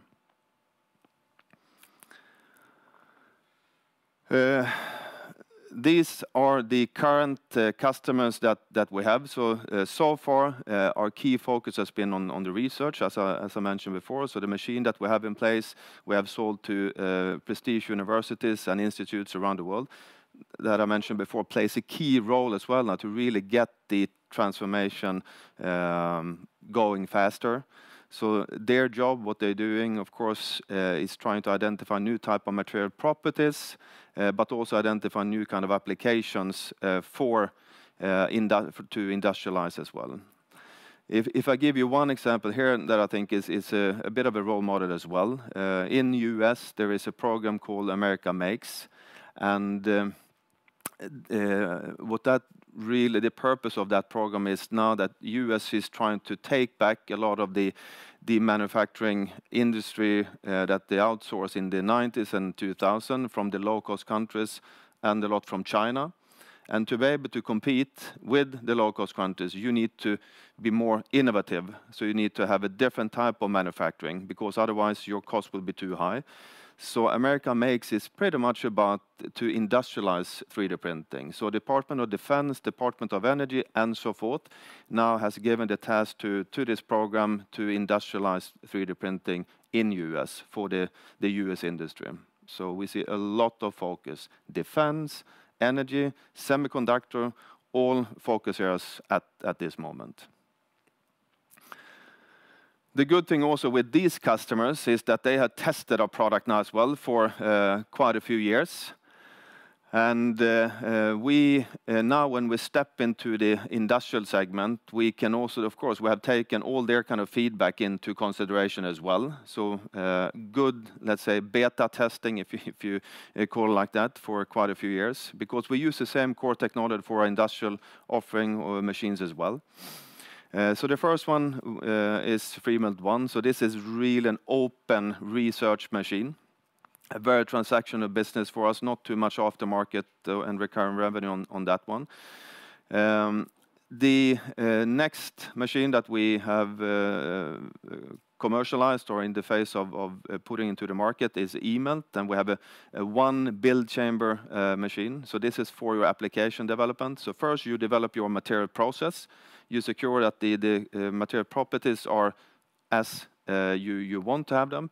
Then you need to define this application, and then you need to start to mass produce, which is the third machine, the IM. So eMelt ID is for development, IM is for manufacturing or mass production.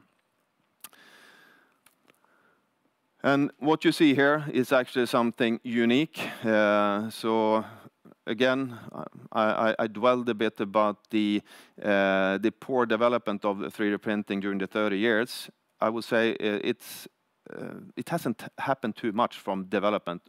Most of the machines look the same, and the problem is here that the machines are designed that you have to work at the machine prior to the print. So you do all your preparations at the machine. What happens then? You block for production. Then after the print, you need to stand at the machine and you need to do all the post work there as well, which means you block the machine from production. So we have rethought, if that's English now, the whole kind of concept. So we have a modular build.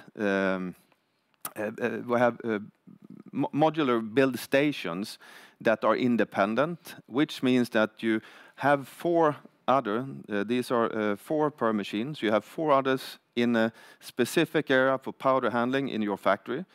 You prepare them during the build here, and when these build units are done, then you pick them out and you swap in the new ones. So you do all the pre and post work in some other space of the factory. So this is totally unique. The other part that is also a big hustle is that, we talk extreme temperatures here, and in all the other machines with big build chambers, it takes 6, 8, maybe 24 hours to cool it down before you can take it out. So the machine just standing there, not able to produce. And here we have an active cooling during the build, which means that within less than 30 minutes you can take them out. So really the key here is to increase the availability for productivity. Over the years now, we, of course, have worked, not of course, but we took the decision to work closely with industrial partners to really make sure that we also then develop a concept and a machine that will also bring down the total cost of ownership for specific applications that we target. And this is one example. This is the one build module that compares to all the other pairs in the industry. And here, that one, we are at least 30% more efficient than the closest competitor as well. And then, of course, if you add up to the 4 build chamber, of course, the efficiency is even higher. So we have a fairly good confidence now when we go to market with this. If we look into where we are at the moment, so we just now in the commercialization phase, so we also as a company, we're moving a lot from technology focus into a commercial, let's say, focus. And from the research, we will continue to focus on research and really get more machines out there as well. But the key thing here now is the industrial segment for us, where we from Q2 next year, can deliver machines to our customers. And the industrial segment as well, it will be much more performance type of pricing and business models rather than the transactional business models that we have for the research machines. So much more focus on services and, of course, the recurring revenue from the aftermarket side as well. So if I would just wrap up this, I mean, at this moment, the industry is just at the tipping point from prototype focus to mass production. Technology-wise, we have a really suitable technology to take a good position here because it's really about productivity. And this will be an important part for us as a company to take the next step towards also profitability as well. So thank you. Thanks a lot for that, Daniel. Let's move on to some questions. So you mentioned that sales so far of the Freemelt ONE have mainly been one-time transactions where you just sell a machine for X amount of crowns. Could you talk a bit about how your business model is going to develop now, partly with regards to Freemelt ONE, but also looking at eMelt? Yeah, sure. I think when it comes to Freemelt ONE, as I said, it's really a transaction. You sell one machine, and then that's pretty much it. Not too much of aftermarket. Here we even would like to go to even more universities, get it out even more. So I think we will maybe change the business model, maybe more as from a leasing perspective, more maybe renting, or even get a lighter kind of product with lower price as well. But on the industrial side, that machine, then we will have more of a performance-based kind of pricing. So really try to gain, let's say, trust and confidence at customers that we can also deliver the total value that the customer expect to get out from the machine. So I would say we will go in two different kind of directions from business model perspective. And maybe in the future, I think even maybe we don't sell the machine, we sell more commitment on volumes that the customer can print for certain kind of applications. All right, very interesting. Now, eMelt is almost getting ready for its first sale, beginning of next year, hopefully. Could you talk a bit about what we can expect in 2024? It's very hard for us to know, you know, from our point of view, what's going to happen, how fast will you be able to get these products to customers, what will take longer versus what can happen in 2024? Sure. I think it was at least a wise decision that we started to work closely by two industrial partners. One of those partnerships, I mean, we also announced more of a firm commercial agreement with when it comes to tungsten applications recently in October. But currently, I mean, we have a beta machine up and running in Gothenburg, where we have our head office. And we do testing now and trying to also get the processes in place for titanium, tungsten, and copper. And then in Q1 next year, we should have completed also the application process development as well. So from Q2, then we, of course, will try to really go broad and then really address certain kind of applications. Here, I would say there is a couple of opportunities. You have existing 3D printing companies. So if you take laser, for instance, so if you have already started to print with laser, you have taken the step from the traditional manufacturing into additive. Here we can, by productivity, go and offer a better solution. So that's, of course, an opportunity. You have also existing, I mentioned Arkham, existing PBF solutions out there as well. Same kind of thing, different kind of concept. We can drive productivity as well. And then of course, I mean, you have the untapped opportunity with traditional manufacturing, which is an education that is needed as well. So it will take some time before really the hockey stick, I think, would come. So 2024, we hope to get a few more contracts. 2025, I think then we'll start to see some sort of volume increase and hopefully really to take off from there. Yeah, good. And when that volume hopefully comes, then how are you going to manage to scale production of these machines? What do you think will be the main bottlenecks there? I mean, we're trying to be a bit proactive here as well. So during this year, we have actually prepared for outsource as much as possible. So at least for sub-assemblies, really to try to find partners as well that has a much more agile setup than we. Our focus should be more on the commercial side. And I think also the components that we have in the machine as well, it's a good and solid supply chain as well. So at this moment, I don't see any kind of major risks. And of course, we haven't signed up yet for the final parties, but that's what we are in the final negotiations on at this moment. All right, that's very interesting. Thank you very much, Daniel. That's all we have time for, and thank you all for listening. Thank you.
Hello, everyone, and welcome back to ABG Investor Days. My name is Adrian Galani, and I'm an equity research analyst here at ABG, and I will be moderating our next presentation, which will be given by CEO of OrganoClick, Mr. Morten Hellberg. He'll give a roughly 20-minute presentation, and then we'll have time for some Q&A after that, hopefully. With that being said, Morten, I'll leave it over to you. Thanks, Adrian. Nice to be here. My name is Morten Hellberg. I'm CEO and co-founder of OrganoClick. 17 years ago, I met two Swedish professors when I was at the end of my studies in biochemistry.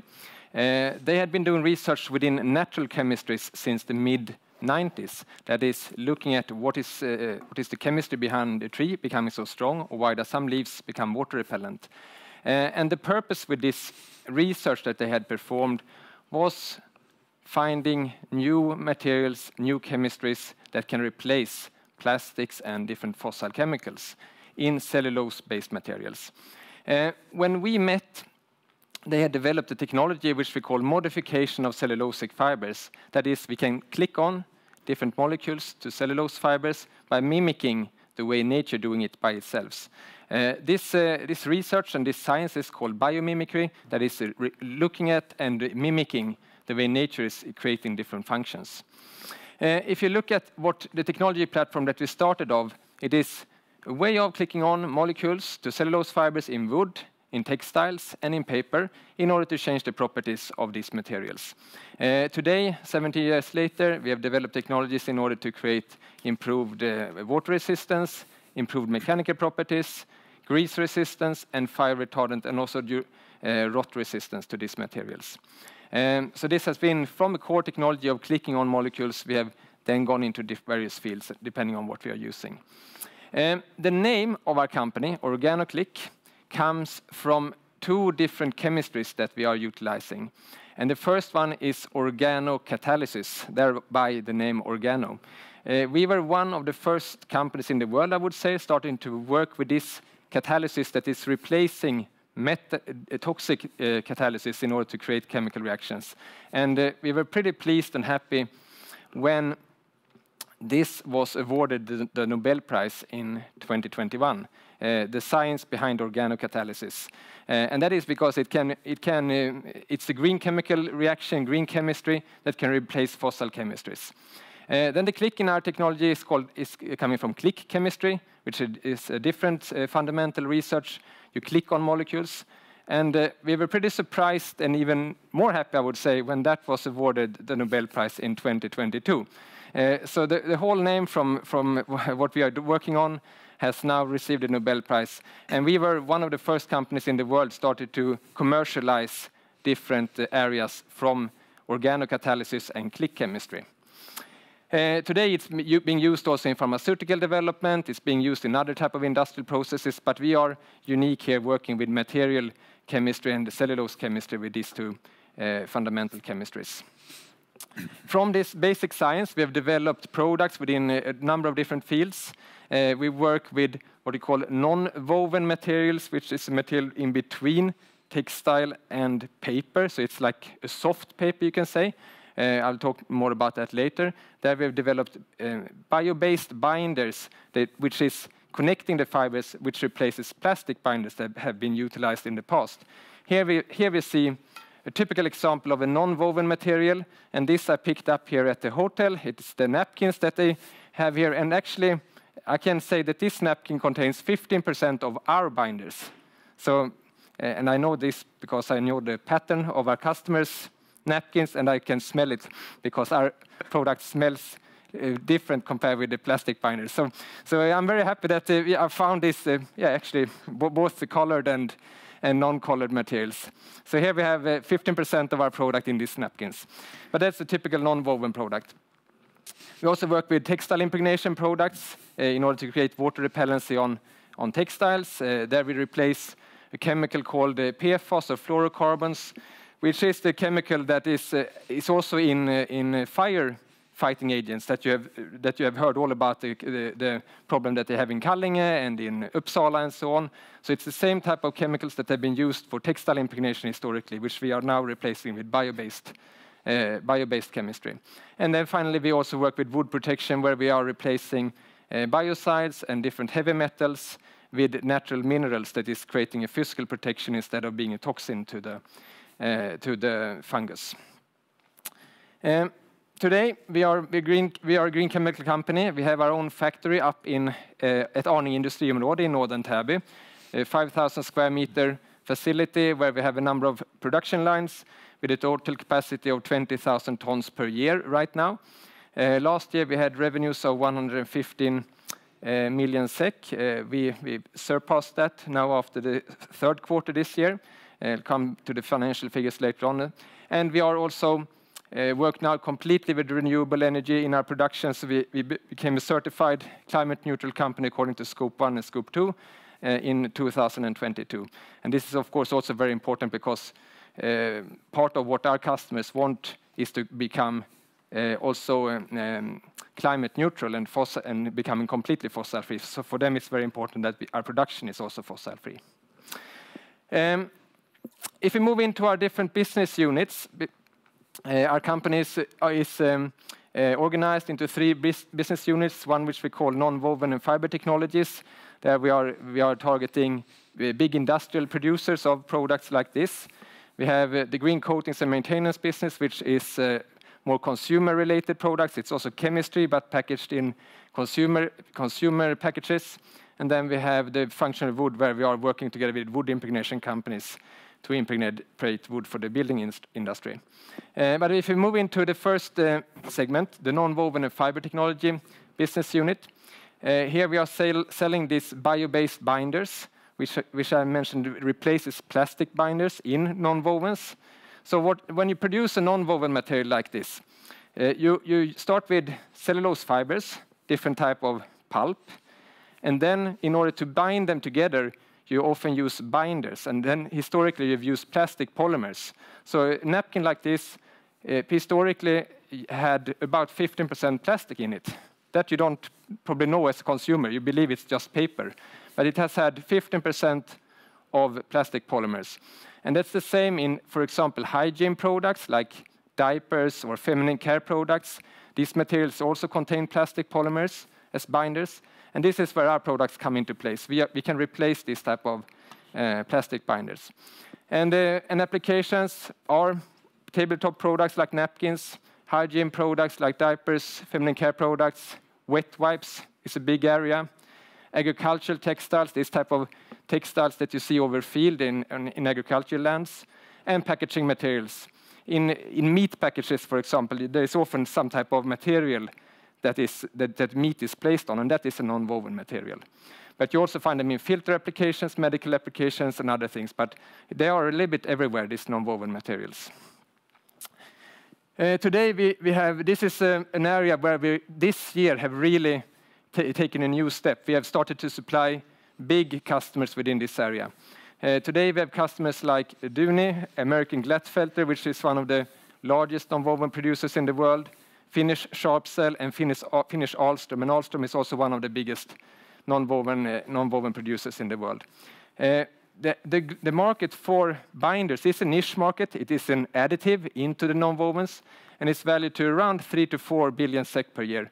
And this is for us a perfect market. It's not super big, which makes it not super attractive for the big chemical giants, but it's really big enough for us to have an opportunity to become a much larger company. So our ambition here, which I believe we can do, is to become one of the major suppliers of binders.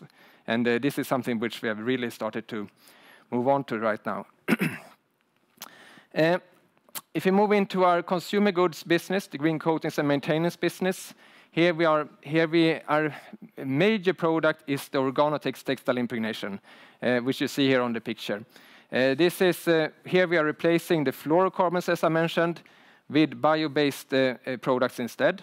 We are the first company in the world to be able to supply bio-based textile impregnation for consumers. We have had really good growth now during the last 3 years within this segment. And we are today selling to customers. This is retail customers. We are selling to resellers. And we today have customers like XXL, Natuurcompagniet, Bever in the Netherlands. They have 75% of the Dutch outer market. and Power to Ita. And I would say that we are probably the market leader soon in some of these areas, because we have taken the major retailers then, which have often also removed the previous leader within this field. This is also a niche market. It has it has a market of around 2 billion SEK. Also really nice niche for us. It doesn't attract a big giant, so the competition is not super hard. And this is an area where we believe that we also can take a market leading position within our segments in our geographical markets. Finally, our first business area, which was the first product that was launched, the functional wood area. There we are selling these biocide-free wood impregnation technologies. We're working together with the largest wood impregnation company in Sweden, Bergs Timber, to produce these products. And the wood is mainly sold to professional users. So professional users is about 85% of the market, and then of course also some consumer products. But mainly this wood is used when you want to have an eco-label on your building. So different type of eco-label buildings, that is when our wood is coming into place, because then you cannot use the traditional impregnated wood. Here, customers and resellers that we are working with is Beijer Bygg, for example. They are one of our biggest retailers within this segment. Nordström Gruppen is also a big reseller for us, which is working towards the professional construction sector. Germany is the second biggest market for us. And there we have one of the leading distributors right now, which is called Carl Götz. And in Finland, we have a very good distributor named Sarokas, and Finland is the third largest market right now. Wood protection chemistry, the market for that is around 5 billion SEK. So another niche, not super big, but certainly big enough for us to be very interesting for us as a company. So in total, we are targeting markets of around 12 billion SEK, and within 3 different niche segments. Looking what we believe we can achieve from having moved into these markets, we have one very fundamental goal with what we are doing today, and that is to have 100% bio-based products. Today we have around 94%, which is extremely good, but we want to get up to 100%, and this we believe is the most critical competitive advantage we have over our customers. And we believe this also can create us to become a market leader within these 3 different segments, because the interest for bio-based and eco-label products are really growing within these markets. Finally, we believe that we can have a sales growth of around 20 to 30% per year. This we believe can be sustainable within our different markets. And from the product mix that we today see and the gross margins that we have within these product segments, we believe we can also reach an EBIT margin of about 20%, and we have reached certain volumes, because this is volume dependent. Last year, we started to redefine our strategy, because if you look historically at our company, we have had to move further up the value chain in order to be able to get out the products on the market. So we have supplied, for example, ready-treated wood, biocomposites with our binders, and so on. But we have now what we feel is proven our technology in such ways so we can go back to the business model that we wanted to work with from the start, and that is supplying the chemistry. So, one major thing that we wanted to achieve was to streamline our business to become a completely pure chemical company, and that is by out-licensing the parts where we have sold the final material. And this is something that we have been working on during the year, and we have out-licensed now several parts of what we previously sold as final material. Finally, we are really now focusing on 3 different areas: the bio-based binder in Europe and North America, the wood protection also in Europe, and organotex in Europe and North America. And what is good with our market is, for example, in the non-woven market, the biggest companies are European and American. So we have a very strong home market. And in the non-woven business segment, 3 of the 10 largest non-woven producers are Finnish or Swedish. So we have very good home market in that way. Coming into what we have done in 2023, I'll show figures later on, but we have had really strong sales within our binders to existing non-woven customers, but we also have signed new contracts with non-woven producers. American Glatfelter, as I mentioned, is one of the biggest non-woven producers in the world. We entered into an agreement with them earlier this spring. And the Finnish Sharpcell, another non-woven producer, which we signed an agreement with also earlier this year.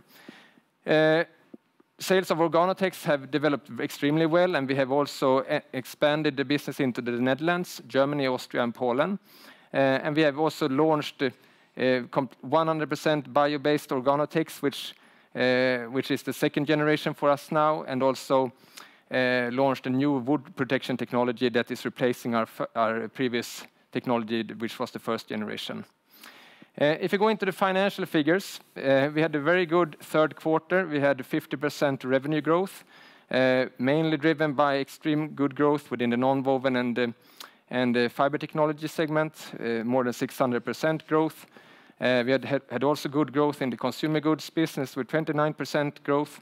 However, we had a weak construction market, which made that drop 20%. But even with that drop, we had a 50% revenue growth. We improved the gross margins coming from better utilization of our capacity. We have a very big overcapacity right now. So all capacity that we add is really increasing the gross margin a lot. We had good improvement of EBIT, even though it was not really break-even. We were at break-even levels both in Q1 and Q2, but now it was a little bit over. We had some costs that we had to take during this quarter, which we didn't have to take in the previous quarters. But still a very good improvement on all figures. If you look at the first 9 months, we had a revenue increase of around 26%, and a good increase both in gross margins and in EBIT. And here you see that most of the negative EBIT came from the third quarter. The first and the second quarter, we were about break-even on that. And the last 2 quarters, we have also had positive cash flow from operating activities, which we're also very happy that we have come to that stage. If you look at historically a little bit, so here I'm pretty happy to say that we have this year started to get into the right direction when it comes to the EBIT result. As you can see here in 2021 and 2022, we had quite difficult years. This was the pandemic years, and what we were affected heavily by a very strong increase in raw material costs.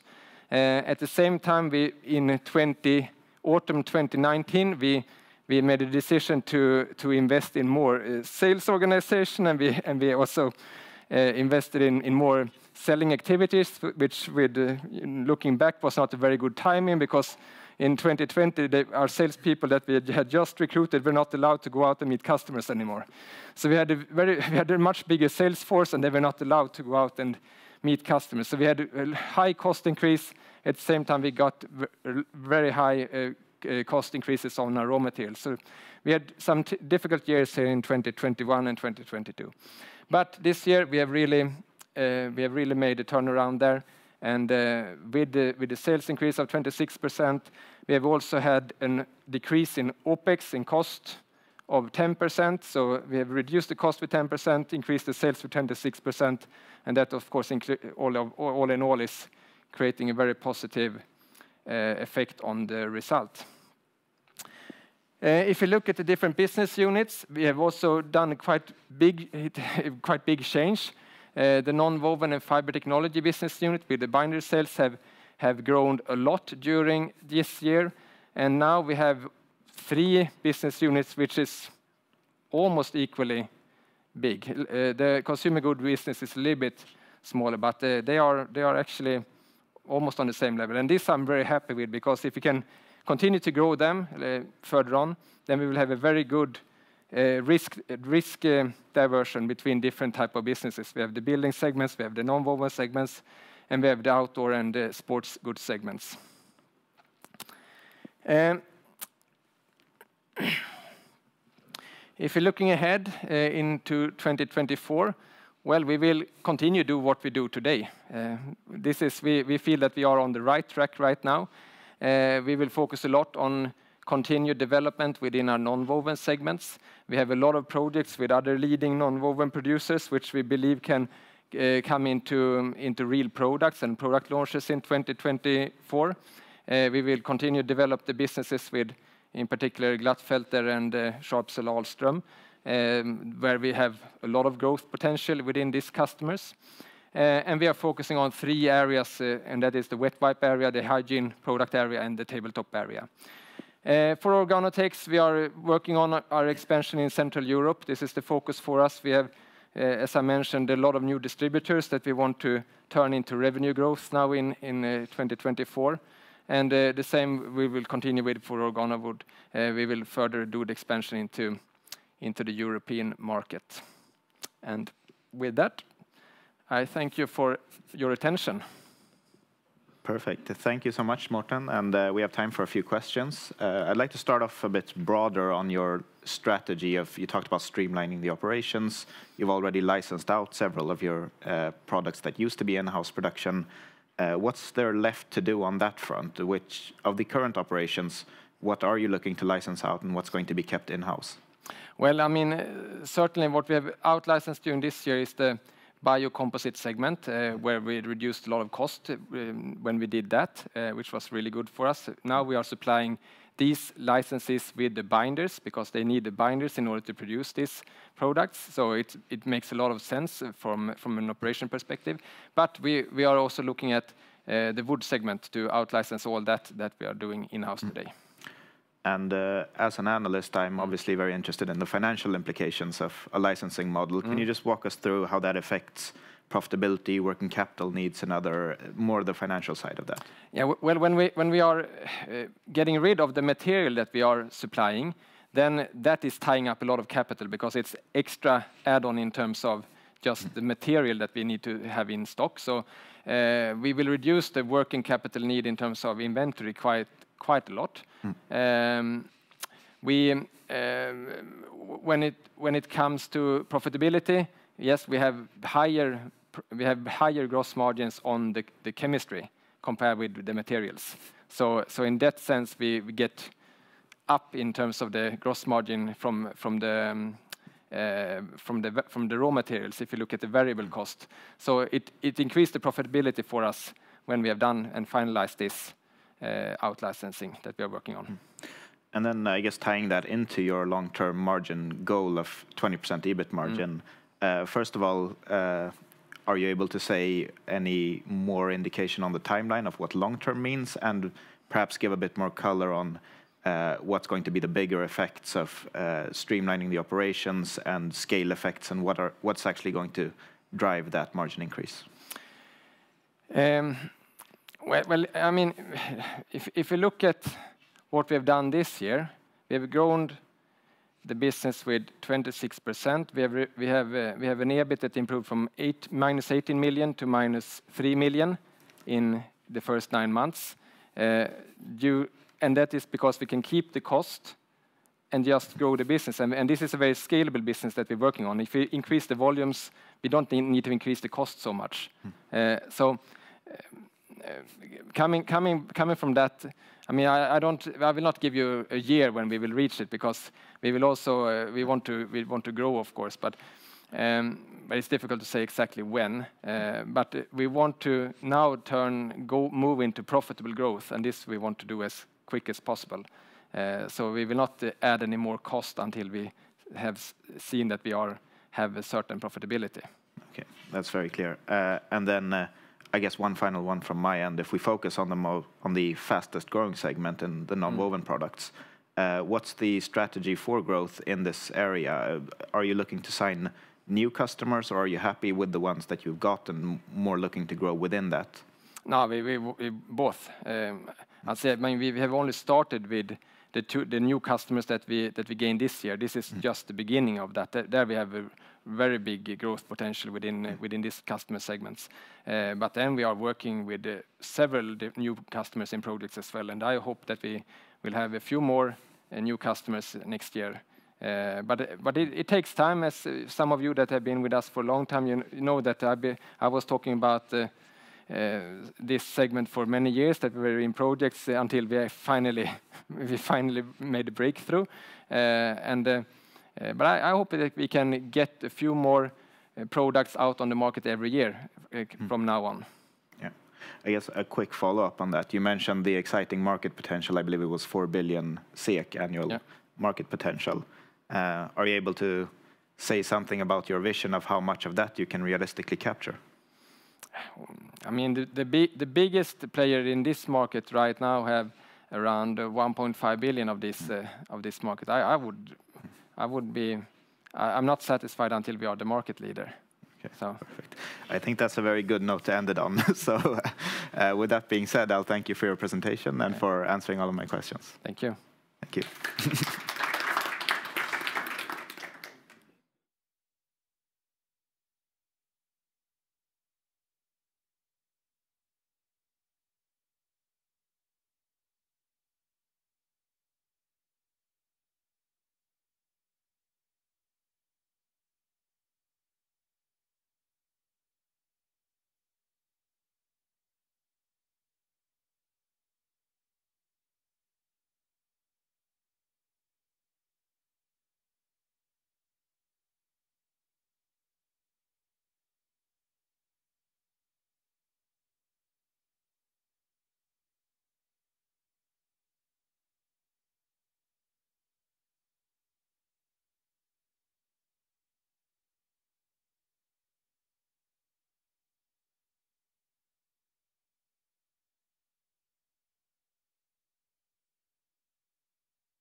Good afternoon and welcome back to ABG Sundal Collier's Investor Days. My name is Benjamin Wallstedt. I am an equity research analyst here at the Stockholm office covering the consumer sector.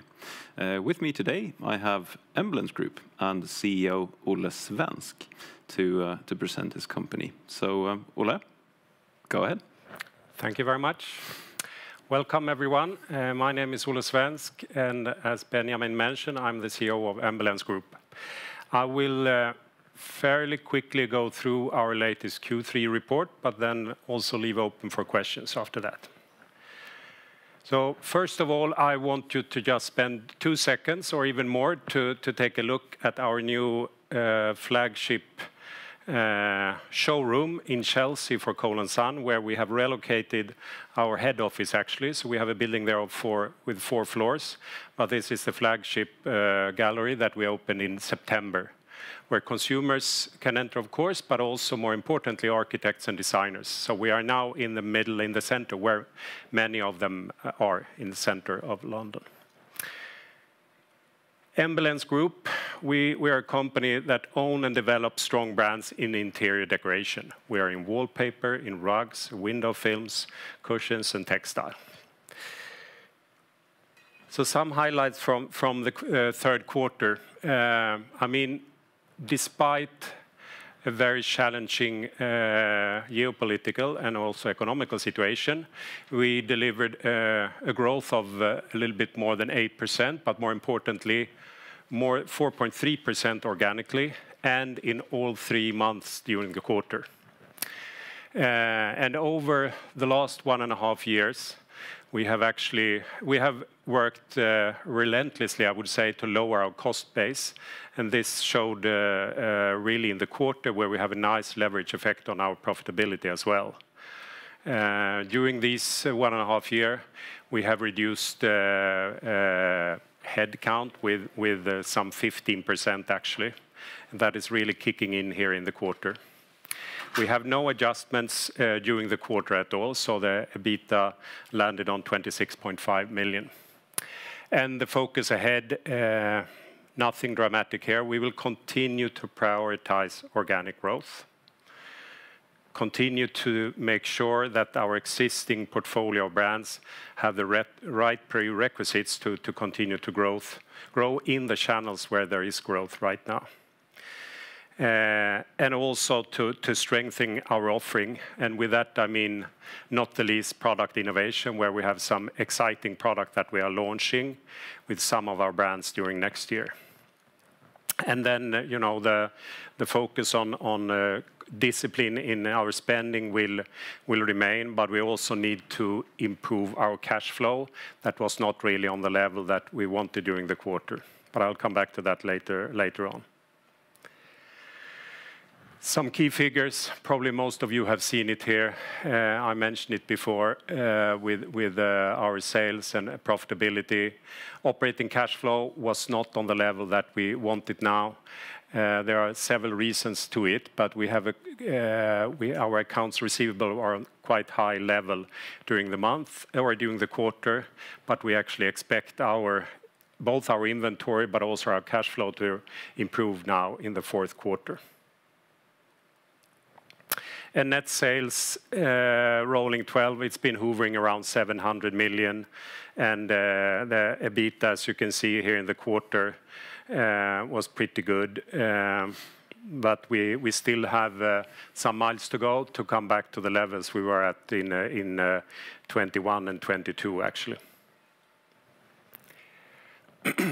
Looking into our 3 segments, historically the largest one is the Nordics. It's still the largest one, but we are starting to have a healthier portfolio in terms of geographical spread, if you like. Now we have 35% of our sales in the Nordics, and by far the biggest part is, of course, Sweden.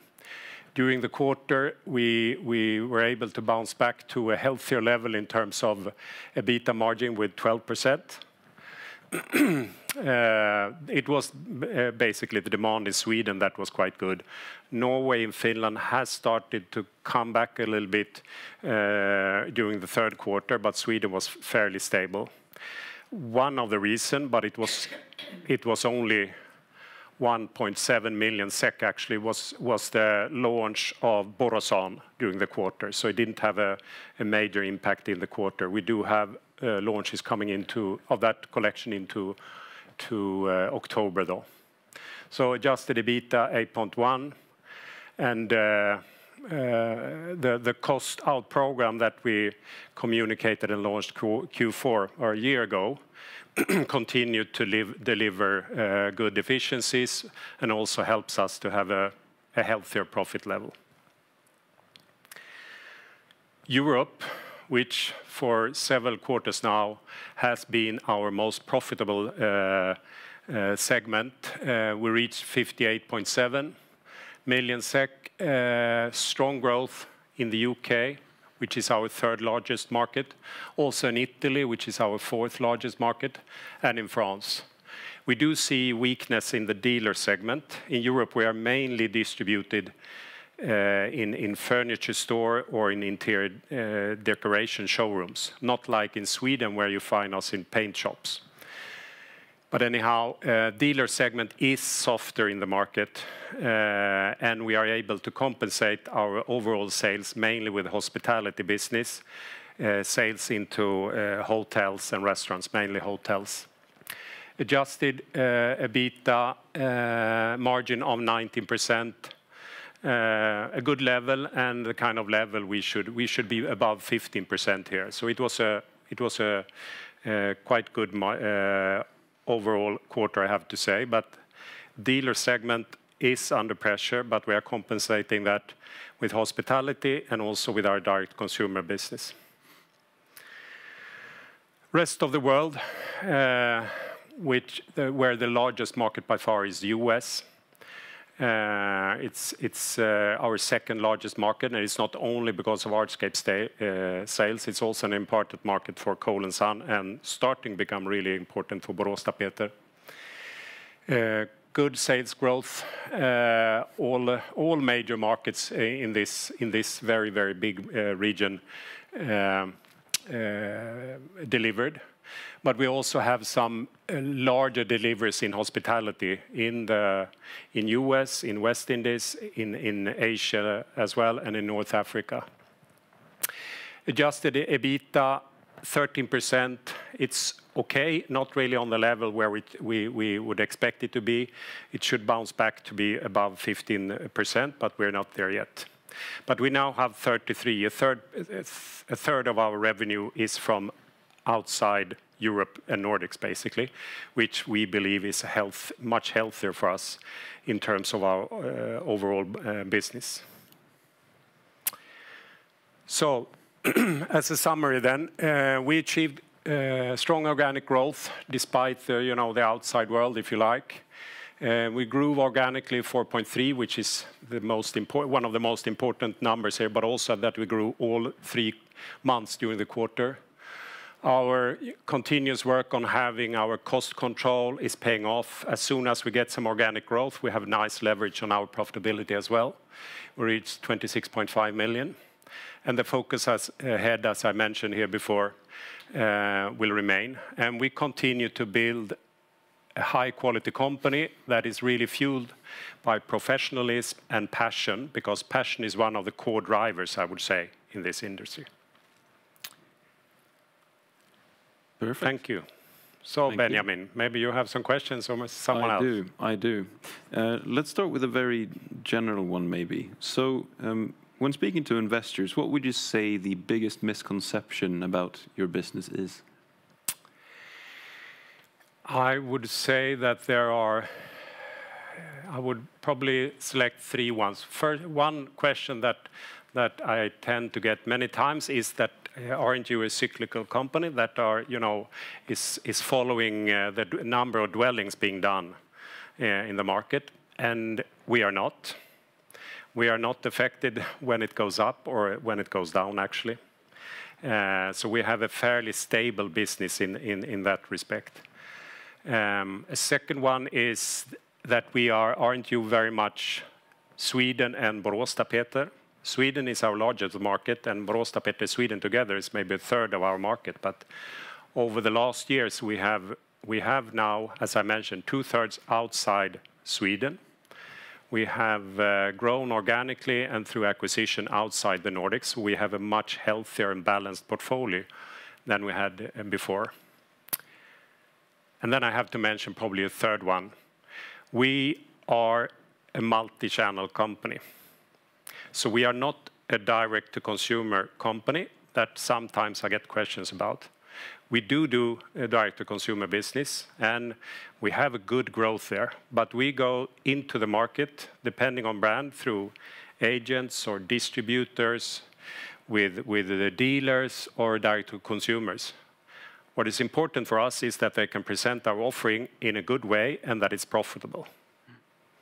We have good growth in direct-to-consumer. We are growing around 30% in that area. But we're also growing on the same, almost the same level in hospitality. So those are our two growth engines, while the dealer segment is softer. So those, I would say, are the three ones. That's a very elaborate answer. And I also note that I think previously when we've spoken in this forum, you've mentioned this 30% growth for the e-commerce channel as well. So growth is not slowing down then, I take it? No, it's on the same level. It's on the same level as before during the quarter. Perfect. Or during this year. You have a very diverse portfolio, both in design, even product type, and also price point. I guess Cole & Son could be resilient due to the nature of the consumers, maybe. Luxury brand, maybe not affected as much by higher interest rates. But in Q3, Produktionsteamet performed very well. Mid-price brands typically don't tend to fare very well in times of a tougher consumer market.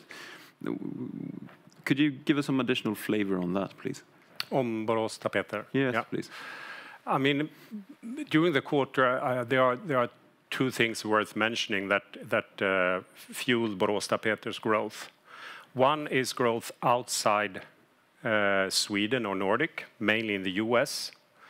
And one of our best sold articles in Produktionsteamet it's priced, Dahlia Garden is priced at around 900 Swedish SEK over the counter. So it's not, it's in the premium segment, if you like. But the other part that also we had some extra business with, it's the Borosan, the collection to professional, that is priced in the, in the basic segment. So we had good business in both levels, I would say. But the best-selling items is actually in the premium segment that Produktionsteamet has. Could you share some additional insights into the consumer behavior here, maybe? It does not sound like you see any down trading or anything of that sort. No, we have not seen anything like that they are down trading. No, I wouldn't say so. I think you should, maybe if you are a retailer covering with a portfolio with many brands and many price positioning, they could probably answer that much better than I can. Yeah, perfect.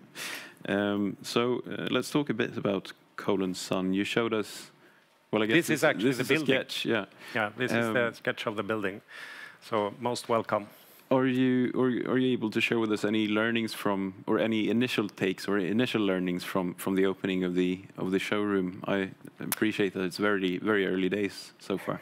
I mean, it is a bit. It's kind of 60 days after the opening. So the flagship gallery, as we call it, is here, where we can invite consumers and architects and designers. And I would say there are. One thing is that all of a sudden it's much easier and to come and visit us compared to where our previous headquarters was. So we're really close to the community that we're addressing, and we are still a bit unrepresented in this segment in the London area. So it's very important for us here. So we have the flagship store, but we also have a VIP room here where we have only by appointment meetings here. So coming closer to that community that are the ones that are specifying luxury residentials and apartments and hotels, that's really important. So we have had many more interactions and meetings with them and that segment. The other part is consumers want to have, when they can buy products coming in here, not necessarily are they interested only to buy wallpaper, but they want to buy other categories and to get a piece of, you know, an accent, a piece of the whimsical design world of Cole & Son, but in another product, like throws or cushions or things like that. Much more, I mean, we should not exaggerate here, but much more than we thought before. So we are running now to increase a little bit the inventory on those kind of products, because they want to have it today, now, this Saturday. They are not willing to wait. And sometimes there are some lead times on these products. So I would say this is the key finding so far, but 60 days in. I'm sure you will come back to that question a year from now. Absolutely. I'm curious as well, if I've understood it correctly, a large part of Cole & Son sales are through decorators. Essentially, people hire someone to decorate their home, to hang the wallpaper. Do you see any sort of difference in the customer mix in this store compared to what you would see otherwise or elsewhere, or anything? I mean, given the location and the area we are, it's more of an upscale audience that visits here, but it's a large portion is professional ones, but also consumers here. And we, as I mentioned before, I mean, one of the key reasons of several to move here is to be able to interact with them much more, because there are a lot of them that have their studios in this area here. So we do have a different audience. I mean, they didn't, in plain English, they didn't visit us in the last place because it was so far off. It was London postal code, but it was too far away.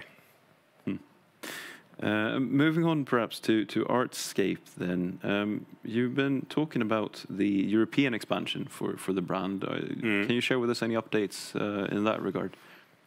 What I can mention is that we have signed with a distributor a couple of months back. The launch is taking longer time we expected. We have had several meetings, both the distributors but also colleagues from Artscape team with the customers in Europe. I mean, we get praise for in terms of design and quality, and compared to any, it's nothing like that in the European market. Have we sold a lot into Europe? No, we haven't. So that's it. To be seen, I suppose. So, if looking at your whole portfolio, you have Boråstapeter, very, very strong brand. Market share is very significant. Cole & Son, a customer that should be pretty price insensitive. And Wall&decò also has quite a unique offering as well, with outdoor wallpaper and so on. I was wondering your thoughts on pricing power. It seems to me that you're in a pretty good spot. I mean, we are not in a bad spot, no. And this is, I mean, what we decided many years ago to focus on, and that's one of the, you know, the core pillars in the company is to develop and build strong brands, because we get a certain pricing power here. And over the last 2 years, when we have this cost inflation everywhere, we have been aggressive in pricing. Having said that, this is also a balancing act. So we have to be careful a little bit not to push too much. Now, we have not planned for any price increases beginning of next year. So we do have a strong position, yes, with our brand. But right now, we have not planned for any price increases for the next 6 months, if nothing extraordinary happens. But if anything, there seems to be a softening in both in freight costs, but also in direct material. And that gradually will be visible in our numbers as well. As we mentioned before, the Swedish, we have 2 production sites in Sweden, as you know. Both of them, we purchase everything in euro, and the Swedish SEK has not helped us now. Now, hopefully, it will not become worse, at least. So, but the softening or the lower in purchasing prices has mitigated some of the exchange rates effects with SEK so far, or all of it. You talked about cash flow perhaps not being as strong as you had wished in Q3, and if we look at a bit of a longer time horizon here, in the last 2 years, your working capital as a share of sales has increased by roughly 10 percentage points. And I was wondering, what are your thoughts in this regard over the coming years? Should we see a reversal of this with the accompanying strong cash flow? Is that something you expect? I mean, the short answer is that we expect the improved cash flow now in the fourth quarter. But if I elaborate a little bit on the numbers you mentioned here, if you compare 21 with 23, what has happened since 21 is that we have done one backward integration and acquired a weaver in Pappelina, and then we acquired Artscape. So in absolute terms, I mean, we have increased the inventory there. And Artscape has, relative to its revenue, has a little bit higher inventory levels, as we don't produce anything ourselves, and we try to balance and optimize the purchasing price. And that's connected to the production volume or production runs, actually. I mean, and then another point worth mentioning is that we did have a little bit high inventory beginning of this year, or the first half, and the sales was softer. So we have been working quite a lot to take down inventory. Now with the better sales, I'm cautiously optimistic now. So we should arrive on an inventory level that is just north of 130 million, I would say, end of this year, which is more or less where we were end of last year. Perfect. I think that was our time, unfortunately. So thank you very much for participating. And stay tuned for more presentations will follow. Thank you. Thank you.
Okay, time's up for the final presentation here at ABG Investor Days, where we have the pleasure of welcoming Jessica Skoon, who is the CEO of BTS Group.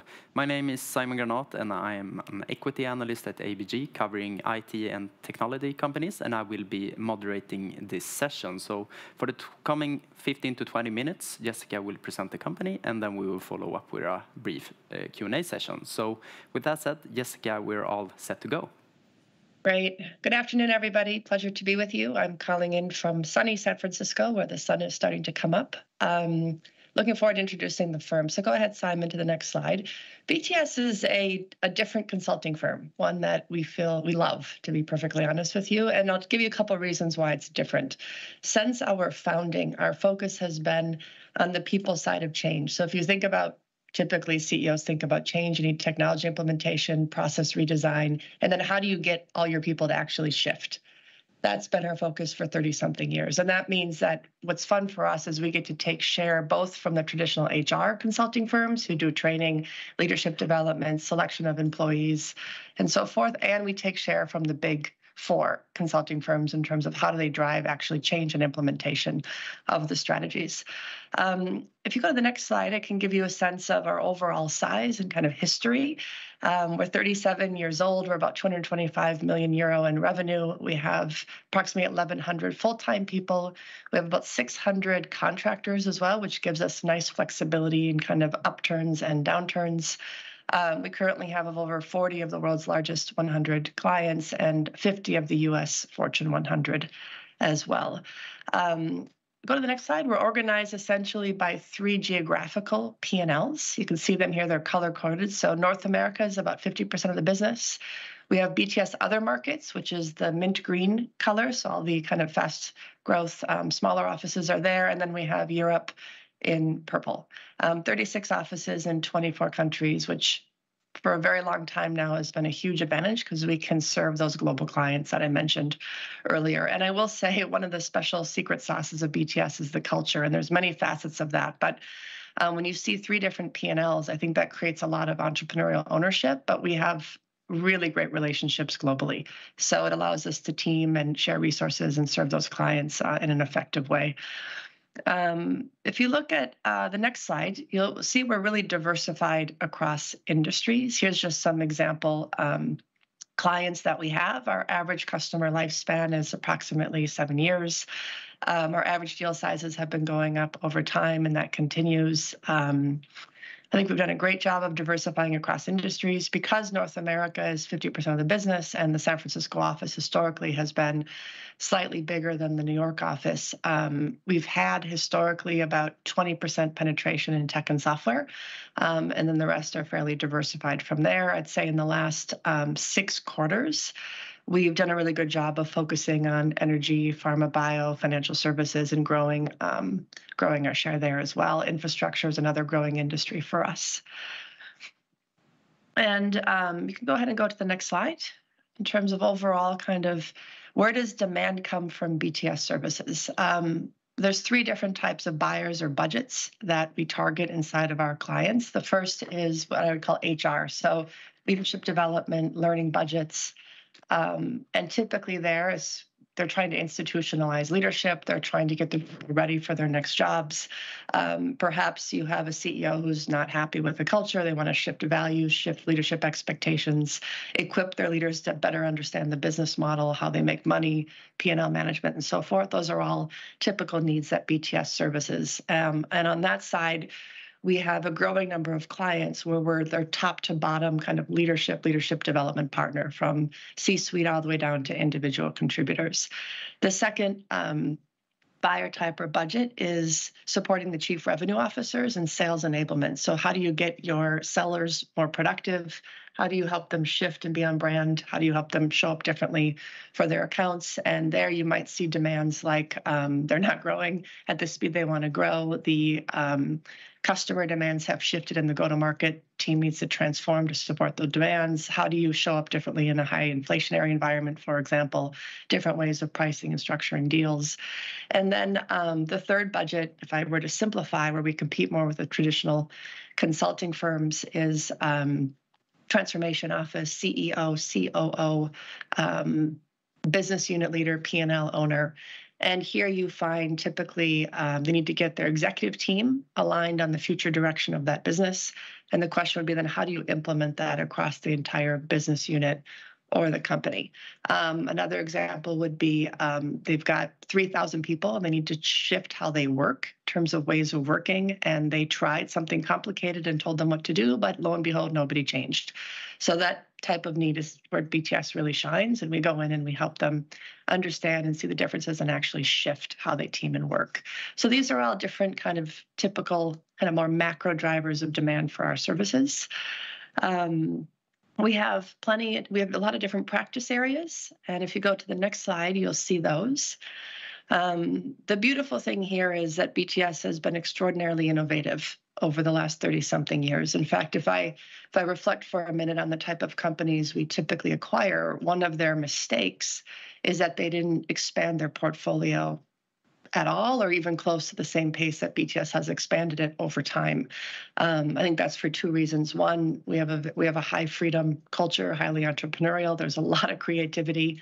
The teams that are close to the clients are innovating all the time, new services. So we have the organic innovation, and then we also make acquisitions to fill certain capability gaps or to help us with the geographical spread. But you can see these are different centers of expertise. So in the upper left-hand corner, one of the things we're most famous for is our modeling and our simulation abilities. We help CEOs and their teams simulate future strategic alternatives because visualizing that is incredibly important to getting everybody aligned and making the same decisions. We use simulations at scale for 50,000 people, 30,000 people, 500 people. Anytime you're trying to get a shift or a clarity, it's a very powerful tool or mechanism to do that. Leadership development, as I mentioned, assessment. We help companies figure out who they should hire, both from the external market and who's ready for the next critical job inside a company. We have a pharma bio client, for example, that has named 47 critical jobs in the company, from chief scientist, controller, all of that. They use our simulations to assess if somebody's ready, because the simulation is a simulation of the job, right? We have a change in transformation practice, executive presence, and executive team performance. We provide coaching from CEO level all the way down to at scale. Innovation and digital transformation, our sales and marketing practice, and of course, diversity, equity, and inclusion. And what this has allowed us to do and allows us to continue to focus on is include more pieces of these practices against our clients' problems. So the average deal size increases and the average account size increases over time. Plus, it's a lot more fun and interesting for the account manager to be able to solve a wider breadth of problems for clients. Of course, the teaming behind this is critical. And if you go to the next slide. One of the interesting things of where we are in our company's evolution right now, given that we're about 220 million in revenue and we have, as you mentioned, 1,100 people, we are at a different size, right, than we were. I've been with the firm for 24 years, and we can take advantage of our size now to get to kind of the next level of scale. So some of the things we're doing here, which drive efficiencies across the organization and should result in our target margin improvement of approximately 0.5% a year, but getting closer to 17% over time, are the following. So because I mentioned we've been doing custom simulations for a long time, what we can do now is do them on demand and at scale. And when we do things on demand and at scale, like, for example, we have a client where in February, we will put 35,000 people through a simulation of how they should team and show up for their customers in a 24-hour period of time. When we do engagements like that, it's typically associated with a large amount of license and subscription fees. So that, and because our tech has gotten a lot better over the last 8 years, we can spin those up much more quickly, and that will allow us to scale, both in partnering models and in the cost to design and deploy. Second thing, knowledge management and global apprenticeship. I mean, this is about getting those best people across the practice areas around the world to support kind of at the moment of need. So we've just redesigned our approach to knowledge management. Obviously, the large language models, generative AI is helping us take that even to the next level and just really embed it where people are doing their work. So they don't really have to find things anymore. It goes to them. I mentioned that we have 600 contract or freelance employees, and some of the work they do only they can do, like coaching, for example. But sometimes we can use them to do some of the core work in times of hypergrowth. And when we slow down, we can shut down that valve and ask our full-time people to take over some of that work. So it gives us a more flexible business model. On the fourth one, global content tools, micro simulations. We've been spending a lot of time over the last 3 or 4 years digitizing our core assets, and that helps us to be our better partner at scale and on demand, which is associated with license and subscription revenue. And then one BTS global support. You know, this is a cultural shift, and we'll be very careful on this. And the good news is it's coming from our heads of offices. But I've mentioned the highly entrepreneurial spirit that our founder created, which is hugely advantageous to growth across the 24 countries. And at the same time, they are asking for more kind of one way. For example, could we establish globally the top 10 client events, conversations, roundtables we want to have, and we can deploy it across the world so we don't have every office inventing their own thing? Or how can we provide better global support for legal and finance than too much of that relying on the senior leadership team of the office? Things like that should provide lift for us over the next few years without taking away their own kind of P&L ownership and ownership around the performance of the firm. And then go ahead to the next slide. Given that we just recently, in the last couple of weeks, shared our Q3 report, I will give you kind of a couple snapshots of that just to kind of share with you where we are financially. So please move forward.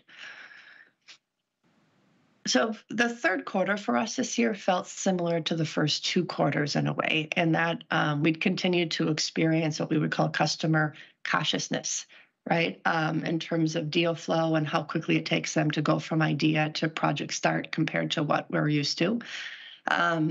We did see about 5 quarters ago when I think it was in May of 2022, when the tech sector was hit and the market caps dropped pretty significantly. We saw some, I would call, freezing of movement of P&Ls, and it took them a few months to kind of recalibrate their spending. And then they went into I think we had over 300,000 layoffs, and we've had maybe third rounds from then. So from that time, we have seen, customers' delays evolve from tech into some of the other industries and other parts of the world, just as you all have been aware of, I guess, throughout the same year. But despite that, even though we were more concentrated, as I mentioned, 20% in tech, our focus on diversifying outside of tech, which we are now in for our 7th quarter in a row, really helped us. So despite the customer cautiousness, we remained essentially flat in the third quarter. North America was flat. BTS other markets grew 3%, and Europe fell 4%, mainly due to, again, some pausing of projects, some delays on stuff that was in our pipeline that we thought was going to start. And they had one large project in professional services that was pushed out. You can see our EBIT performance. Obviously, we're not happy with that. It was 10.7 a year ago. It's 8.4 now. Now, the interesting thing for us this year is we moved really fast and started in terms of our planning in the 4th quarter and then in January in terms of what we thought the year might be like. And we did quite a lot in terms of cost and efficiency measures. Now, one of the things that is important to BTS is that we don't do drastic short-term moves that will hurt our ability to scale or hurt our ability to grow again when the market gets just a little bit easier.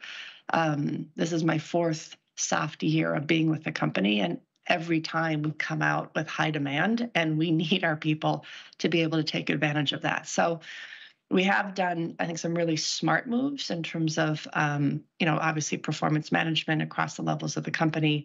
We've shared talent globally more than we have in the past. We shut down the use of spend. We're doing a better job of scoping and pricing our work. And all of that, despite the fact that we've been flat for the year and we started the year, with more people on high inflation salaries, we think our outlook will be in line with last year. If I can double click a little bit into the different markets, if you go to the next slide. North America, which I mentioned is the biggest market. We're continuing to focus on the strong industries. Biopharma in particular have been great for us this year. Energy is really strong. Financial services and CPG are also doing pretty well. We made an acquisition in May called the Detta Group, and their specialty is CEO, executive team -1 and 2, one-on-one coaching. It's been absolutely fantastic. The founder coaches a lot of American CEOs. We have leads from those already. We've already closed quite a lot of transformational work that will support us in the fourth quarter and moving forward next year. On the reverse side, we've brought her and her team they've won 9 different executive coaching deals since we started. Some have been competitive, some have just been introductions into our accounts, and so far we're off to a great start there. In terms of the market evolution, just to give you some up-to-date information, given that the conservatism started with the tech and software clients, and now we're in the 6th quarter of that, we did see at the end, I'd say the last 4 to 5 weeks of the 3rd quarter, a bit more movement amongst some of our software and tech clients, right? So it's not a complete reversal, but things are starting to flow again in some pockets, which feels great. And then across industries, because we do selection services and we help companies decide who they should hire, we are, for example, and therefore the use of our assessments back up in some of those clients to 2021 rates, which was great to see. But I offer these as like small anecdotes. I wouldn't say it's a holistic shift yet in the market. If you go to the next slide, I can talk for a minute about BTS Europe and BTS other markets. You can see North America at the top, and then Europe, other markets, and then APG down below. The hit in the margin for BTS Europe was, we have temporarily higher people costs affected, with the decline in revenue, so it's mainly a revenue issue. The other thing that hurt BTS Europe is we had some demand for the services that the externals do more than normal, right? And the stuff that only they can do, like coaching, for example. So the external costs went up a bit in the 3rd quarter. In terms of other markets, our strongest demand across the globe and other markets is in the Middle East right now and Southeast Asia.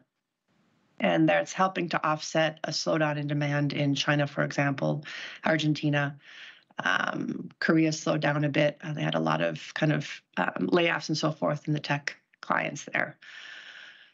And overall, let's say that they're still experiencing the conservative market. Europe seems to be in its 3rd quarter now of that. So it seems to be rolling a little bit across the world. And if you go to the next slide. This is just a double click. My experience at BTS over the years is we tend to do some of our best work in the most challenging years, mainly because we have a core kind of belief or premise that we don't want to waste the year, and we want to make sure that our people and that we all feel proud that we've made ourselves a lot stronger during a soft year. So if we're flat and we're not growing or just growing a little bit, like what else are we doing to position ourselves to scale to the next level? And so I mentioned already the operational efficiencies we've put underway, and those have gone beautifully and according to plan. We expect the full benefit of that now in this 4th quarter. We're in our 7th quarter of focusing on what are the right industries and the right companies who are investing in our services right now, and we've been able to do a great shift there, as I mentioned. Also, we tend to innovate. Right. So in terms of the new service offerings, just in the last few quarters, on the leadership development and the learning side, a lot of our clients seem to be unhappy with the performance of that function over time, or new clients for us. So here we're competing against Accenture, for example, and Korn Ferry to re-architect the entire function. And this is something BTS wasn't doing or thinking about doing, 6 or 7 years ago. But now, because of our brand and the full portfolio of our services and the uniqueness of the simulations that we have, for example, we're being asked to help redefine the function, re-architect how thousands of people are going to get learning and training and become ready for their next jobs or be aligned to the strategy. And that's leading to much bigger partnerships at scale. And then, no surprise, our innovation and digital transformation practice has pivoted really fast since May, and we have a growing offering around AI in terms of taking the mystery and misery out of AI and change offering associated with that. I mean, it's a much simpler lift. This is not old-fashioned ERP implementation. So the change services and the culture services associated with adopting this stuff require something totally different and right in BTS's sweet spot. And then finally, we want to make sure that we feel like our team is stronger, the talent is stronger this year. And so one, we get rid of the low performers, of course, but two, we've invested quite a lot in training our team around the world, both in terms of how to just be better consultants, write more effective proposals, team better, so we can bring in the full portfolio, and we've upgraded our knowledge management system. So those are some of the examples of the things we've gotten done this year. We feel proud and good about it. Next slide, please. And for those of you who are getting to know us, we're very proud of our long-term profitable growth year after year. Go to the next. Actually, we'll just go to the next one. We have, you can see the results here in terms of if you invested when we went public in 2001, we've had average growth, revenue growth of 13% per year, average EBITDA growth of 16% per year. As of a year ago, we had 18% annual shareholder returns since going public. This is because we operate in a super highly fragmented market, both taking share from HR and the traditional consulting firms. We have a super strong competitive position in the simulations and how custom and bespoke we get. And now the sims combined with scale nobody has that. It's super unique and we're lucky. We also are big believers in acquisitions. When we find companies that fill our capability gaps, we see as a culture add or help us get geographical expansion. So we will continue to do that. And if you go to the next slide. This is just a summary. Despite the flat growth and the fact that we started the year with much more expensive employees and more of them, we believe our outlook will be in line with 2022, which we're proud of. And we're continuing to be cautious, right? And continue to have the discipline that made this year a proud year for us, and focusing right now on next year. Next slide, please. The last thing I'll say in terms of our shareholders, you can see who our major investors are in the Stockholm market. And then the two largest investors is the BTS founder and a BTS early employee who's no longer with the company. And following slide. Next slide, please. Oh, that's it. Okay, so we can go ahead and turn off the slides and be happy to answer any questions. Yes, thank you so much, Jessica. I believe that was the last slide. I'll go to the first slide. Thank you so much. We now have a couple of minutes left for some Q&A. Initially, I'd like to discuss a little bit about your workforce. How would you describe them? Are they primarily junior consultants or senior consultants? And how long does it take for a new hire, primarily relating to the younger consultants, to become up and running? Yeah, so I would say we have more of a McKinsey-style pyramid and approach to talent, where we hire younger people and then we grow them through their careers. At the same time, the acquisitions, and occasionally we'll bring in seasoned talent from the competitors, especially if they give us a capability or they broaden the portfolio that we don't have, right? So we have a nice mix of seniors who are kind of experts in their domain and entrepreneurial, and then the pyramid is a more traditional consulting pyramid. And in terms of the new hires, in terms of getting them up to speed, we look at it from two perspectives. One is like time to being billable. which we try to do absolutely as quickly as possible. They have a boot camp where they practice the core skills. We get them on client projects right away. And part of that is we have a very strong kind of apprenticing model in terms of the project leads, the engagement managers, the account managers know their job in bringing the young consultants up to speed. But the second thing that I think makes BTS in particular unique, and I haven't found this in any of the companies we've acquired to date, is we also measure time to revenue generating. And we're not the type of firm that once you get to partner, then you start to generate revenue and have your own client relationships. We try to give that freedom as early as possible in somebody's career. And that takes about, let's say, 3 years, because you kind of earn the respect of clients by being a great project leader and delivering value, and then you have that relationship. And so we look at both time to productivity billable, which is a matter of basically weeks and months, and then time to revenue generation, which is approximately 3 years. For that. And you've now been the CEO of BTS for some years. Could you discuss a little bit or highlight some of the main achievements from your point of view, and perhaps there are some things in the plan that have perhaps been somewhat left behind?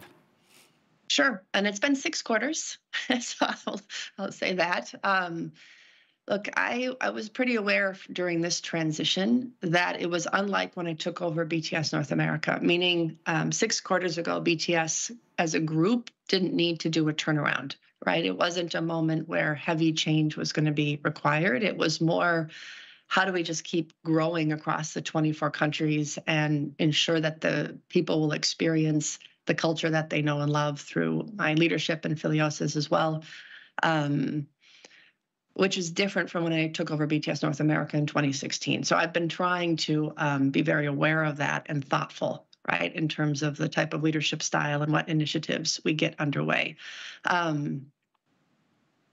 So pretty quickly the market started to shift, right, first in tech and then became a little bit softer. And so I would say mainly what I've been driving has been in preparation for that, in the readiness of that, and in the speed and adaptability with which we can move. And so in terms of like measurable impact, it's on the innovation side, it's primarily the bigger stuff I was talking about around re-architecting an entire leadership and learning function, using our full portfolio at scale and the different partnering models that will come from that. That's been a big focus of mine this year. And then on the operational side, it's 2 things. It's the efficiencies I've already talked about, which were unique and different across the different countries, and I'm very proud of that. I think we did it in a long-term, sustainable way. And the third one is, which I haven't talked about, it's the use of generative AI combined with asking all of our functions and our COE leaders to relook at kind of how they're working and ensuring we have a kind of continuous improvement efficiency mindset in those functions. So those would be the 3 things that I've been particularly focused on for the last, I guess, year now. Yeah, 4 to 5 quarters. And I believe that we have time for a final question as we are running out of time. But could you please describe some of the main focus areas that you have for 2024? Yeah, I mean, it's back to growth. That's number 1, right? So our people need growth for their careers. We need growth as a company, and it's not very fun to be flat. And I think we've been focusing quite a lot on the efficiency side. So we can start the year with a bit less headcount, more efficiencies in place, and we have capacity to grow based on what we have. So we should be set up well if we get back to growth. So that is absolutely number 1, and that's why every time I travel, I meet with clients. I meet with them basically daily with the teams. I'm ensuring that our win rates, actually our win rates have not changed, which is great. They've even improved in a couple of our markets. So that is absolutely number 1, and then associated with that, and because we'll have growth, I know the margins would be solid then. It's pushing our partnerships at the next level of scale. That's, I guess, job number 2, and that's highly correlated with job number 1. And if I do those 2 things, then our margin improvement plan of going from 15% to 17% seems, seems quite doable. So. Very good. As mentioned, we are running out of time, but thank you so much, Jessica, for attending here today, and I wish you a continued nice rest of the day. Thank you. Have a good evening.